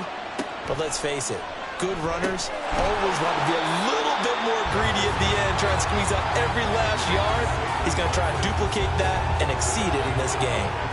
Here's 2nd and 10. He'll look to throw. Able to find Higgins.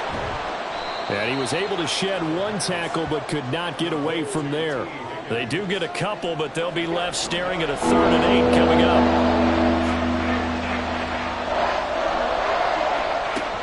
Back to throw here. He had him. He was open, but he couldn't get it to him. It's incomplete. That could be the stop this defense needed to get them back on track. They've been pretty well dissected by the offense here in the first half. After that possession, now they know that they can compete with this offense. So they're forced to punt on 4th as this one's away. It's a 45-yard punt, just a 1-yard return, and the Lions will take over. Detroit's offense ready to take over.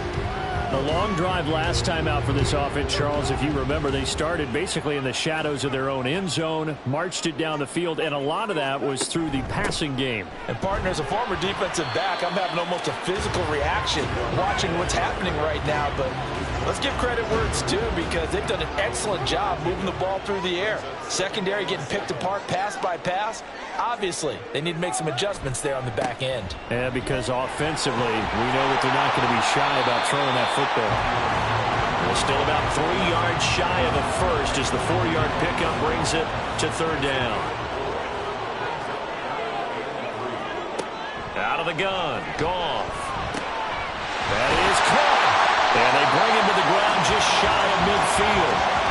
It's his first catch, and it'll be good for 15 and a 1st down. Would it be safe to say that as precise as routes are supposed to be run in the NFL, maybe they're not quite as precise in college ball? That's accurate, yeah. And I think we saw a college route in the NFL there. Just find the soft spot, find the dead zone, and find the 1st down. And that's what he just did. On 1st and 10, Goff. And his throw's going to be incomplete. Looking for James Cook out of the backfield that time. And that'll bring up 2nd down. You talk about this Bengals defense. They were excellent a week ago in the win over Pittsburgh. And the big difference in the game, their ability to force turnovers. Multiple, in fact. This is caught inside the 15. Touchdown, Detroit. A big play there. 2 catches, 2 touchdowns here so far. And the Lions are an extra point away now from tying this ball game. Still first quarter, 2 receiving touchdowns for him. How are they going to slow him down? I think they're thinking about altering their game plan. Whatever they came in with, now maybe you switch a better cover guy to him. Or you make sure you have more people in his general area wherever he lines up to at least try and discourage them from throwing the ball to him.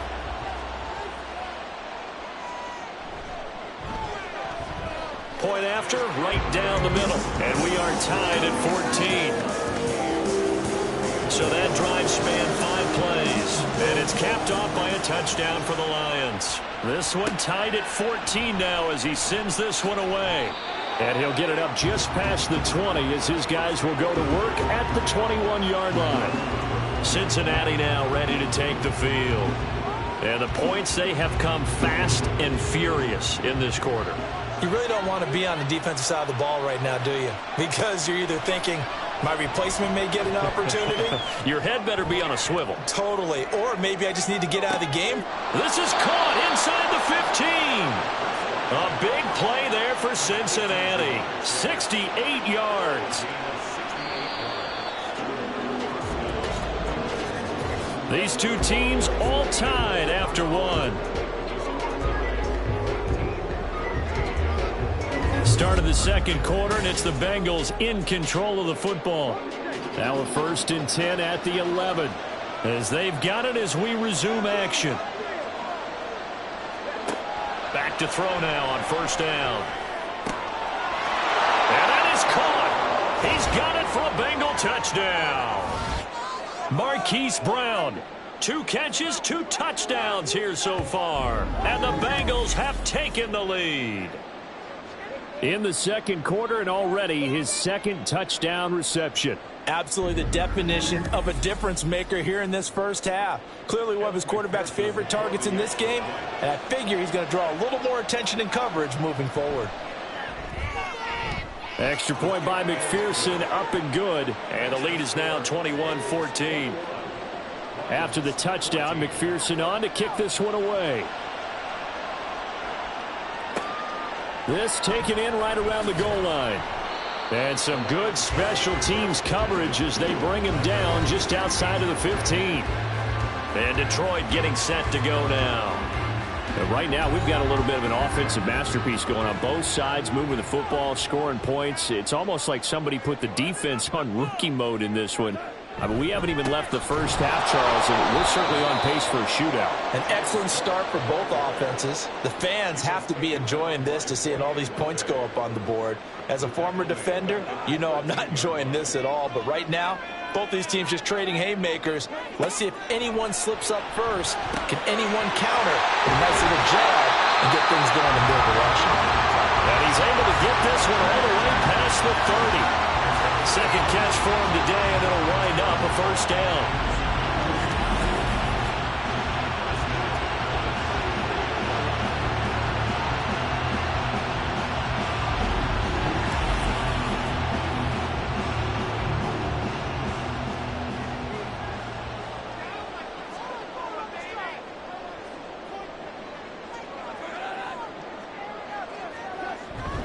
Handing it off, right side, Algier. And he is met in his tracks behind the line of scrimmage. He'll lose a yard there, and it's 2nd and 11.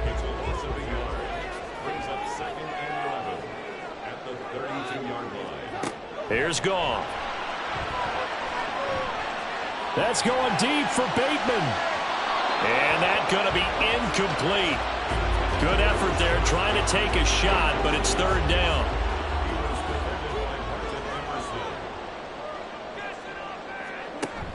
They'll fake the give. Now Goff. And that one to the right side and incomplete.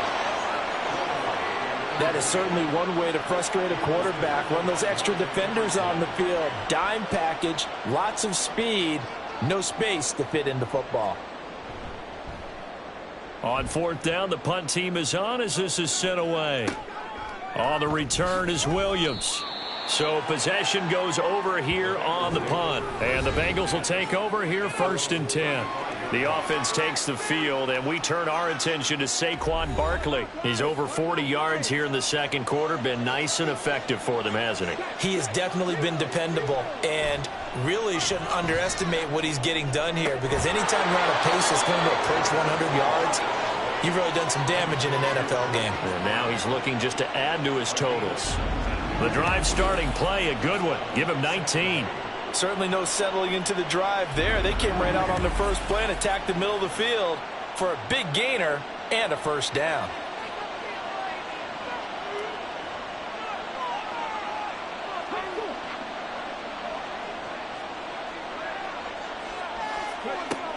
They'll look to throw now on first down. His throw incomplete. The Bengals are 12-2 now on the year, and they come in on the heels of yet another victory. That ran their win streak, Charles, up to 7 now. And I think that last win, that established them and stamped them, to me, as Super Bowl front runners. They're playing with extreme confidence, and you need that in order to go all the way. There's a ball thrown right side and complete. And all the way in for a Cincinnati score. Hollywood Marquise Brown on his way to a monster game. 3 first-half touchdowns. And the Bengals have taken a 2-touchdown lead now. So not only is that his 3rd touchdown catch of the game, he's done it here in the first half. I'm not sure defensively what they're going to come up with to slow him down, because already we're seeing him run past, over, through guys in order to make these catches. And being able to try and shut him down at this stage of the game, it's going to take a lot of effort. So maybe it'll open things up for some other people. Well, they better figure something out, and soon. Extra point by McPherson, up and good. And the lead now up to 14.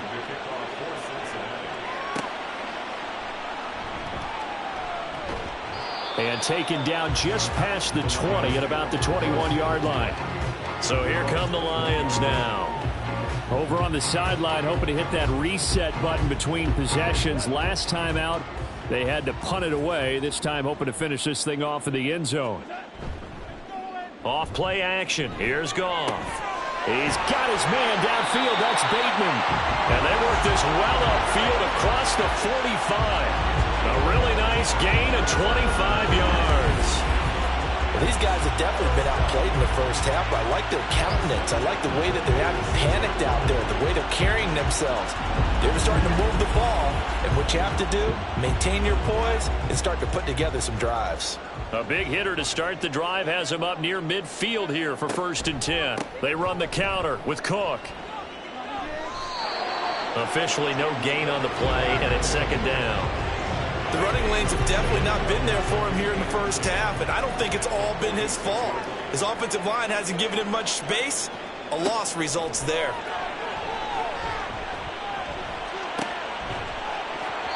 A 2nd down pass play there, but it's incomplete. And I think they'd be well served to take that type of a physical approach against him the rest of the game. He's had his way so far, but on that last one, that worked quite well for the defense.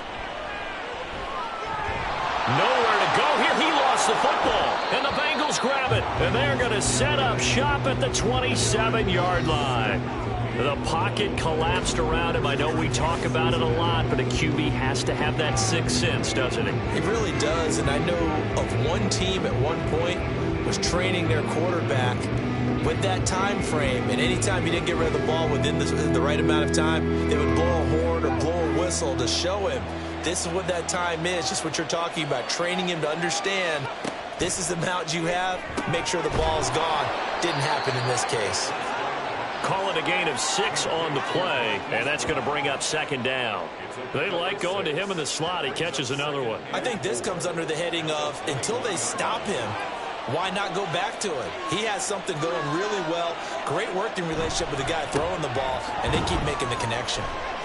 And Chase going to pick up a Bengals 1st down as a tackle made at the 15-yard line. Line of scrimmage, the 15. It's 1st and 10.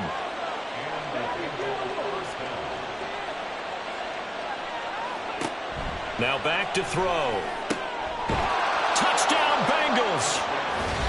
Marquise Brown on his way to a historic performance, 4 first-half touchdowns. And the Bengals take a 3-touchdown lead. And that's exactly what you're supposed to do with good field position. You make the other side pay when you don't have far to go for the score.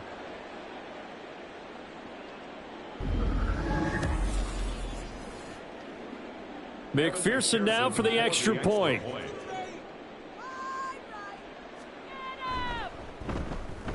And he's been a busy man, 5 for 5 now as he knocks another one through to extend the lead. The drive there only spanning 3 plays. And it's Hollywood Marquise Brown who finishes it off with the touchdown. And he takes this near the 25. Just a little pass there. Call it the 26. And as this offense makes their way back out, NFC playoff race time, we give you a look at what's going on there. Last time out, they had the fumble. That led to the touchdown. Not a great look on either side of the ball as the defense gave up the points too, Charles. But they've got to take care of the football and do better here on this possession. It's certainly been a tough stretch, partner, for both of those units, and they kind of put their defensive mates in a really tough spot there by dropping the ball on the ground. But an easy way to make it up to them, get out there now and get some points on this drive. Blitz coming, and down he goes. Boye Mafe from his outside linebacker spot, forcing the sack for a loss of 8. He continues, Charles, to be under constant pressure, and these sacks, they're starting to pile up. And if they want to have a realistic chance in this one, they've got to change their blocking assignments. They've got to do a better job to keep him upright. If he's going to be on the deck constantly, they've got no chance to win this game. Now a third down throw, but it misses the target, incomplete. Had to pass there, 3rd and long on your own side of the field. Just couldn't come up with anything. That's why teams always talk about having to win the early downs, meaning you've got to gain yardage and set yourself up for 3rd and short, because when it's 3rd and long, the odds go down significantly trying to pick up the first down, even throwing the football. A 40-yard punt, no return. And the Bengals take over 1st and 10.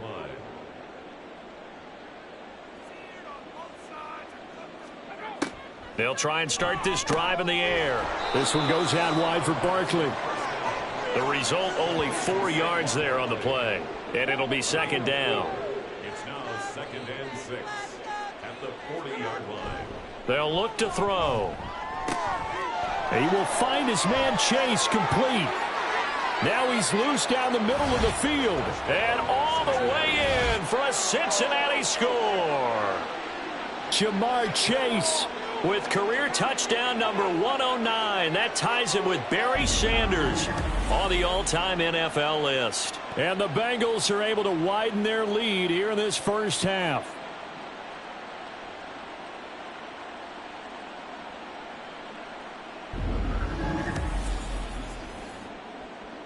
McPherson on for the point after.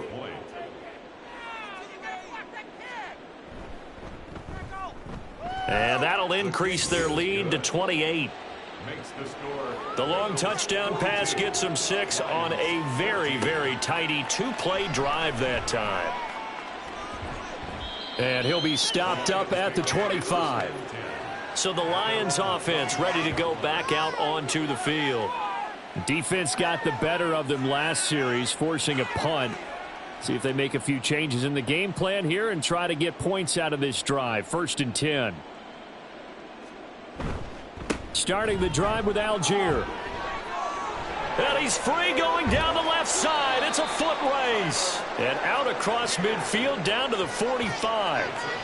All told, it's an even 30 and a first down. And right side, they're going to go option here. And he's able to break out of 1 tackle, but then quickly brought down. Give him 3 on the keeper there, and it is 2nd down. Brings up 2nd and 7 at the 42-yard line. To throw is Goff. He'll dump this off to Cook. Flashy little move, but unable to reach the 40. They had 3 yards on first down, just 1 yard there. The Lions on 3rd down, 3 for 7 so far in this game. This will be 3rd and 6. Work in the middle of the field, and he's got a man complete. And he is going to have a Lions first down as they're able to get the 3rd down conversion. From the 32 now, here's 1st and 10. Up the middle, it's Cook. Knifes his way forward here, but just 3 yards on the play. 2nd down. The passing game's been working quite well so far, but the running game's been a little bit of a struggle, and that's a surprise to me. Typically, when you can throw it, you've opened up lanes for your runners. And the running lane's non-existent in this first half as they'll stop him behind the line. This will be a loss of 3, and now a much tougher 3rd down looming.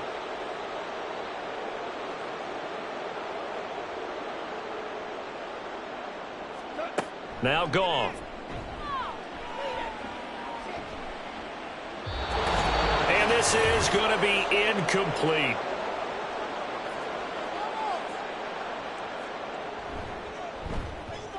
And his kick is good. And that drops a deficit from 28 to 25. These kickers now, it's like we take them for granted. Kicks like that used to be such a big deal, and now you just expect them to make it. Yeah, you're exactly right, and we shouldn't take them for granted, but I have a theory about it. You want to hear it? Yep. They are more athletic now than ever before. Talk about kickers. Trace their backgrounds, trace their histories. You'll find that they were big-time athletes all along, but their kicking was so prevalent that we made them specialists. Well, and now those 50-plus yarders seem easy for some reason. They'll come out throwing here to start the drive. He's got Njoku, his big tight end, and he'll be corralled right around the 34. First down yardage on the first play of the drive, 14 yards.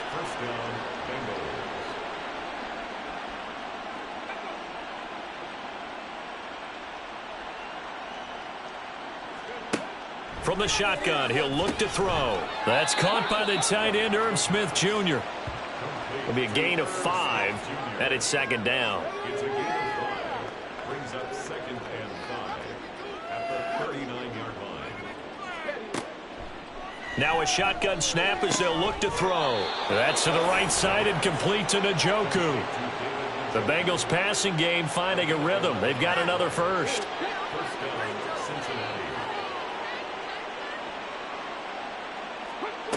Cincinnati. Again, he'll drop to throw. And this is incomplete. Very lucky to get that one back. That nearly picked. It's second down now. It's 2nd down and 10. They'll stick with the passing game as he looks to throw. Now a quick throw there, but it's going to be incomplete. Not sure what happened there, but he just didn't get the right read on the coverage that time. Pass wasn't where it needed to be, and that'll send them back to the drawing board. And he's going to have to eat this one as down he goes. The Lions will use the first of their timeouts as they stop it here with just under 40 ticks to go in this first half. And no one there to stop it. Hits at the 8, but it carries all the way into the end zone for a touchback. The Lions now taking over late in this first half. And with the score where it is, even though I think they'd love to get back to the locker room, they may be forced to try and get something out of this drive. Now a first down throw. Goff. He finds his man complete. That's Hess. And he'll be tackled at the 23 after a gain of 3. It's a pickup of 3. Brings up 2nd and 7 at the 23. The final shot before break here. Goff. And his throw here's incomplete.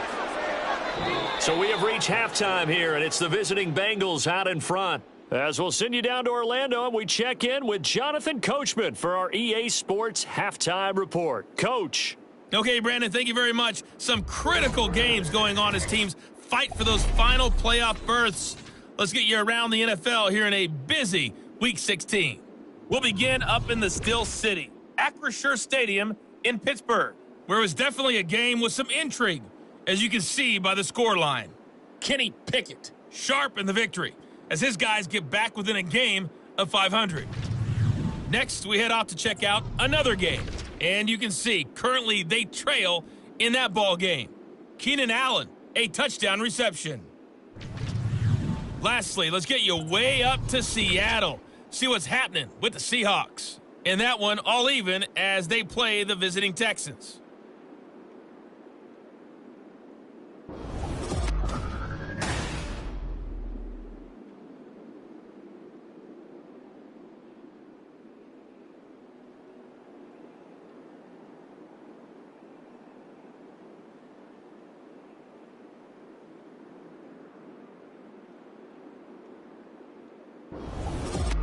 All right, Coach, thank you, and we welcome everyone back for quarter number 3.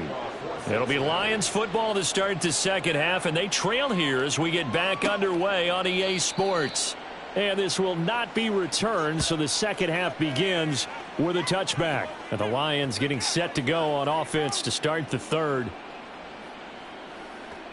Goff and this Lions offense set for a 1st and 10 at their 25-yard line. From the gun, he'll set up to throw. Throwing quickly there, but it's incomplete. That certainly appeared to be a play call where they were just trying to make second down, second and short. I think they thought the coverage was off a little bit more than it was. Nice job there pressing up on it. And nowhere to go here. He lost the football, and the Bengals grab it. And this is taken into the end zone. A fumble recovery and a Cincinnati touchdown. Second time he's lost a fumble. This one hurts more. It's returned for 6. He's been under a lot of duress, hasn't he?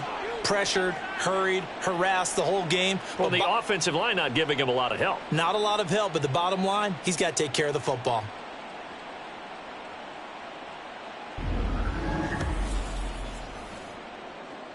And McPherson on for the extra point.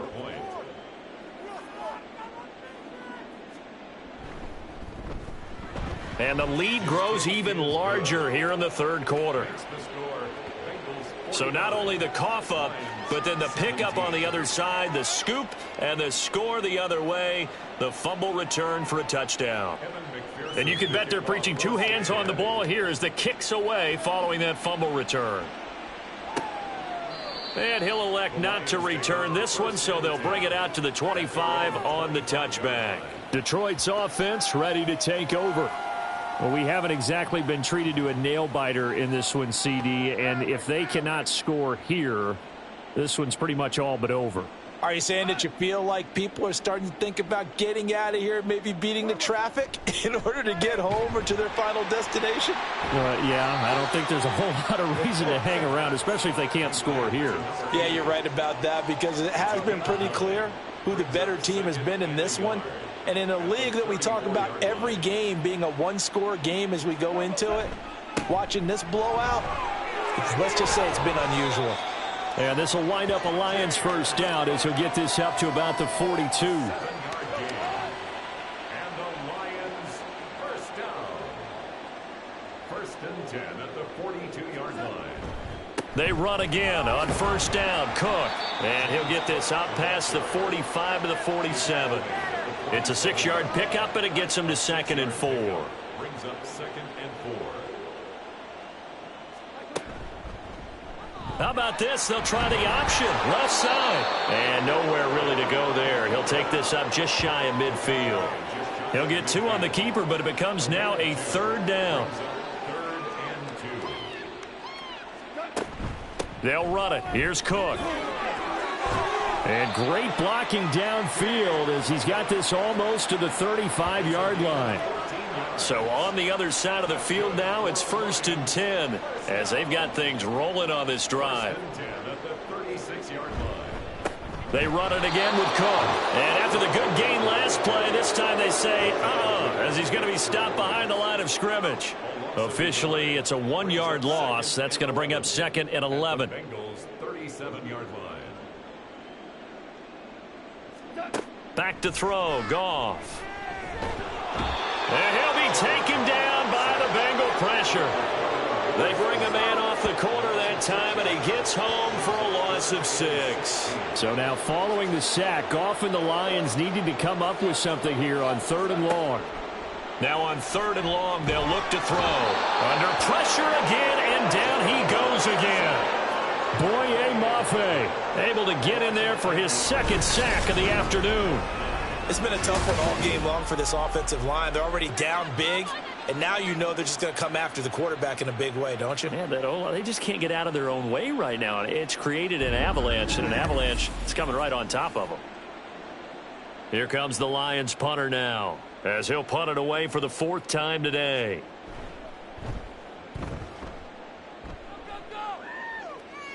And a fair catch signaled for and taken successfully. 37 yards on the punt with no return. And the Bengals will have a 1st and 10 from deep in their own territory.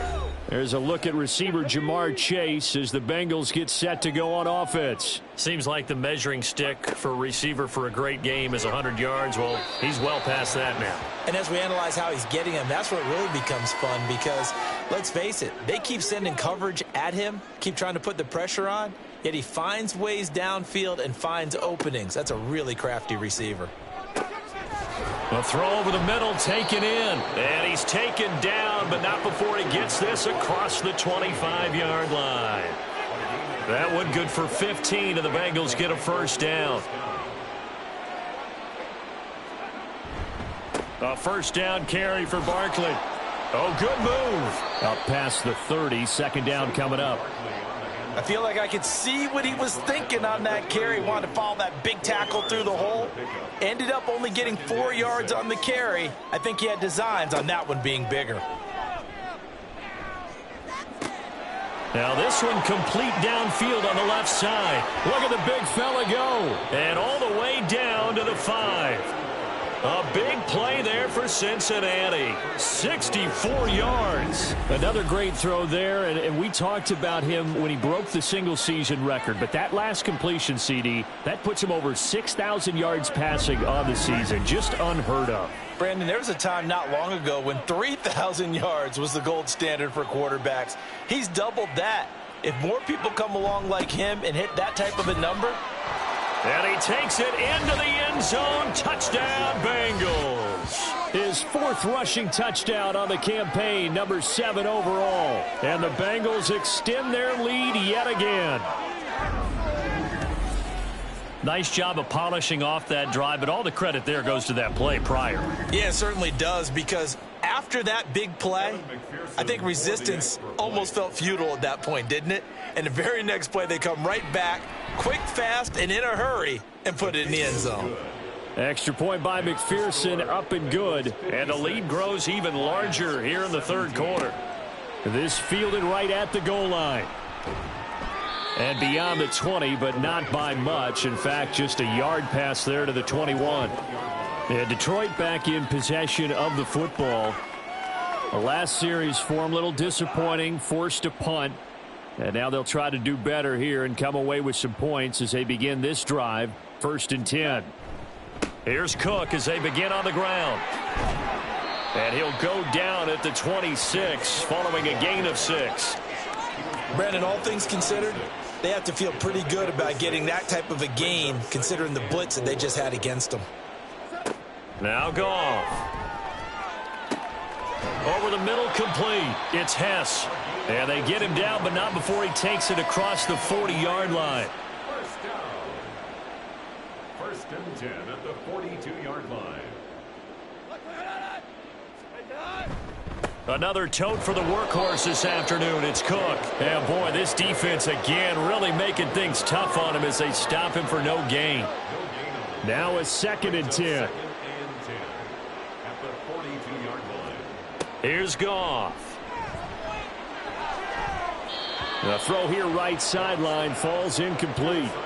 And now offensively it's 3rd and 10, and I'm just thinking to myself, actors always say, what's my motivation before a big scene? Right now the play caller's thinking, what have I done before that's worked well that I can go to right now? Yeah, because they were pretty successful in the first half scoring points. Haven't done anything so far here in the second half. And now the 3rd down throw incomplete as well. Yeah, that's a nice job there defensively to blanket those receivers on 3rd down. And as a quarterback, all you can do is just loft one toward the bench, not too close, mind you, and live to punt the football. Fair catch called for and made, but now we'll have to see about the penalty. Personal foul, roughing a kicker, defense.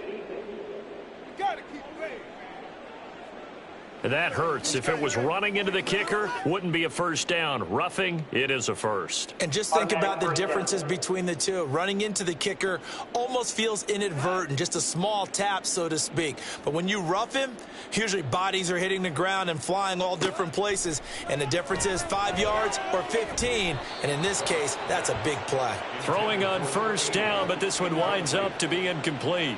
2nd and 10.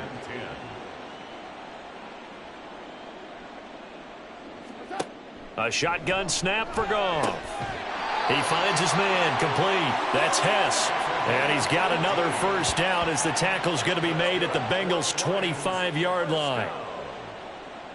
1st and 10 at the 20. Here's Goff.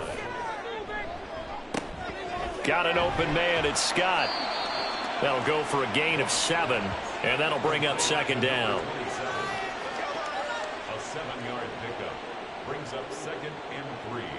at the 17-yard line. Cook up the gut.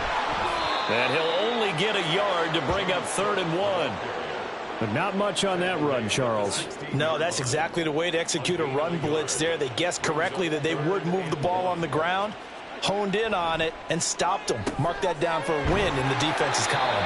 And he is going to have the Lions first down by a couple of yards as they're able to convert there on 3rd and 1. From the 13 now, they work on 1st and 10. Goff. And he's not able to get away. Sacked back at the 22. Dexter Lawrence picks up his 2nd sack of the afternoon. This offensive line flat out cannot handle this pass rush. We've seen it demonstrated time and time again to the tune of 7 sacks in this game thus far.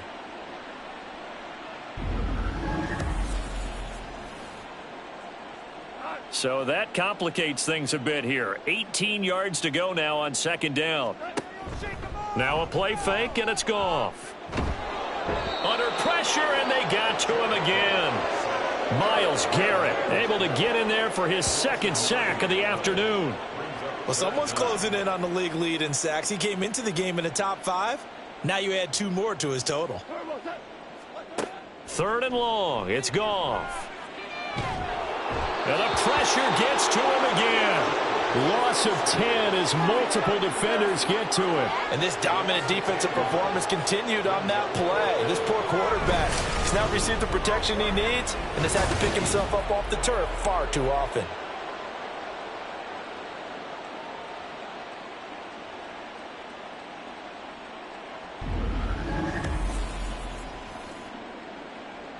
Here comes the Lions punter now, as he's on for the 5th time here today.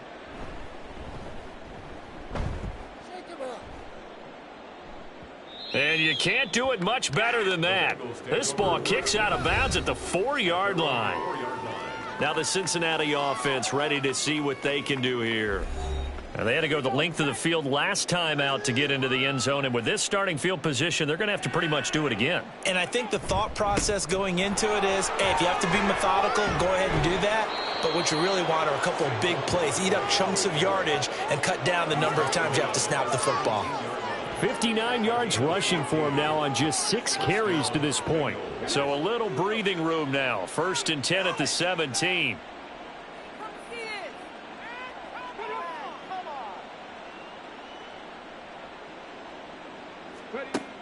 Out of the gun, they'll look to throw.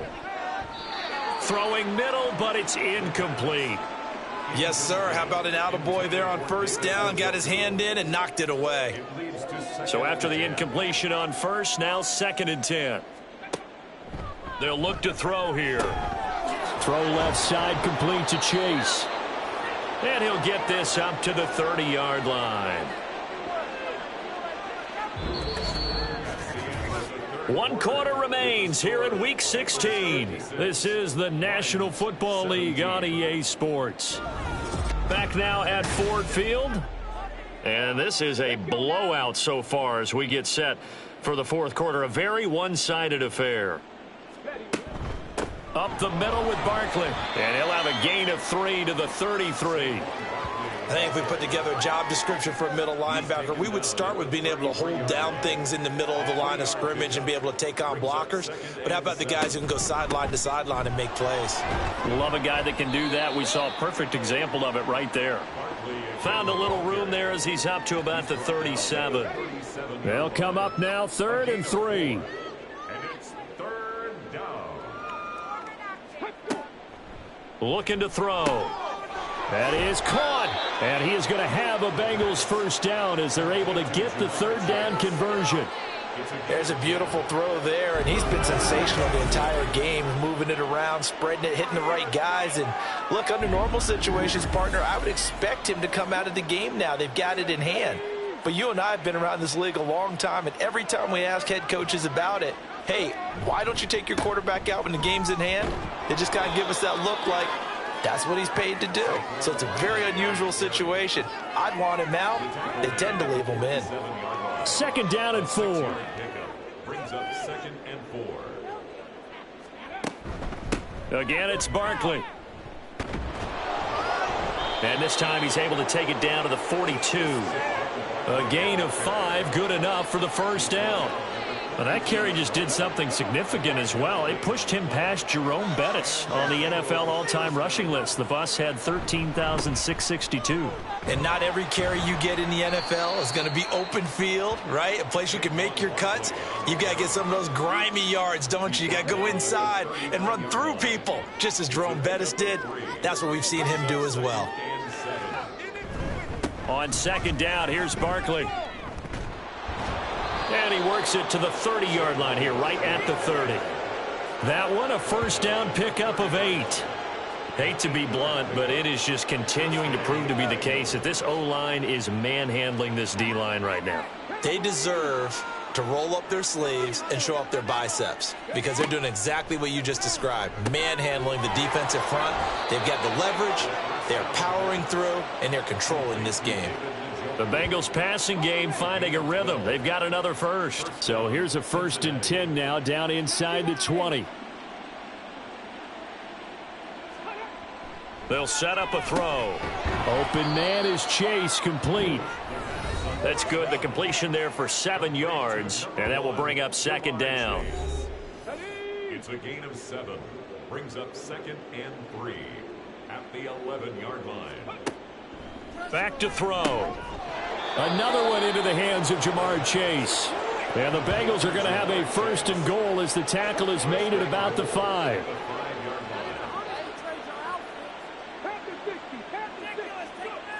They'll look to throw again. And he's going to lose a yard or 2, taken down behind the line. It'll go as a sack and a loss of a yard, and it leads to a 2nd and goal. 2nd and goal from the 6 this time.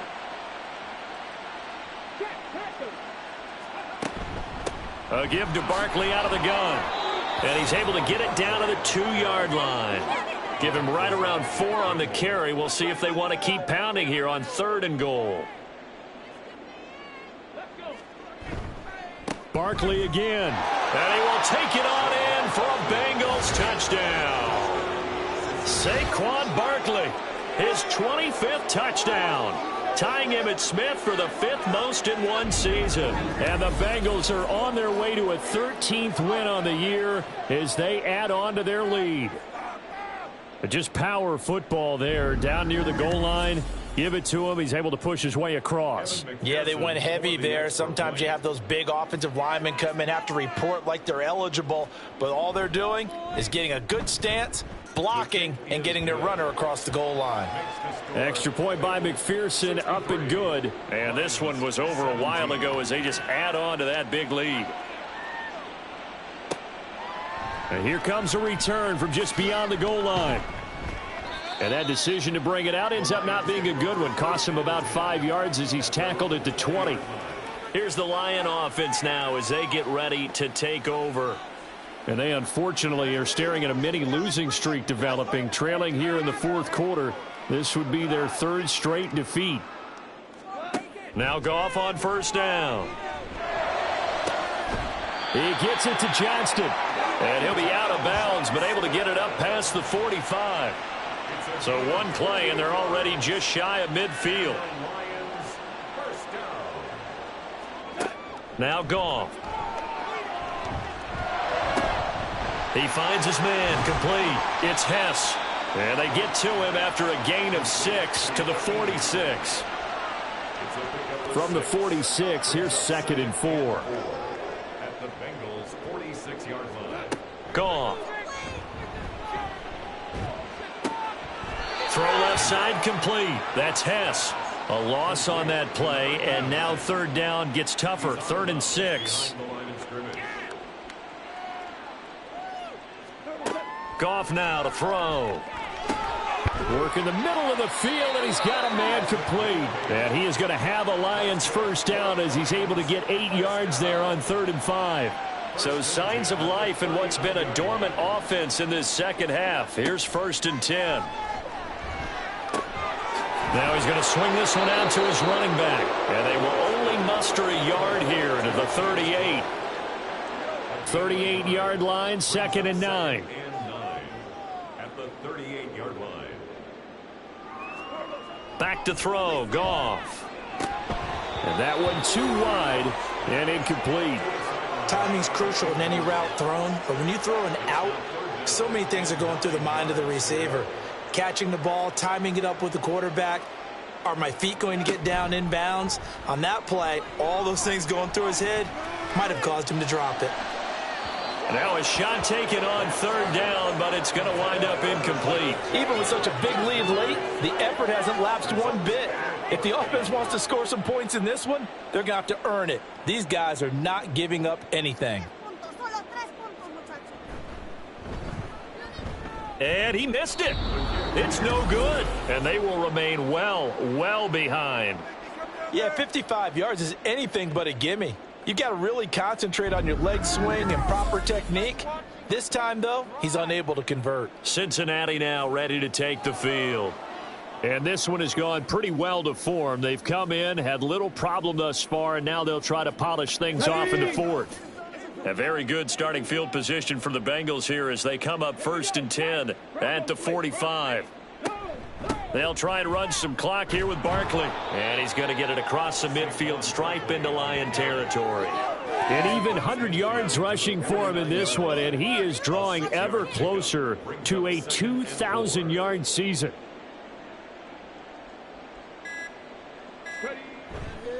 Second down, here's Barkley again. And he will get enough for a first down, and that will lead us to the 2-minute warning. Just 2 minutes remaining here in the fourth quarter of what has been a one-sided affair. A gain of 5, good enough for the first down. They'll run it again with Barkley. And maybe a measure of revenge there. He's had his way in this one, but this time they get him behind the line. He'll lose a yard there, and it's 2nd and 11. Well, the offense has had a big day. He's been great running the football, but I don't think anybody liked that last result. No, they didn't like the last result at all, but they have to look at it in total, don't they? They've had a big day running the football. You take an occasional loss or an occasional bad play along the way, but all in all, they have to like what they've done. And this winds up a gain of 4 to the 41. I like it. I like the call. Still an opportunity to run the football and chew up a little more time off the clock.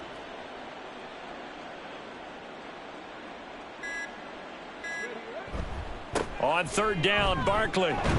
And he stopped up short of the first as they tackle him down at about the 36. It's a gain of 5, but it'll lead to a 4th down. This late in the game, Charles, I think you maybe seriously have to think about going for it. Especially where they are in terms of field position, because this is almost like no man's land. Might hurt your punter because there might not be enough space, maybe too far for your field goal kicker. I'm like the old rule. Possession is 9/10 of the law. Possession is 9/10 of winning the game. Go for it. Get the first down. Close it out. Well, fans usually love to see scoring, and there was no shortage of it today. What a dominant showing from an offense that was truly playing at an elite level in this contest. Partner, this game was over a long time ago, and you noticed they did not want to slow down anything. Absolutely a dream scenario for everyone on that offense, and they took advantage of every second. Guaranteed popcorn for everyone in their film session. So for Cincinnati, they continue to rack up the victories as this one moves them to 13-2 on the year. And they will head back home next week. Meanwhile, for Detroit, they hit double digits in losses as they fall to 5-10. And they'll get a chance to redeem themselves at home next week. That'll do it for us. I'm Brandon Gaudin alongside Charles Davis. Thanks to our entire crew as well. We'll talk to you next time. So long, everybody.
It's Week 16 of the National Football League, and this one features Chase Claypool.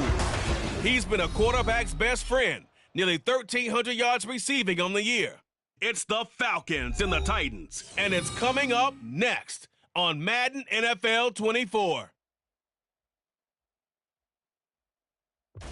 We are pleased as always to be bringing you coverage of the National Football League on EA Sports. It is Week 16 in the NFL, and we've got a good one in store, as it'll be the Tennessee Titans taking on the Atlanta Falcons.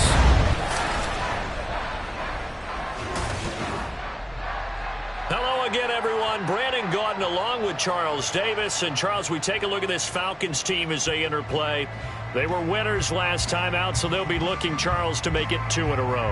And what I enjoyed when I watched their game tape and their victory last week is they put it together in every phase. Good offense, good defense, and some key plays on special teams. Let's see if they can get that second win in a row. Meanwhile, for the visiting Titans, they too were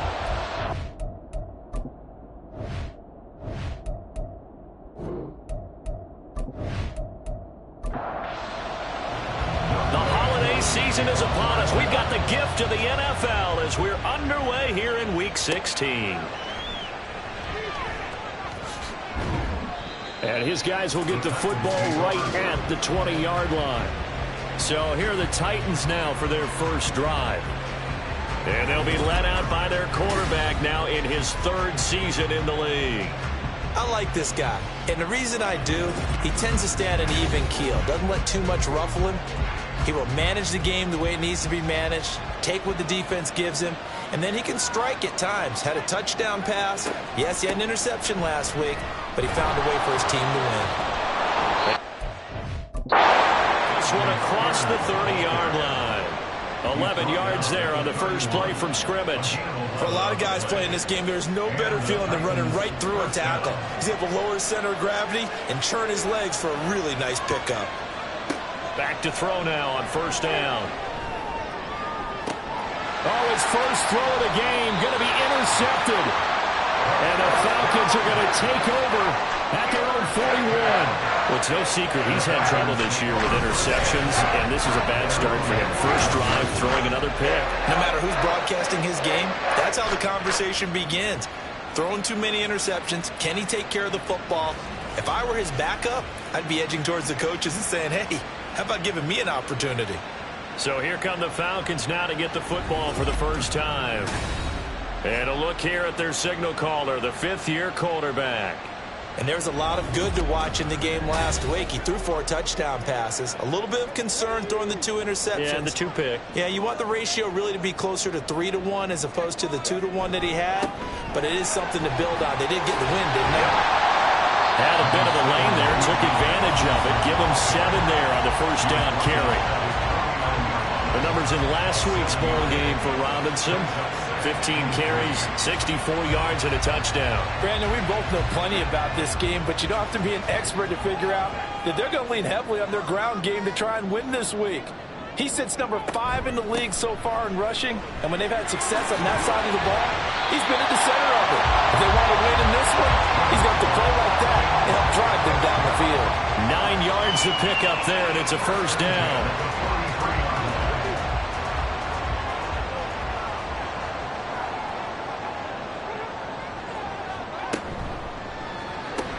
Short throw caught by Pitts. And he's taken down inside the 30. 14 yards there on a Falcon first down. That was a lightning-fast decision that time. He just caught it and got rid of it. Because he saw his guy was going to be open immediately. So he took the R, the run, out of the play. He took the O, the option, out of the play, and immediately got to the pass. And now a throw on first down there, but it's incomplete. The Falcons had 8-6 now on the year.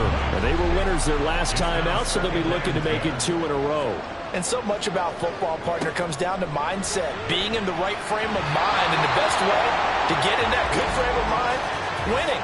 So they come in feeling good. They've got the home crowd behind them. I think they're going to be tough to beat in this one. So a PI call going to cost him there defensively. What did you see? Well, I think it's the right call, partner, because sometimes we'll see officials kind of let them play. But by the letter of the law, That's definitely a penalty. There's Robinson showing the flash. And the Falcons are going to be set up with a first and goal. It's a nice run there. Gets him down to the 6-yard line. Well, there's plenty of real estate for him to maneuver on that run, and let's face it shouldn't be a surprise. He's one of the better backs in the league. Had to come into this game with the idea, slow him down, otherwise it's going to be a long afternoon. And he's able to get it down to the 2-yard line. From the 2 now, second and goal.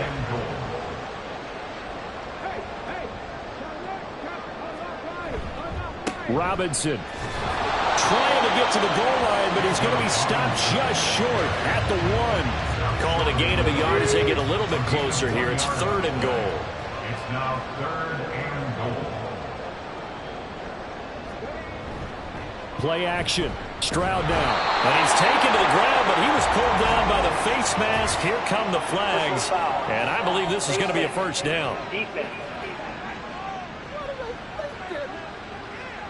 So instead of forcing the field goal, it'll be first and goal. Yeah, the force was trying to make something happen that just didn't need to, right? I mean, plays happen, let it go. It's over. Instead, he creates a penalty. So the face mask moves him closer, and now first and goal. Robinson up the middle. And he's going to press this one forward as they stop him right around the 1. A pickup of 4 on first down. It'll be second and goal. Brings up second and goal. Oh, how about this call down near the goal line? And he gets in. Touchdown.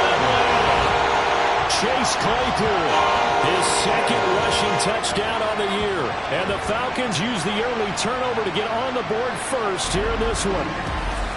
So really a nice drive there for the first points of the game. And how about the fact that it was a run by the wide receiver that got him into the end zone, Brandon?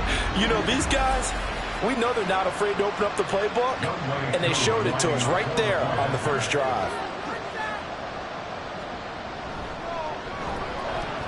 Extra point by Koo, up and good. And that makes the score 7-0. Taken at the goal line. And he won't get this to the 20-yard line as he's down at the 19. The Titans coming back onto the field for their second drive. And the interception on that opening drive winds up leading to the touchdown, so now it's kind of time to start over. Yeah, it certainly is. And his first throw of the game. But I like the way his guys rallied around him. Oftentimes, the quarterback is the leader, right? He tells everyone what to do. In this case, I noticed his linemen around him kind of patting him, saying, let's go, big boy. You're still our leader. The numbers for Spears on the ground a week ago. 17 carries, 63 yards, and a touchdown. Just an all-right day from him last week. He really didn't break out for the huge yardage he had hoped going in. I talked to him before the game, though, and he knows this is a new, fresh opportunity.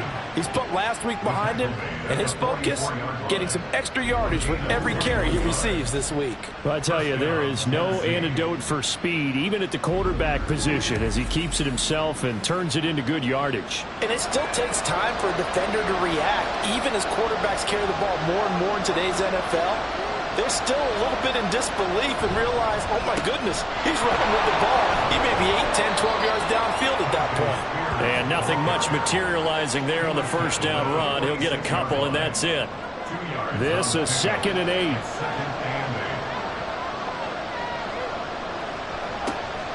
Now they'll switch it up here and look to throw. It's complete, Burks. And he'll be down at the 46. So they go from 146 to the other on a pickup of 8.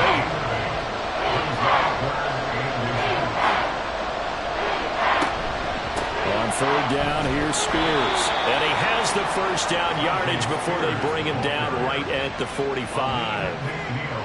Brandon, what were they thinking on defense there? That looked like they were playing for the pass. That was 3rd and short. Yeah, it was an easy pickup because they handed it to him. That was way too easy. Just looked like absolute confusion defensively. Not sure why they were in that set. Yeah, I'd say you ought to have a few men in the box there. Throwing on first down, but this one winds up to be incomplete. You talk about this Falcon defense. Right now they're ranked number 29 in the NFL against the pass, so 4th from the bottom, Charles. They're in the bottom 10 in the league. I mean, when you look at their talent, you would think that they'd be much better. Overall, I don't think there's any question you'd have to say that they've underachieved.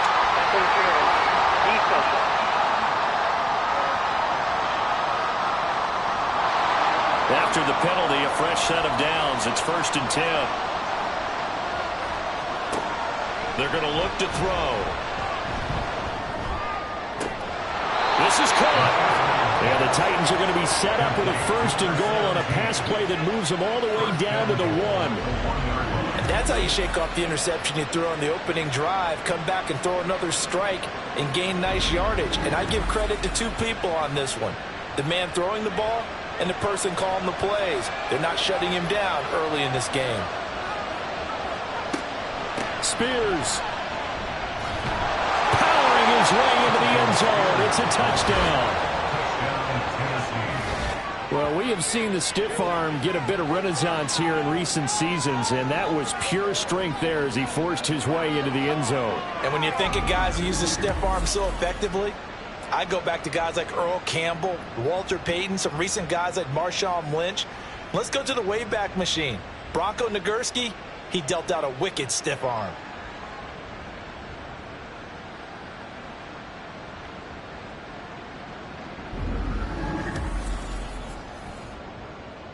Eddie Pinheiro now for the extra point.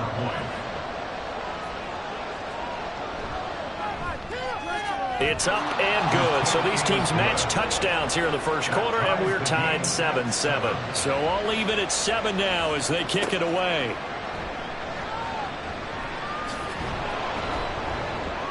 And he'll take it up past the 25 to the 26-yard line. The Atlanta offense out there for their next drive. This drive here beginning probably with a pair of motivated groups. Remember, the offense scored a touchdown. And the last time I look and repeat that in Charles' defense, they were very frustrated after giving up 6 the last time on the field. And frankly, it's just a battle of wills in a lot of ways because you know they're both motivated. They both game plan for this drive, and they both have specific outcomes in mind. To me, it just comes down to who can execute better and which side can step up and assert its will over the other. And they get him down, but not before he takes it across the 40-yard line.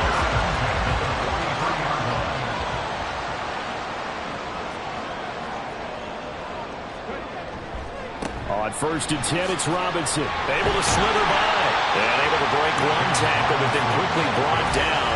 But a nice little gain. 50 yards rushing for him now in this one as he is closing in on 1,800 yards for the year. On 2nd down, another shot for Robinson. There he goes left side. He's to the 15. And he will finally be taken down at the Titans' 9. It's a big play there for Atlanta. 31 yards on the ground. Yardage-wise, he's in the top handful of backs in the league so far this season. A great run there. He's going to love that standing when it comes to contract time. But even more so, his team loves it because he gives them an identity and sets a tone.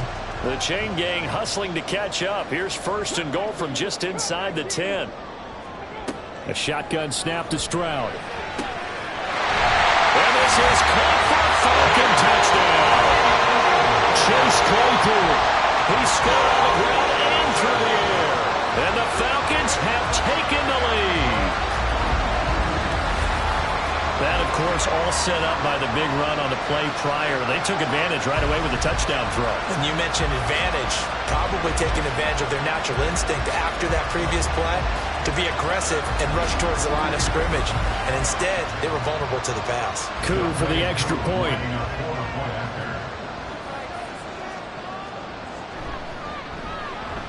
It's up and good, and it's 14-7 now here in the first quarter. 5 plays there on that drive. And it was finished off by the Chase Claypool touchdown catch. The Titans set and ready to go on offense. You know, in our research packet this week, prepping for the game, so many articles from the local beat writer about the offensive struggles of this team and what will they do this offseason. What do you think they'll do? Well, number one, they'll turn to their self-scouting report. And every team that's any good does this. They have outside groups. Check out their team, scout them, and tell you who can play, who can't play, and reasons why. Some of it may just be health. They have to get some guys healthy and back out on the field. But overall, evaluate this squad and make the changes that you need to. Trying to run inside, but nothing there. No gain on the play there, so they're left with a 3rd down and 6. Back to throw here.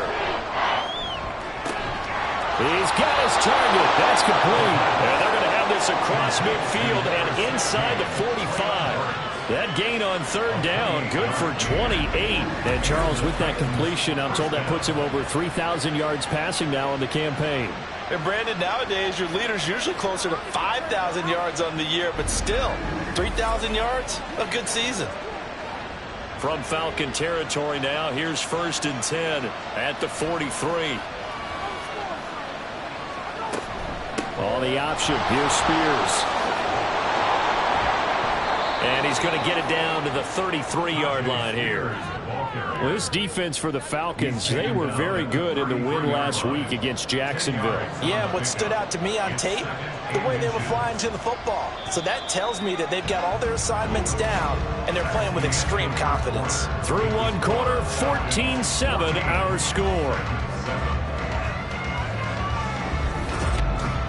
Second quarter now, Titans in possession of the football. They still need about the length of the football here, maybe a little less as they come up on 2nd and inches. He'll look to throw. Short throw taken in by Okonkwo. Second catch for him today, and it'll wind up a 1st down. That was a route run not just with dexterity, but with intelligence. Found the hole in the zone, made sure the quarterback saw him, and was able to make the sure catch and flip the down marker back to 1. And Sharp calls it in. And all the way to the 2-yard line there before crossing over out of bounds. 25 yards that time. And that's a nice job of working his way open down in the red zone. Looked that one in and then made a beeline for the pylon. He didn't quite get there, and you want to give him a little extra for the effort. But instead, he sets his guys up in excellent shape with a 1st and goal. On 1st and 10, it's Spears. And into the end zone for a Tennessee touchdown. Tajay Spears, his 2nd touchdown of the game and his 9th on the year. And the Titans are an extra point away from drawing level. So his strong first half continues as he finds the end zone here for the 2nd time. And definitely good blocking at the point of attack, and you just have to love watching the way he can create space down near the goal line, and he's able to take it into the end zone. Piñeiro's extra point up and good. And we are tied at 14. This one tied at 14 now as he sends this one away. And he'll just take a seat, and the drive will begin at the 25-yard line. Atlanta now coming out on the field.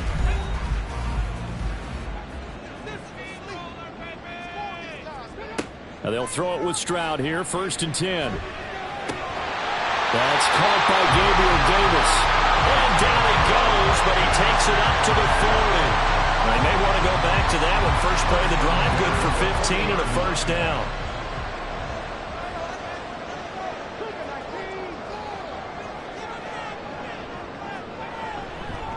Robinson on a give right side. Oh, nice move. And good vision there as he's across midfield and down to the 45-yard line. 15 more yards there and quickly another 1st down. This guy's well on his way now to a big game on the ground. It's another good run there. Puts him over the century mark in yardage, and we're still in the 2nd quarter. And now here's a deep shot that's complete. And they're going to be set up down around the 15-yard line. Over 30 yards there. And 1st downs on 3 consecutive plays now. Already over 1,000 yards receiving this season. That catch is just going to add to his total. Certainly not resting on his laurels. He's trying to continue to gain as many yards as possible and continue this big season. So after the big play, look at this. All the way down at the 15 now on 1st and 10. Stroud to throw it. Right back to Davis. It's complete. So the completion good for 6 yards. And it'll be 2nd down. Number 6 brings up 2nd and 4 at the Titans' 8-yard line. On the toss, here's Robinson. Showed off the footwork, but still corralled shy of the 5 at the 6. And he got half of what he needed there, 2 yards. And it'll bring up a 3rd and 2 more. Back to throw. Here's Stroud. And that is caught. Touchdown, Falcons. Gabriel Davis With touchdown number 7 on the year. and the Falcons have taken the lead. So, Charles, that's 3 touchdowns on 3 drives, and it's just been an offensive barrage so far. Great word, partner, using barrage right there. I'm going to add another word if you don't mind. How about perfection? No surprise that they're leading right now. Absolute dominance throughout this ball game and no signs of slowing down. Koo able to connect on the extra point, and the lead is now 21-14.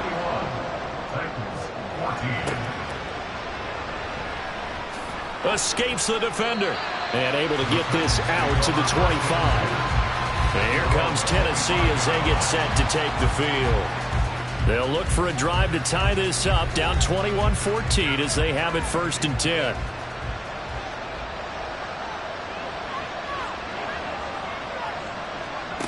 They'll try and start this drive in the air. And his throw's going to be incomplete.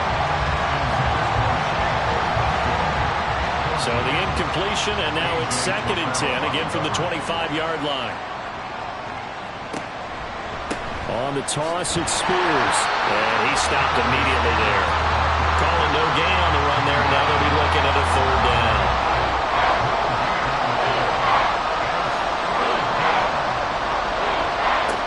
On 3rd down, he'll drop to throw.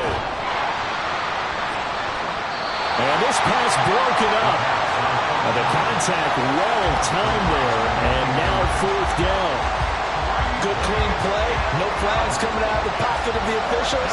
Turns into an incompletion, and that should get him off the field with a 3 and out. He only punted twice in the win last week as he gets this one away. This is taken at the 23. A tremendous return there, 39 yards. And the Falcons are set up well to begin their drive as it'll begin in enemy territory already.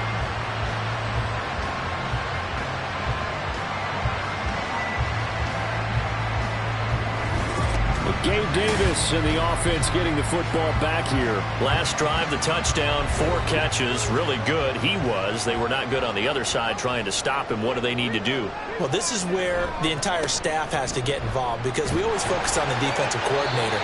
But he needs help from other people with their eyes and their expertise, and he needs to listen to them.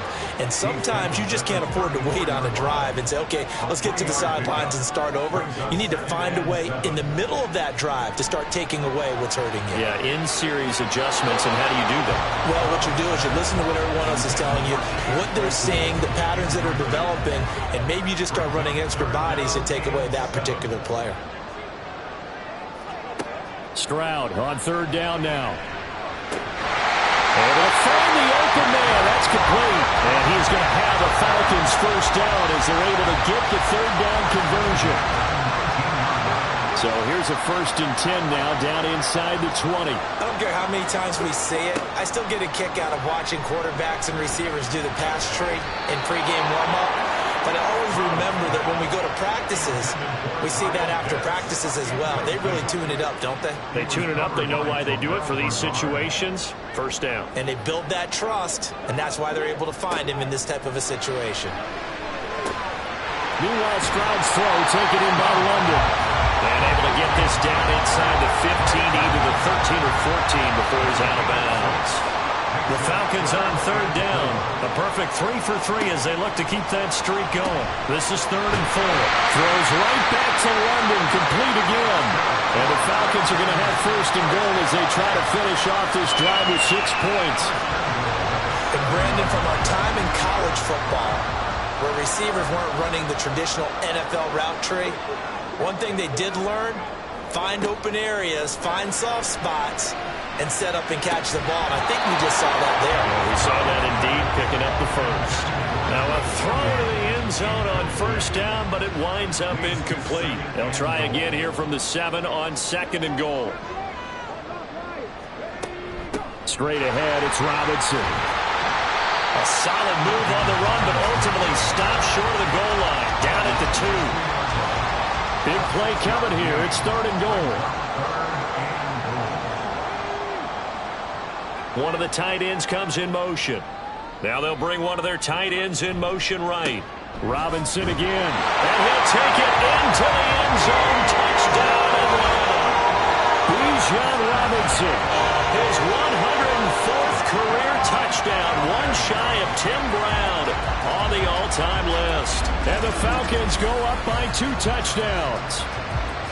Able to punch it in on 3rd down makes it easier for those guys on the sideline. They didn't have a 4th down decision to make. Yeah, could you feel the exhale? Because they were already thinking ahead, as all the good coaching staffs do. Anticipating, will we have to make the call? They already had it lined up. Never even got to it. Extra point by Coon, up and good. And the lead now up to 14.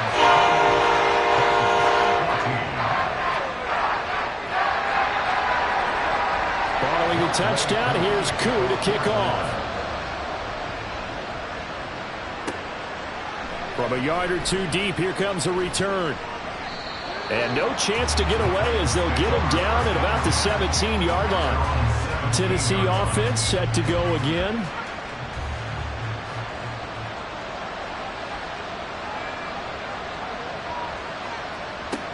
They'll come out throwing here to start the drive. Short throw taken in by Okonkwo. So the completion good for 7 there. And it'll be 2nd down. They'd love to just strike back with a touchdown right here, and if it's a long play, so be it. But the main goal, get a couple of first downs, run some plays, run some clock, allow their defense to get a chance to catch their breath, settle down, and relax a little bit after they just gave up a score. A gain of 4 yards. First down, Titans. They'll look to throw now on 1st down. This one downfield to Burks. And he gets this to the other side of midfield across the 45 before going out. A very solid gain of 27. Well, this hasn't really been a first half to remember on either side of the ball, but I think this kind of makes this an important drive. You'd love to get this back to a 1-score game if you can, and that's good work there to get some yardage here and pick up the 1st down. Out of the gun to give to Spears. And boy, this defense again really making things tough on him as they stop him for no gain. Officially nothing on that last run. They'll try again 2nd and 10. Now flags will come in. I think this one's going to be on the defense for jumping. Defense.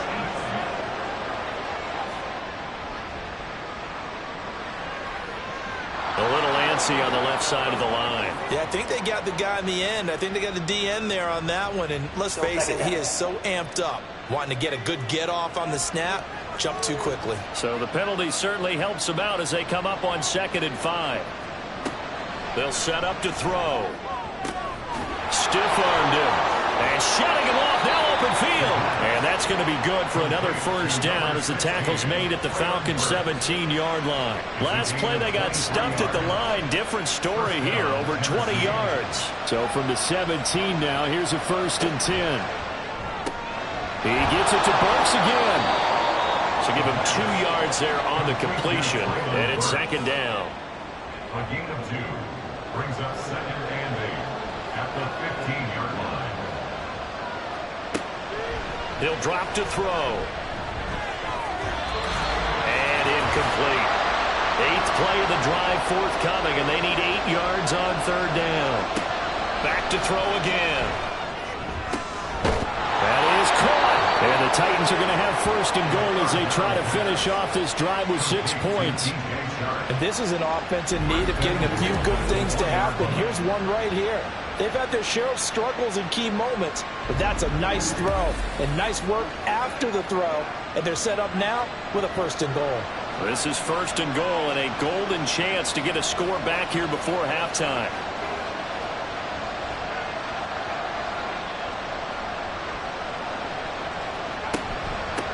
And here's a give to Spears. And he gets in.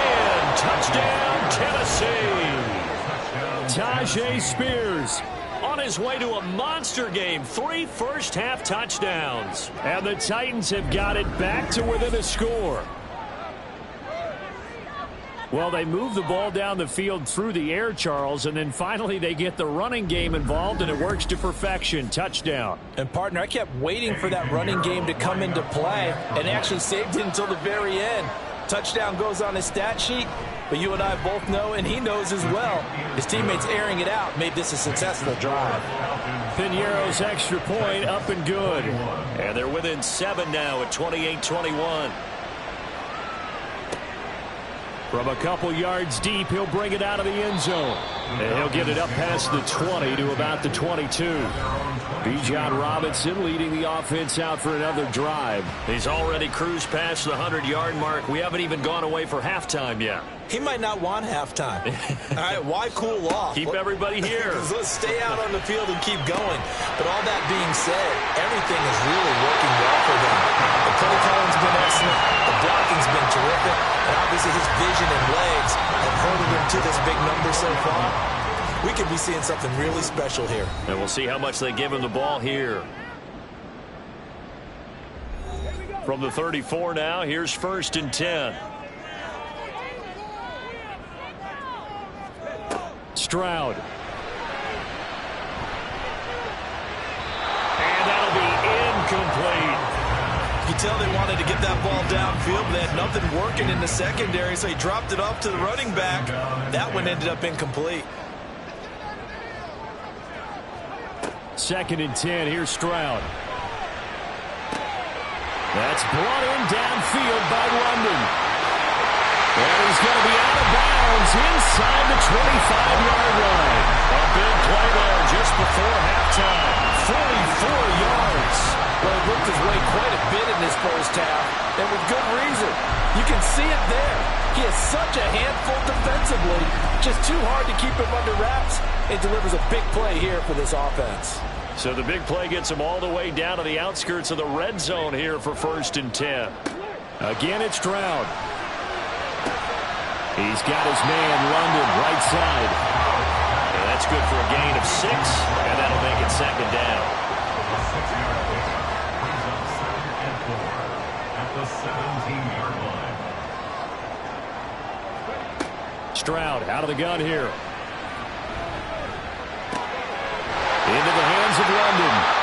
Now a timeout taken.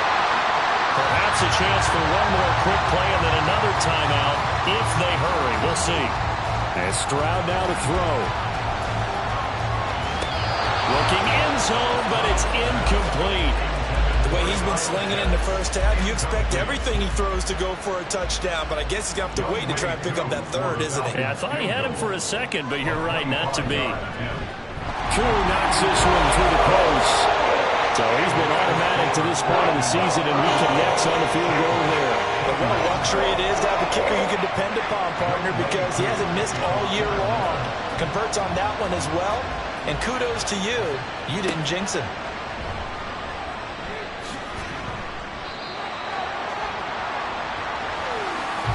So we've reached halftime in a wild first half. We'll take a minute to catch our breath as we send you down to Orlando, where Jonathan Coachman has our EA Sports halftime report. Coach.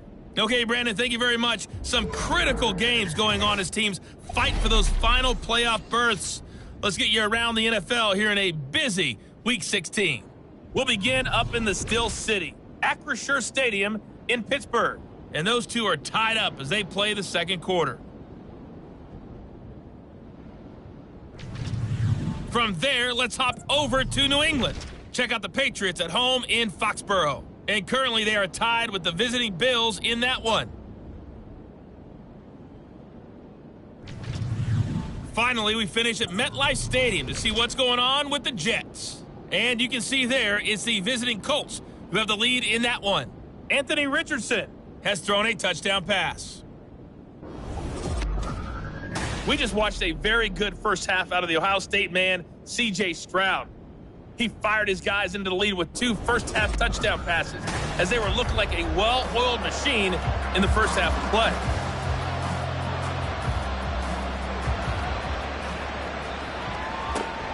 Taking it about the 1. And they can't bring him down. And they'll start this drive just across the 30. Pretty nice work on the return. The Falcons offense ready to get going to begin this third quarter. They've got the lead, CD. What do you expect from them in this second half? Well, I like what they were able to do on the ground in the first half because they had a lot of success running the ball, and I certainly think we'll see more of that.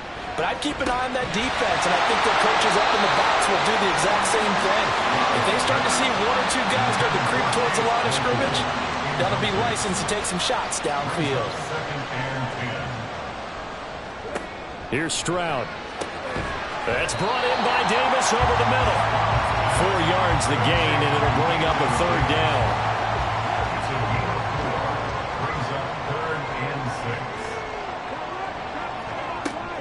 They run the draw here with Robinson. And he will lose yardage back to the 34-yard line. That'll back him up 2 yards and also bring up fourth. And plays like that are exactly what this defense needs here early in the second half to give it a little spark. I think their halftime adjustments, what they talked about, maybe it's just a little inspirational speech. Who knows? But looks like they're ready to go. Here's Bradley Pinion now. And the way this offense has moved the ball, he hasn't been needed till here in the third. And here's a fair catch taken at about the 24-yard line. It'll be 37 yards there on the punt, and it'll be Titan football.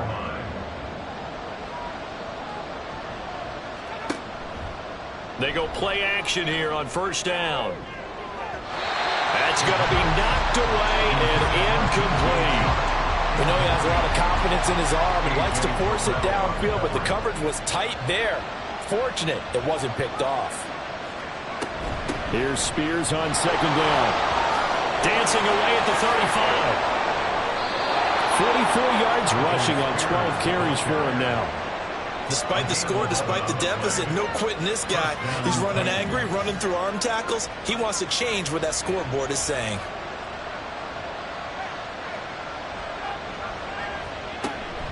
The Spears with another carry. And he'll be taken down, but not before he works it past the 50. 17 more yards on that one as they keep the drive rolling. Consecutive plays now where that offensive line has really created a lot of space. And we've seen the confidence rise, haven't we? It borders on arrogance now, and that's that good arrogance, believing you can run the football whenever you get good and ready. From Falcon territory now, here's 1st and 10 at the 47. Now he'll try to run with this. And he'll get this down only to about the 46. Only a yard on the keeper, and it'll be second down. 1 yard gain brings up 2nd and 9. Now they'll switch it up here and look to throw. To the sideline and incomplete. Had the right idea there, trying to throw it to the sideline, but he let him just a little bit too much, trying to get it out to his receiver. Ends up falling to the ground, incomplete. Third down throw incomplete as well. I think it's safe to say that he's made some questionable decisions out there so far. Forced some throws into tight coverage. He's already been picked off in this game. 4th down now, but he was fortunate on that one not to have another turnover on his ledger. Calls for the fair catch, makes the fair catch just inside the 15-yard line. Officially, that'll be marked down as just a 28-yard punt. And the Falcons will get it 1st and 10 from deep in their own territory.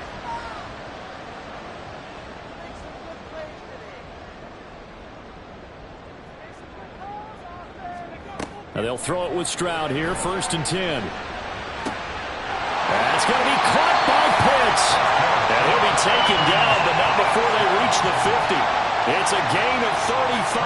When they've needed a play this year, he's certainly been the guy to deliver it. As this season has gone on, he's been awfully consistent and sometimes spectacular.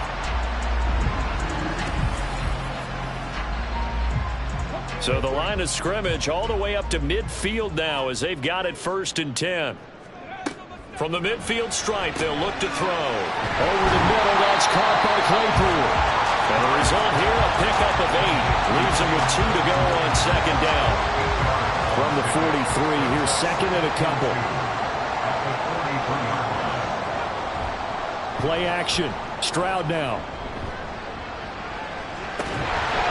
And that falls to the ground, incomplete. A nice job of bodying him up defensively, and now it brings up third down.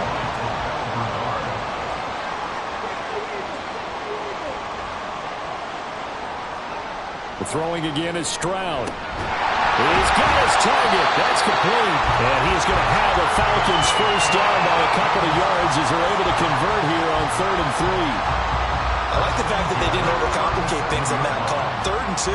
Just run the quick little hitch, which they did. Ball's out of quarterback's hands. And yes, indeed, they pick up the first down. Now here's Stroud.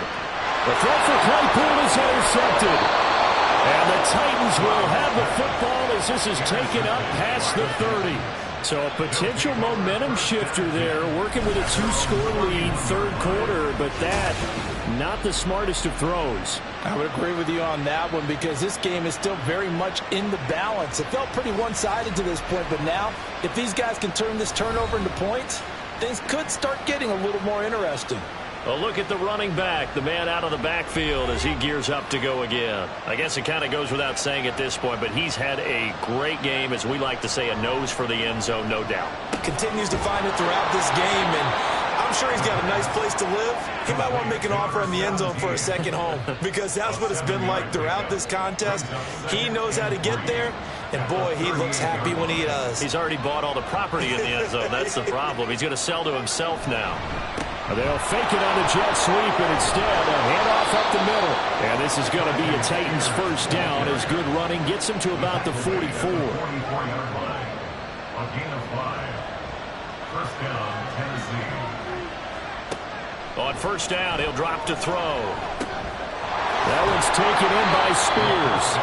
And he'll get it down to the 47 here. And that's good for a pickup of 10 yards. And that'll leave him with a second and just a few inches left. Hand off to Spears. And this is going to be back-to-back tackles for a loss here as the Falcons defense yet again drops him behind the line. The tally there, -2 yards, brings up third down.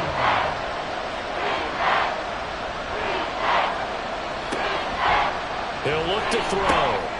Work in the middle of the field, and he's got a man complete. And he will have a Titans first down by a couple of yards as they're able to convert here on 3rd and 3.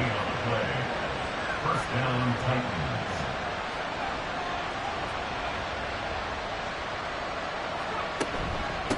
And now a run with Spears. And boy, this defense again really making things tough on him as they stop him for no gain. So after the run for no gain, here's 2nd and 10. They'll look to throw here. And brought in downfield by Burks. And that's going to be good for another first down as the tackle's made at the Falcons' 33.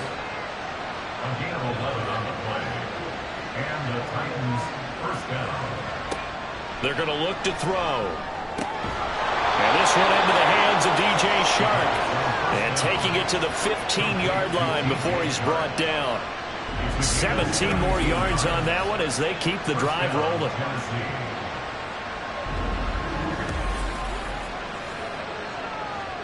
Line of scrimmage, the 15. It's 1st and 10. They'll run with Spears. They stopped after only a yard, taking it down to the 14. Well, they certainly had success throwing the ball on this drive, and not as much running it as we just saw once again on that last play. Stopped after a very short gain. But I wouldn't abandon the run totally, because otherwise, pass rush is just tee off on your quarterback. It makes it very, very difficult for him in that situation. 9 yards on the play there, and it sets him up 1st and goal.